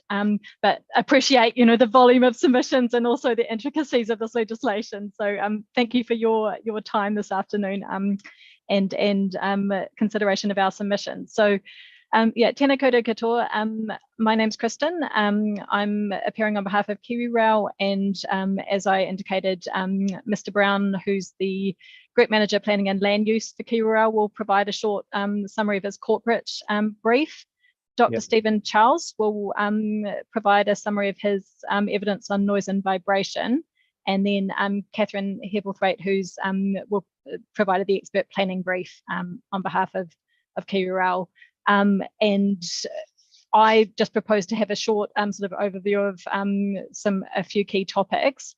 I also provided a memorandum of counsel last night, which included a diagram, which we thought might be helpful in terms of addressing Mr. Brown's points around setback width. I'm not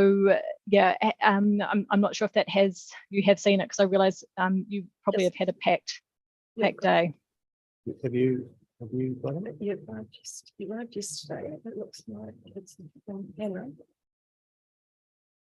Hannah, and it was sent today at 9:08. The key point in it is a diagram which I can show on screen for Mr. Brown to speak to, if that's easier rather than you trying to track back through. Yes, except that I'm slightly concerned to make sure I get everything. So we can just have a look. I can send it to you. Did you send that from Hannah? That insight doctor. So you're sending them a different message now. I'll send it. So what's the email that you're sending from?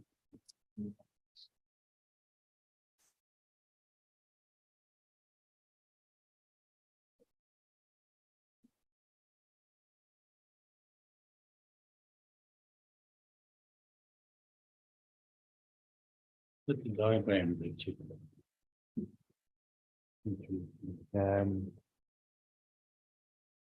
just that I'm using smart boxes, and I was using your inside address.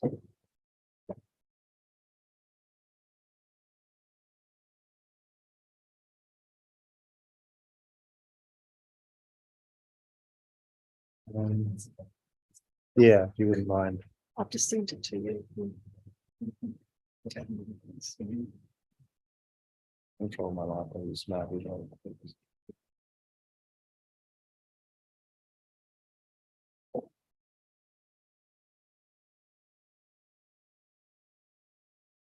I think a diagram would be good, which is why I'm trying to find it.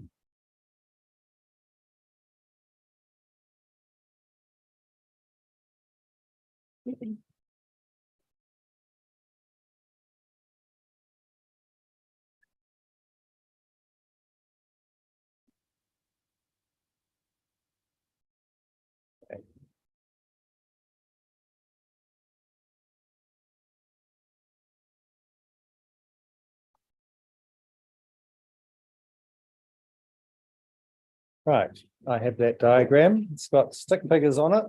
Yes, yeah. You know, they make the point in a very basic way. Yeah. Yeah, so I guess just in terms of my introduction, I think there's two key matters that we wanted to present on to you today. The first is qualifying matters and the setback, which Mr. Brown will discuss further in terms of the need for that, that 5 metre width, but just to set the statutory framework for it. So you'll be aware that section 77I and 77O subclauses E of the RMA provide for a qualifying matter as a matter required for the purposes of ensuring the safe or efficient operation of nationally significant infrastructure. And under the NPSUD, the New Zealand Rail Network is specified as nationally significant infrastructure. So in our submission, the controls sought by Kiwi Rail are matters to ensure the safe or efficient operation of the rail network and therefore constitute qualifying matters as expressly contemplated by the Act. And you'll hear from Mr. Brown and Ms. Hebblethwaite for the evidence for the need for those controls. Yeah, I don't think there's any dispute that they would be qualifying matters. Indirectly, another issue has arisen in this case about a urupa and proposal to put controls on that would be more than necessary to prevent the operation of the MDRS. And in the case, and as I understand the tools here, the setback will apply now, whether you're taking advantage of the MDRS standards or not. So they will apply to land irrespective. So they won't be there to neutralise, those setbacks will not be there to neutralise and hence qualify the MDRS, but actually to introduce a whole new level of control. And so the relationship to the issue I just described about the urupa is whether they're related provisions. Yeah, my understanding is, so the density standards in Schedule 3A do include setbacks. Yeah. And I guess what we're saying is for the rail corridor boundary, instead of the 1 metre, so I think the Schedule 3A, Clause 13 has front yards of 1.5 metres, side of 1 metre, rear of 1 metre. And we're saying that for rail corridor boundaries, buildings must be set back 5 metres. Yes, but it won't only apply now to the additional capacity that's generated by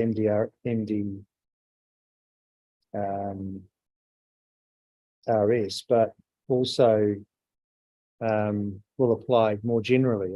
It wasn't there in the residential zone. Yeah. I don't see a problem with that. Yeah. But it has a family resemblance to a similar issue we're dealing with, in the sense that a control is being promoted, which would actually further restrict rights, even if the residential zone was unchanged by the medium density residential. No, I understood. And so when you get to section 80, which says you can incorporate those standards and you may also amend the provisions and introduce related provisions. Yeah. It seems to me the words in subsection 1B3 related provisions also includes provisions that relate to any of the following, comma, without limitation. The key words there are without limitation, because that's sometimes when lawyers talk about without limitation, they then put a list and they mean the list is without limitation, but that's not how this reads. It's any of the following without limitation, meaning those matters are not limited. In other words, that those words don't limit them unduly. So the list is comprehensive, but there's a sense of expansiveness about it.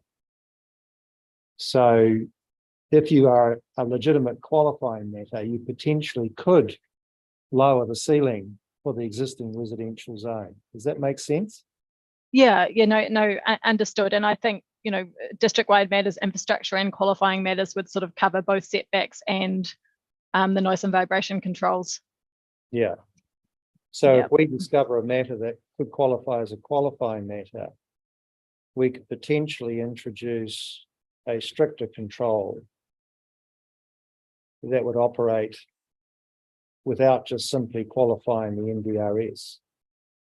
It would actually be a bite, even if you weren't taking advantage of the NDRS. Yeah.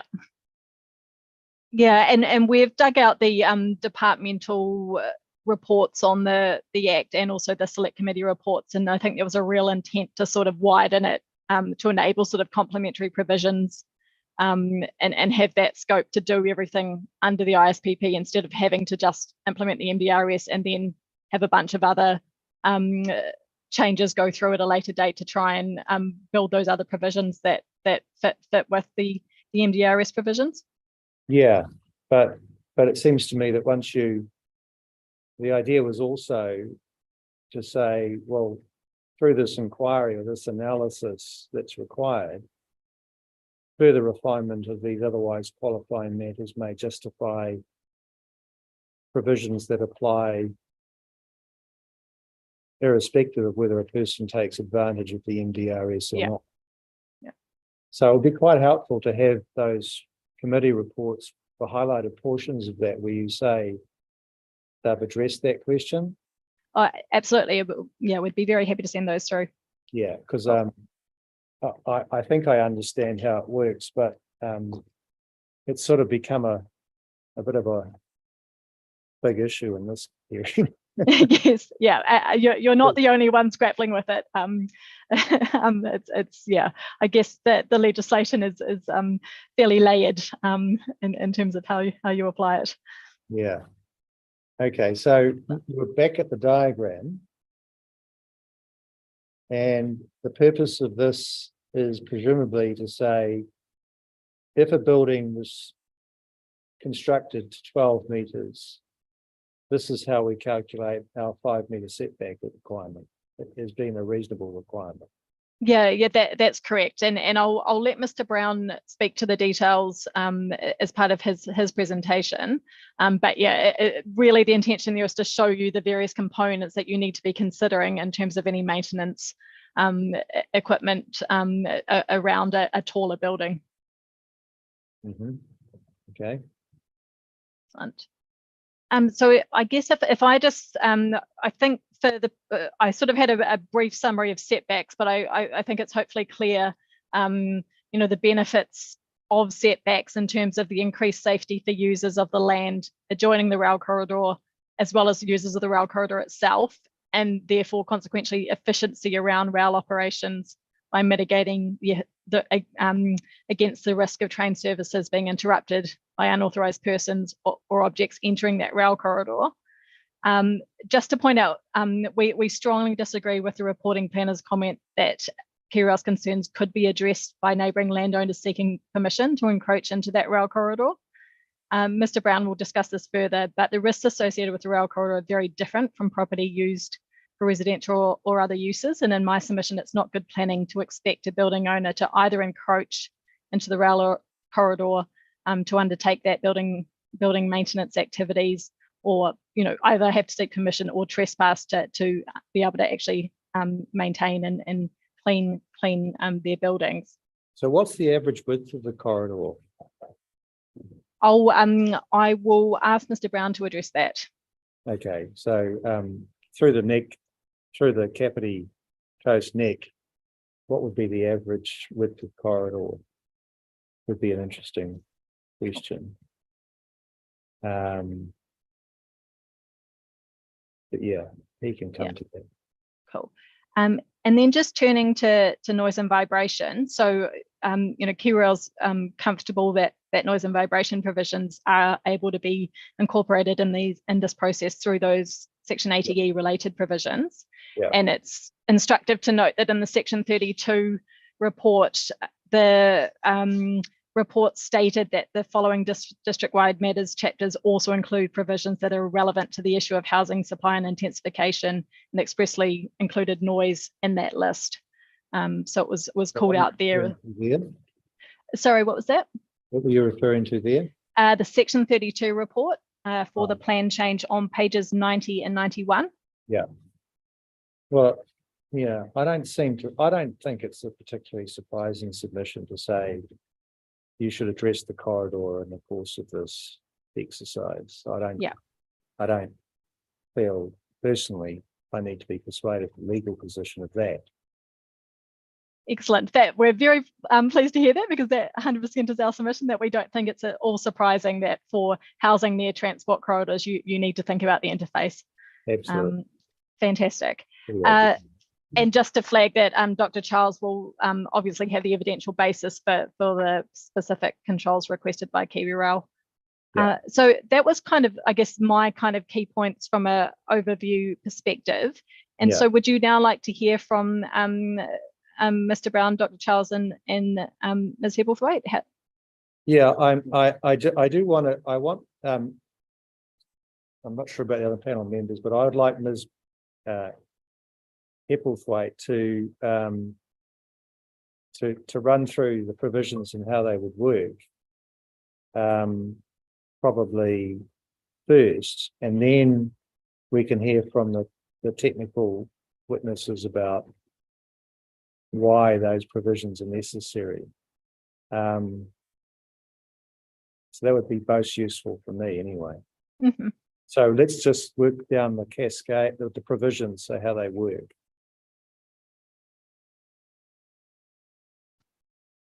Good afternoon, Commissioners. I am Kath Hebblethwaite. I'm planning consultant here today to assist yourselves and help explain the provisions which Kiwi Rail has sought.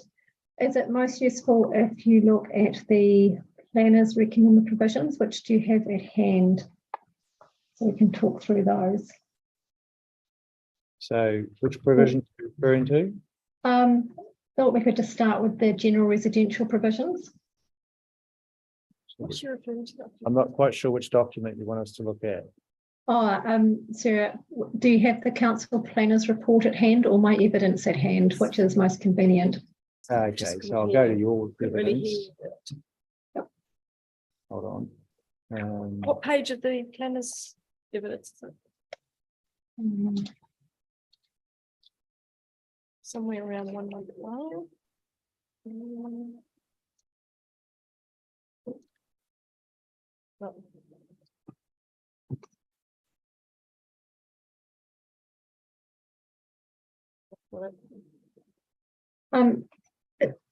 I could probably just start with the general overview if that's helpful.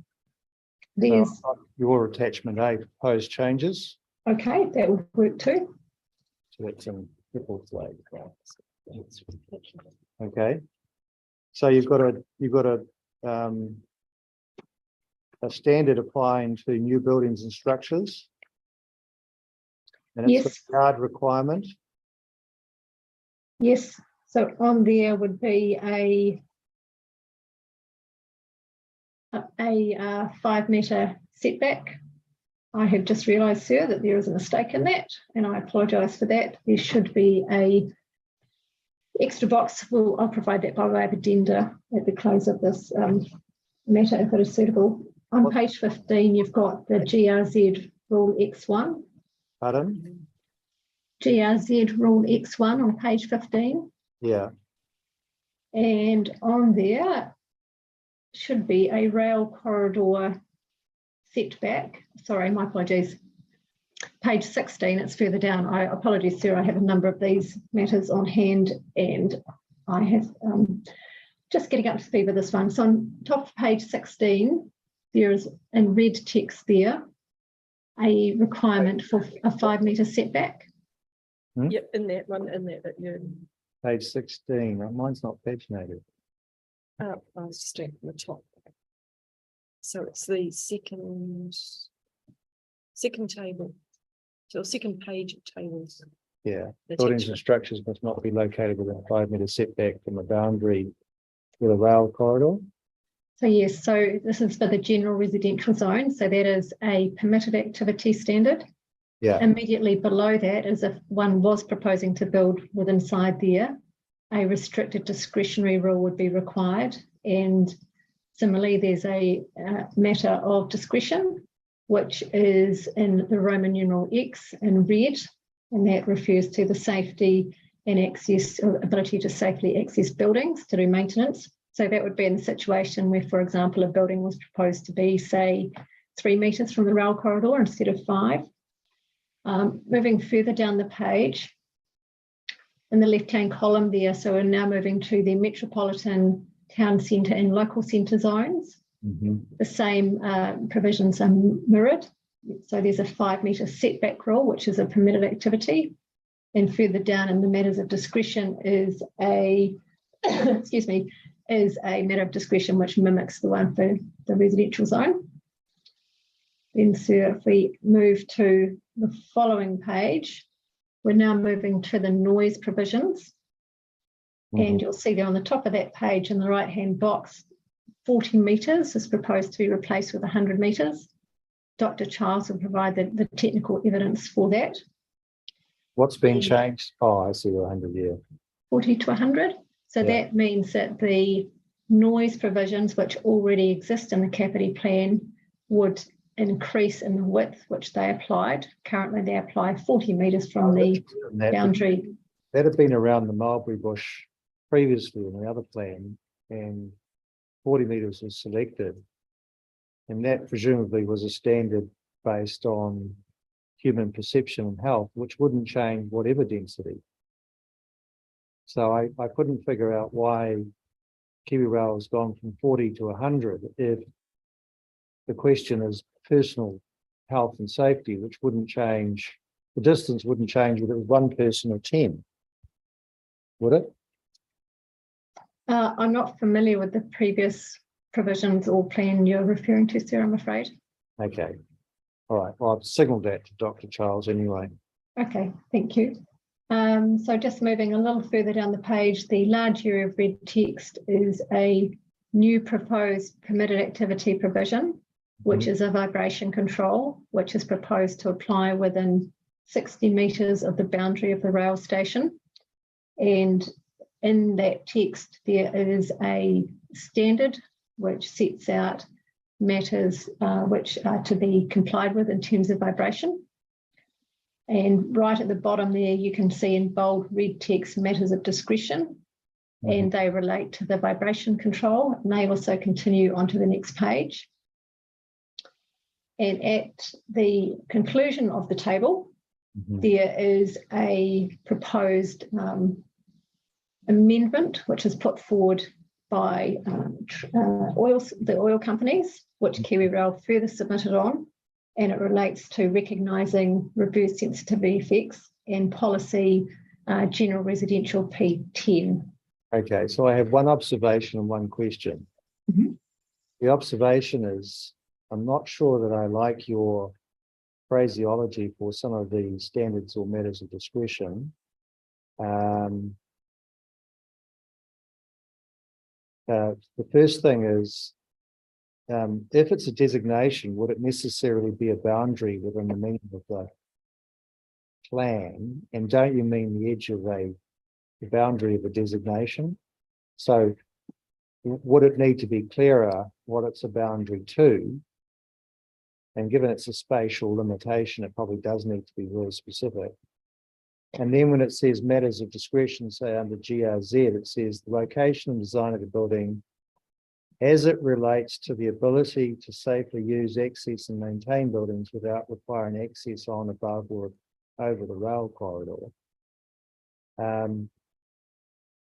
Wouldn't it be just better to say the matter of discretion is the sufficiency, that whether there is sufficient space to maintain buildings without requiring access to the rail corridor? Well, I'm not sure how those matters of discretion are phrased in the plan, but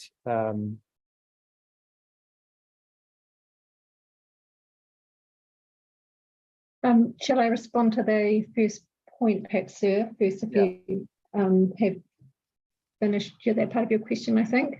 Yeah, well, my observation, yeah. Observation, yes. I agree with you regarding the boundary, and the council planner raised the same question, and I agree it could be made clearer that it is the designation boundary. So that's an amendment that I think would be quite helpful. Yeah. The phraseology for the matter of discretion,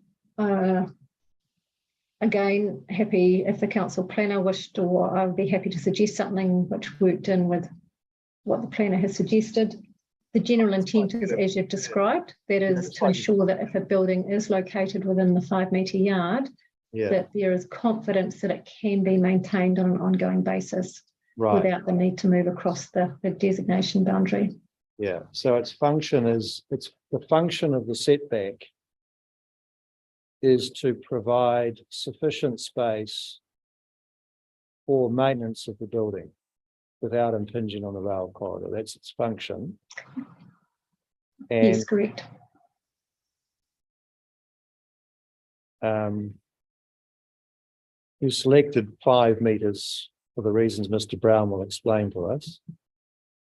But in theory, you accept that in some circumstances it could be less, and that's a matter of discretion. Yes, that's correct. And just in terms of the vibration standard, again, it says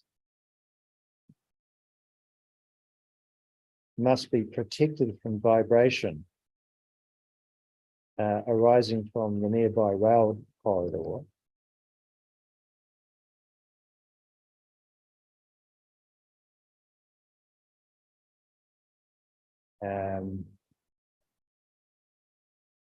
So previously it was a 5 metre setback from the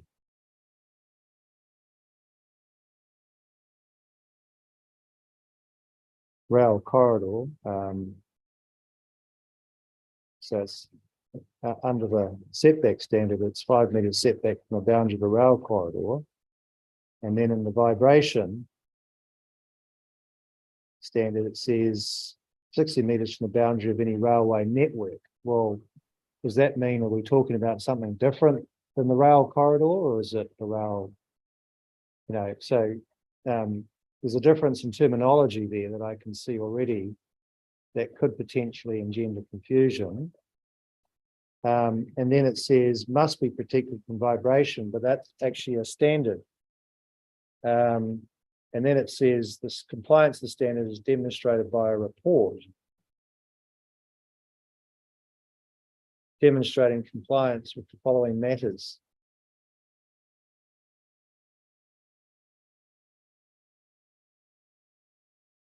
Why is it the case that 2 isn't just on its own without the 1? Isn't it just presentation of a report by a suitably qualified person that the following matters have been addressed or achieved? Why do you need 1 and 2? 1 sets out the distance which the provision applies to.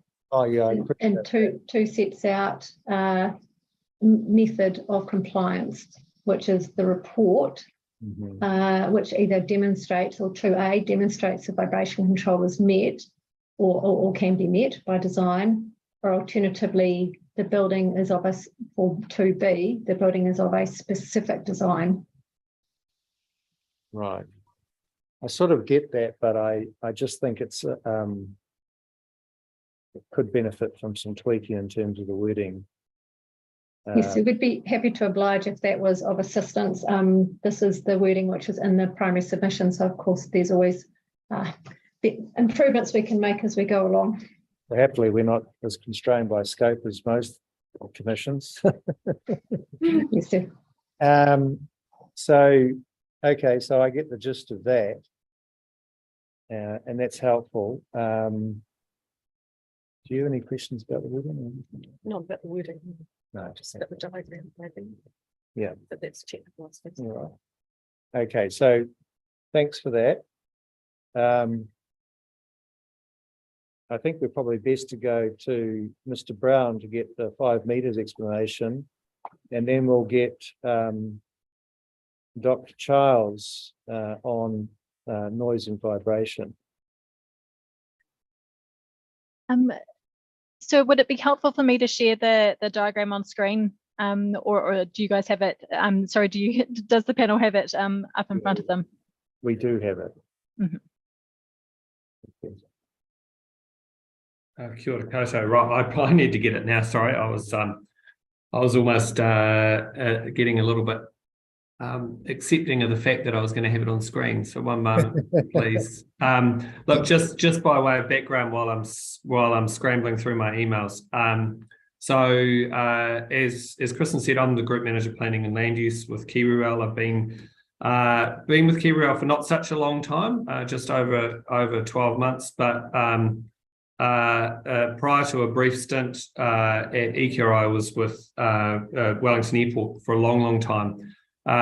So setbacks, building setbacks, residential setbacks from noise sensitive activities and areas where there is a significant safety issue and a safety concern is sort of within the purview of my, I suppose, last 15 years of work. Hopefully that's the diagram. I might have just bought myself a bit of time. You can get it up on the screen if that'll help you. No, I've found it. It's fine. Look, so just by way of context and just to set the scene here. So the Kapiti Coast has the North Island Main Trunk rail line crossing through it. It is our key freight network, and within the Kapiti Coast, it actually caught me by surprise when I pulled the numbers together for my brief of evidence the other day. There is a significant amount of rail traffic on that line. It's a dual track line for most of through the Kapiti district. It's electrified for a good proportion of it through to Waikanae, and those two matters are reasonably significant because the duplication of the line means that trains can run very consistently and frequently, which they do, but also with the electrified lines, there comes with it an additional requirement for it's the best way to put this, I suppose, consideration of avoiding electrical incidents.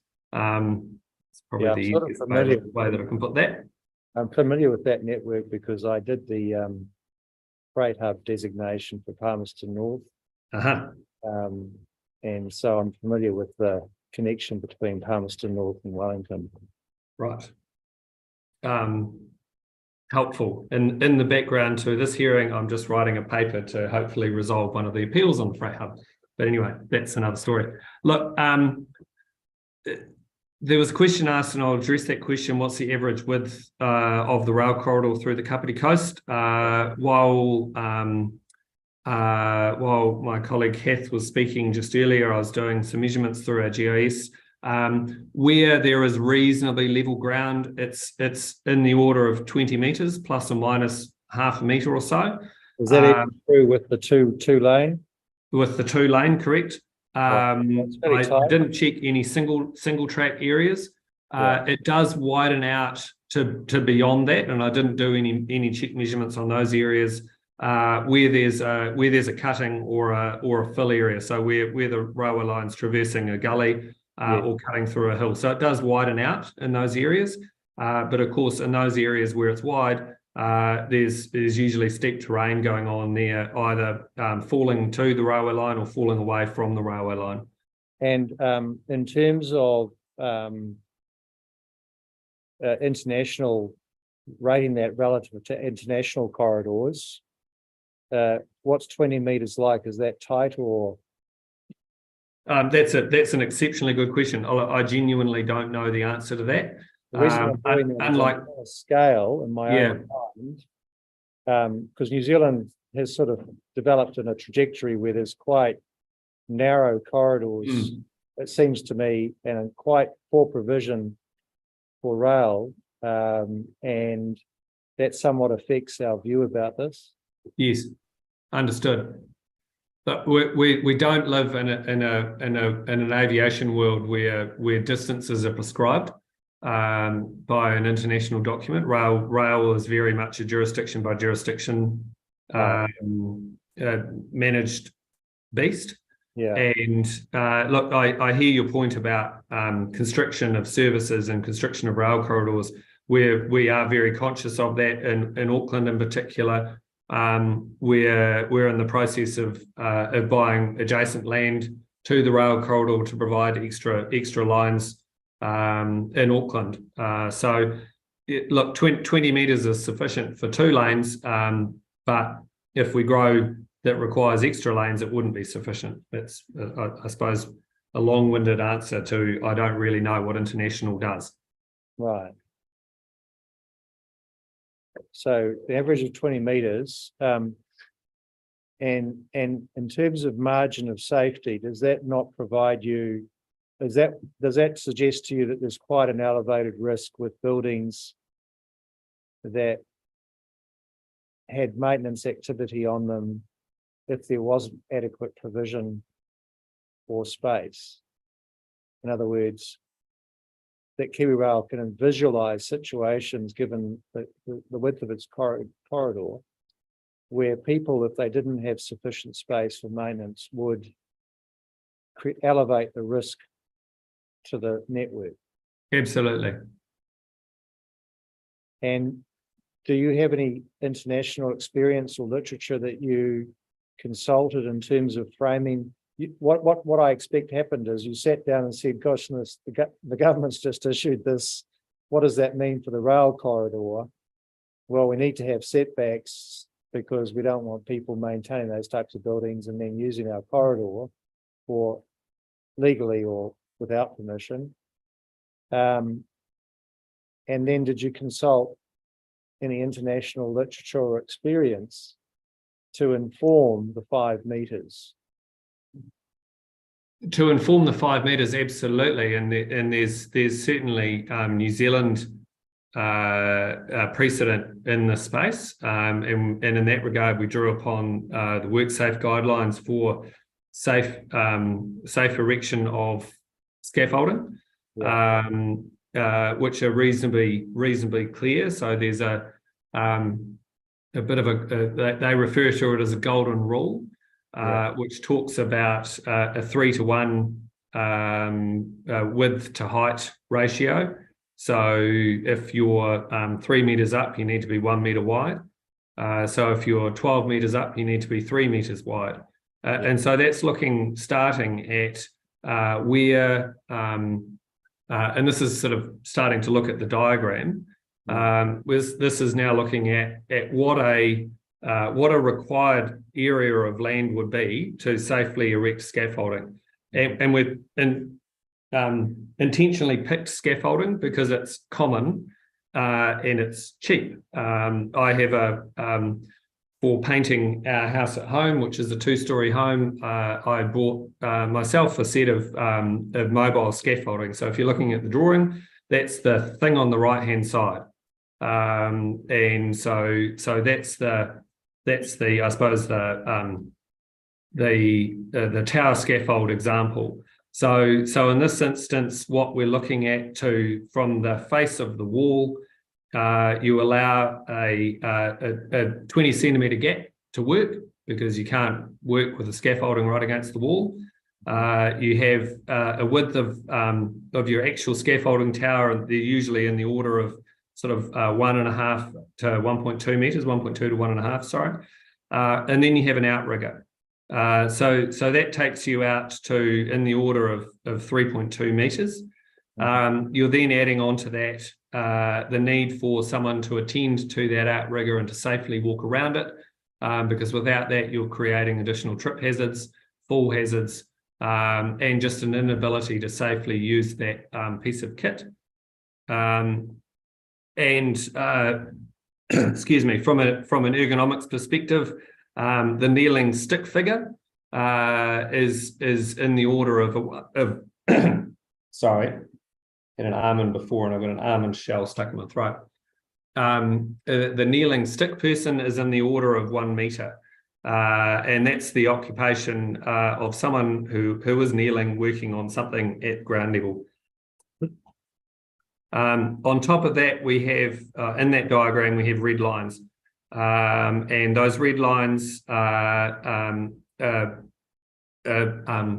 probabilistic curves or dimensions based on what the chances of an object being dropped from a scaffolding, piece of scaffolding kit, bouncing off something on the way, which is reasonably high, and then obviously falling outwards. And so those figures that are there are the 75th percentile curves. So what that represents is a inside that red line, 75% of all objects dropped from scaffolding will fall within. So it does mean that 25% of those objects fall beyond those widths, but looking at a reasonable safety element, those items can be safely contained within a site. Sounds like I'm not the only one that got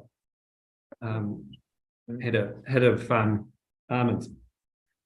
Can I just ask a couple of questions there while we're Sure. on 5 metres? So well, a couple of things there. Just when you're talking about you're painting your house, I just had my house painted, and it's between one. I think it's about 1.1 from the next house, and the scaffolding wasn't. It was bought by a scaffolding company, so it met the health and safety requirement. It didn't have an outrigger. It had a ladder to get up, and it was done on the length side. So it didn't. You don't with the scaffolding company. You don't have that outrigger thing. So the scaffolding company probably would have anchored the scaffolding in some other way. What we're presenting here is that we don't have that assurance, and we don't have that ability to allow for that assurance, because if there is an inability to anchor the building, say if you were a hang on, I don't know how to say that word, it's just gone out of my head. A leaky building with the rough cast substrate, you can't put penetrations in that to anchor. They don't have penetration, they put a block of wood and they screw it into them. Never mind, that we're getting into detail there. Yeah. So there is a number of reasons why scaffolding may or may not require outriggers. What we're looking at in this instance is that we need to accommodate for the fact that it may need them. Those red may need them. Those red lines more look more like somebody threw something over than dropped it. It's to accommodate bouncing off the rails, which does occur. Now, the question is,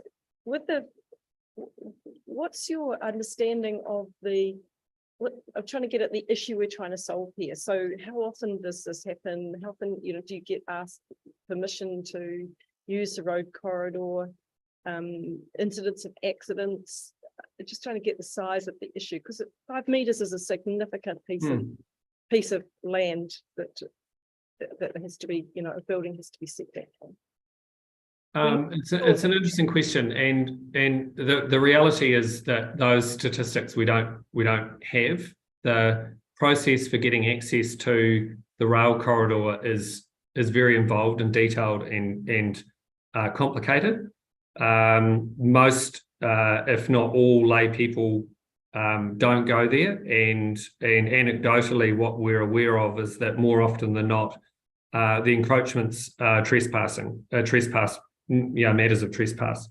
So that's what we've in our operations and our safety people have informed us in preparing at this position. You'd appreciate that 5 metres is a significant setback for buildings to have. So we need to understand what the issue is we're actually trying to solve here, and what's the extent of that problem, because it's corridors are a long thing. Yeah, it's a long thing, and for a long time it's been seen as a what's the word? Something that can just be used. The position that we're at in trying to accommodate the Crown's desire to decarbonise transport is that growth on the corridor is essential. And we'll see more cases of the likes of the multiple movements per 10 minutes that we do in Kapiti throughout the country. The safety matter is and people versus trains and objects versus trains is the crux of the issue that we're talking about here. And look, I appreciate the distinction that you're making between, you know, say a 1.5 metre residential side boundary or whatever that number is, and the separation to the rail corridor.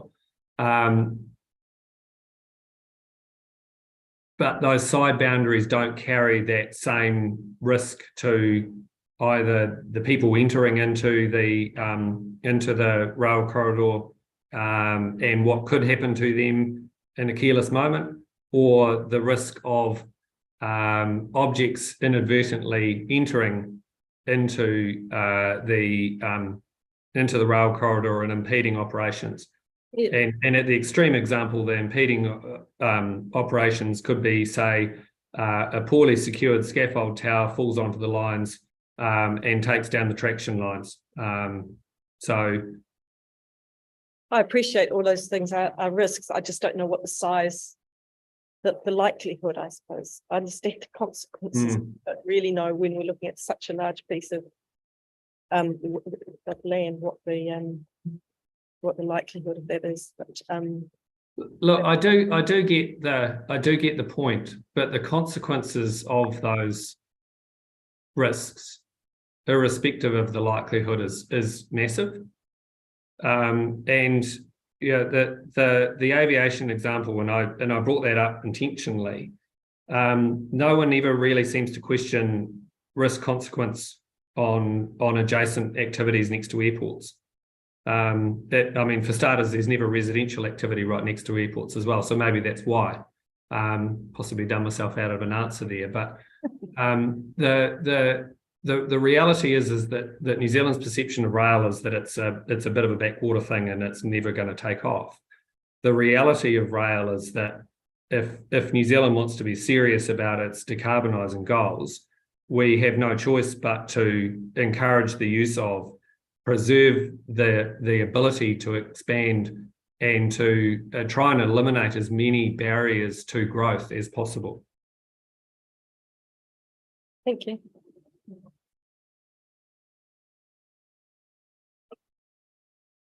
All right, so that's your evidence, Mr. Brown? Unless there are any other questions, absolutely. Right. We might come back to you, but that's certainly.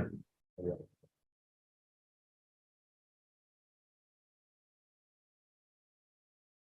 Okay, Dr. Childs. Good afternoon, panel.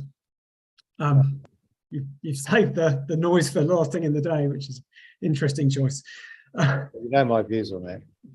Absolutely. I'll summarise my evidence relatively briefly. I'm more than happy to elaborate on anything if there are any questions, but I'll deliberately sort of keep it pretty tight. So in terms of you've got the statement. There's an existing rule in the operative district plan which requires any new houses within 40 metres of a rail corridor to appropriately insulate themselves against rail noise. Yeah. So my evidence is setting out the technical basis why that 40 should be 100 and why there should also be a vibration control out to 60 metres. So in my evidence, I've set out the health effects of the rail noise and the rail vibration on people. And that's all, particularly the noise, it's got so quite robust evidence base behind the numbers there. And then I've gone through the different ways in which you can address those issues and the appropriateness of land use controls on the new activities, as there are controlled in the operative district plan to some extent. You raised the question at the start about, well, the health effects don't change from one person to 100 people. You're absolutely right. The 40 metres is, in my view, is inappropriate and inadequate in the operative district plan, and it should always have been wider. So it's not that the health effects have changed. It's just the rule was never adequate, and as we have more people exposed, that becomes more and more of an issue. Right. Within the operative district plan, there's actually a contradiction within the plan itself. It has an external noise level, yeah, 55, and it says if you're less than 55, you don't need to treat a house, and that's absolutely right. But you don't reach that 55 until you're 100 odd metres away from the rail. So the operative district plan, it sort of set a realistic threshold for where you need to treat, but it conflicts with the distance that's in there.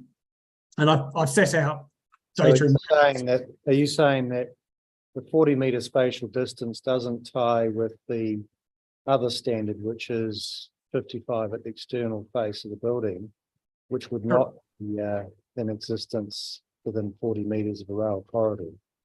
Yes, yeah. At 40 metres, unless you've got a very big structure in front of you, you'll always be way more than 55. Yeah.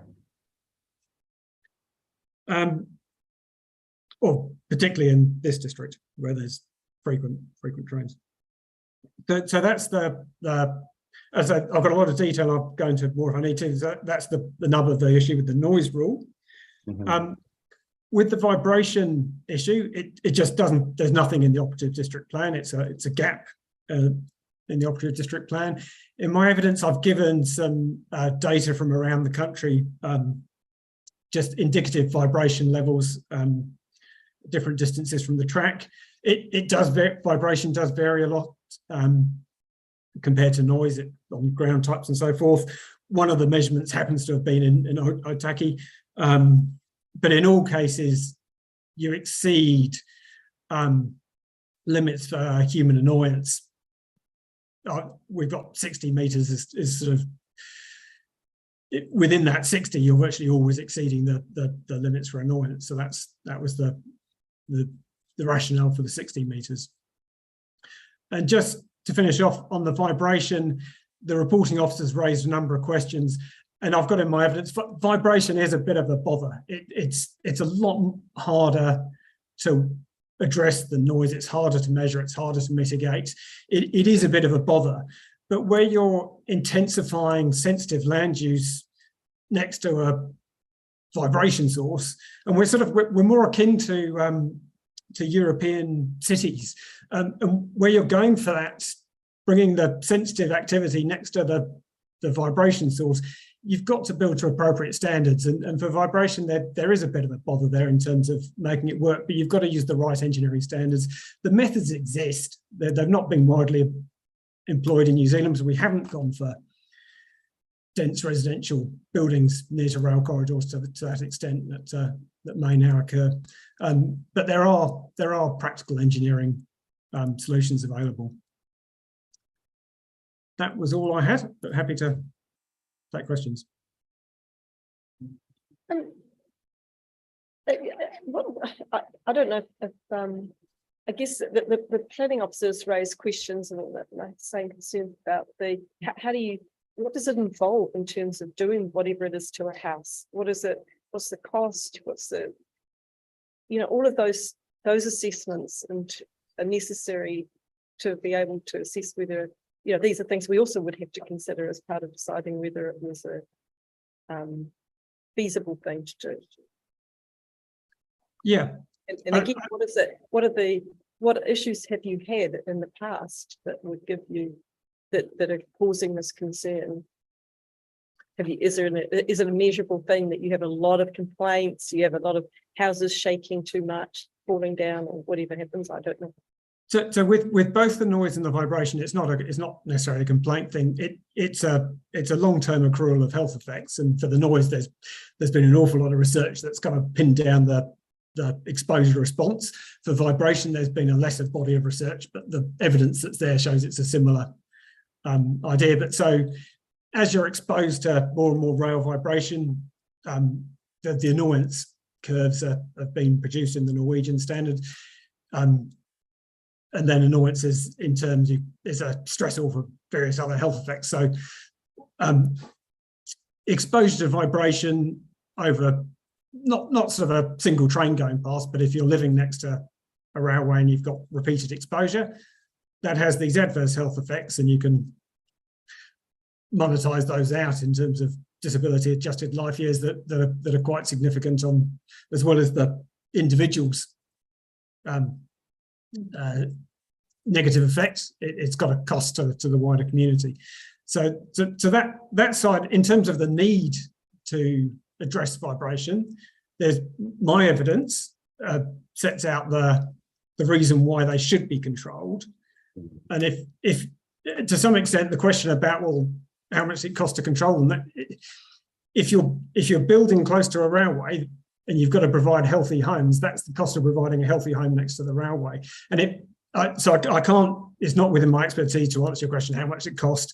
And even if it was, it varies hugely between this building on this site, and if it's orientated slightly differently, or if the internal layout slightly differently, if it's a steel framed or a concrete frame structure. So that there's not an answer. When I'm going back sometime in the UK, if you were right on top of a railway, it was 10% of the building cost to isolate the building. So it could be of that order if you're close to the railway.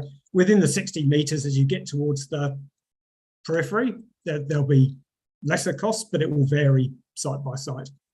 Is this something that would then have to be part of the compliance when you build a building? You'd have to get a noise and vibration expert in to sign off the consent? So it's the same as the operative district plan rule, where in terms of addressing the health effects on people, you've got one point in time, you've got this efficient moment when you're building a new building where you can deal with this issue. And so the operative district plan rule is all about making sure that the design of that new building has taken that opportunity. And so you have to have a design report that goes in to show that you're a permitted activity under that operative district plan rule, and the vibration would be the same mechanism. So some of the when you're talking to Ms. Hepplethwaite before about the wording, and it's slightly odd, I think it's partly because the wording has tried to mirror some of the operative district plan wording that's also a little bit odd, which might be the cause of some of that. Yeah, well, So would there have to be a building consent issue in that case? there will be a building consent issue. I'm not so concerned as Commissioner Black about costs and benefits, because I take the position it's a health issue, so it has to be addressed. Because the science tells us that those noise exposures are not healthy. And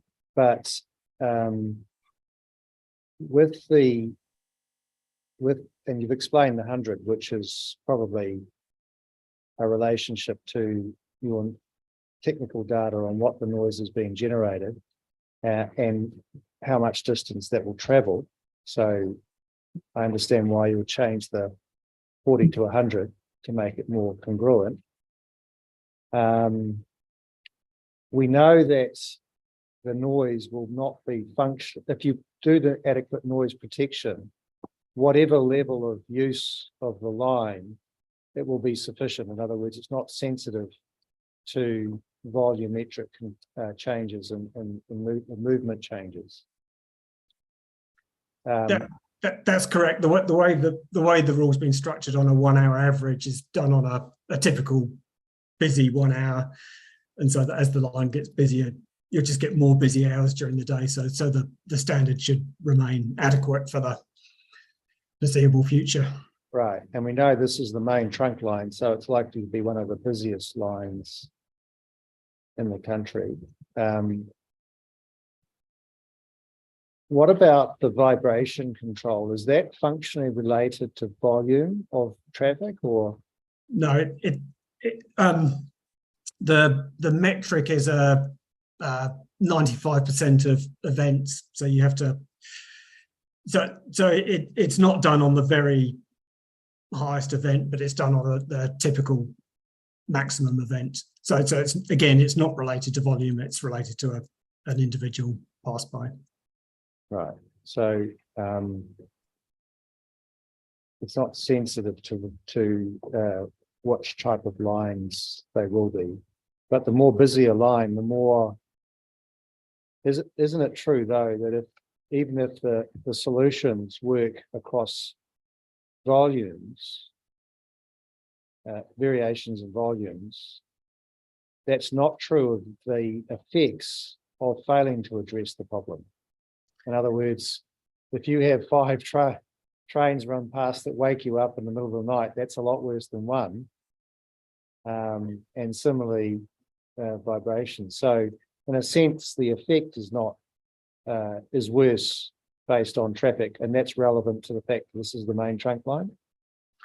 Yes, you're right. There's a knowledge gap in terms of we can't, while we can get an exposure response relationship for a certain type of rail, we can't dissect that down into if there's a train at 2 or against a train at 3 and 4, how do those compare? So we don't have that refinement of breaking down the effect. But the common sense understanding, as you've sort of set out, there will be differences in effect, albeit the treatments. You've got a single treatment. In most districts around the country, you're sort of saying, oh, well, the line's not quite as busy, so is this too much? In this district, that's not a question at all. It's a busy line. It needs treatment, and so the converse question arises: well, is it enough? But we don't have a basis to up spec it further. Yeah, I for myself, I'm quite sympathetic to the request by KiwiRail. So I would like the best set of provisions to consider. And I'm not sure these are them. And one thing that I'm interested in, like the 5 meters seems like quite a crude number, given the range of technologies that could be employed to treat windows and so forth. So I don't necessarily think it's a bad trigger level, although I haven't got a firm view on that yet. But for example, really that's a threshold for engagement with KiwiRail and say, well, we're going to be in this, and if they get your approval because they've explained how they're going to do it, and there's some sort of encumbrance that requires them to manage the cleaning in a particular way, and that enables them to go within 2 meters of the corridor because they've got some technology, or 3 meters, then why wouldn't it be sufficient just simply to have written approval from KiwiRail and in other words, let the system, rather than create a bureaucracy through planning, also have the option that you can pass through a gateway of getting an approval to plans from KiwiRail. So that sort of mechanism is within the rule suite, is one thing that I'm thinking of, because I think there are a range of ways that people could meet this, and it's more of setting a trigger to open discussion. And the second is I'd quite like some policy to inform any exercise of discretion if you get to an RD status on any of those matters, so that it's clear what you're trying to deal with and what would be sufficient to deal with it. Because if you just have permitted activity rule of 5 meters and then a discretion, but no policy, then KiwiRail's got a position where it can effectively say, well, that's the rule, and there's no way, there's no policy that directs how you exercise that discretion. So I feel that this is such I think it's a justified issue. I think it's got such a level of intrusion on private rights that it needs more rule of law type treatment. So that you're asking for quite a significant control over property. And equally, you should expect a high level of accountability about how you exercise that, you know, what is effectively a sort of gatekeeper role.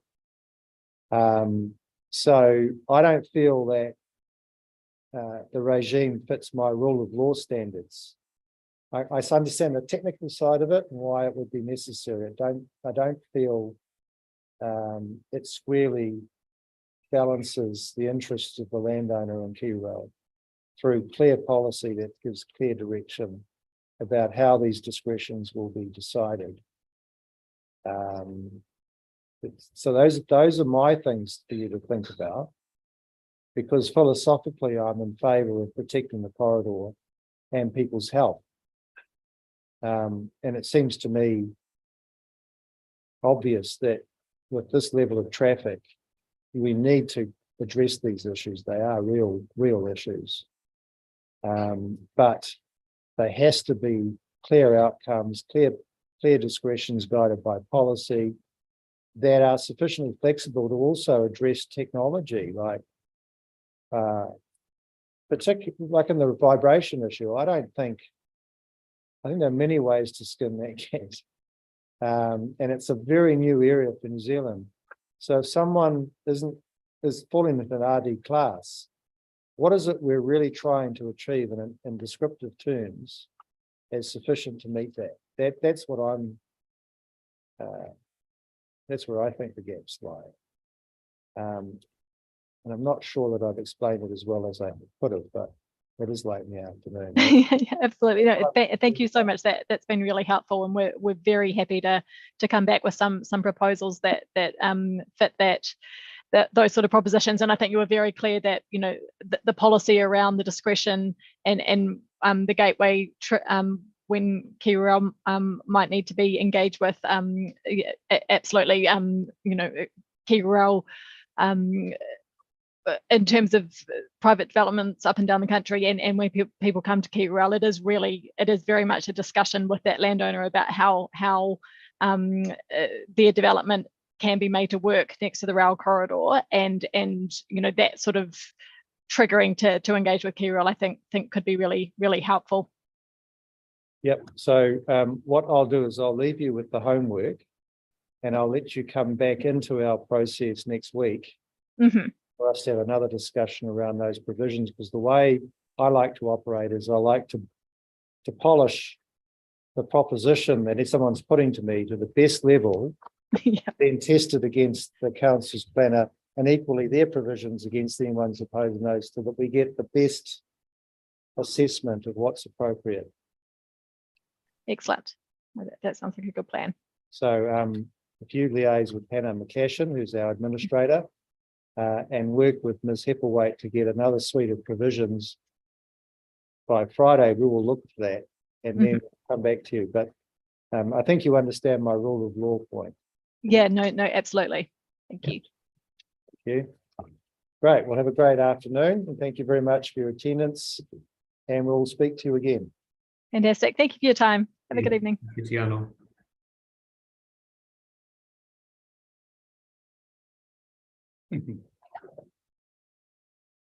Great. Well, that's another day. I think we should go home. It's a nice afternoon. Time for a walk on the beach.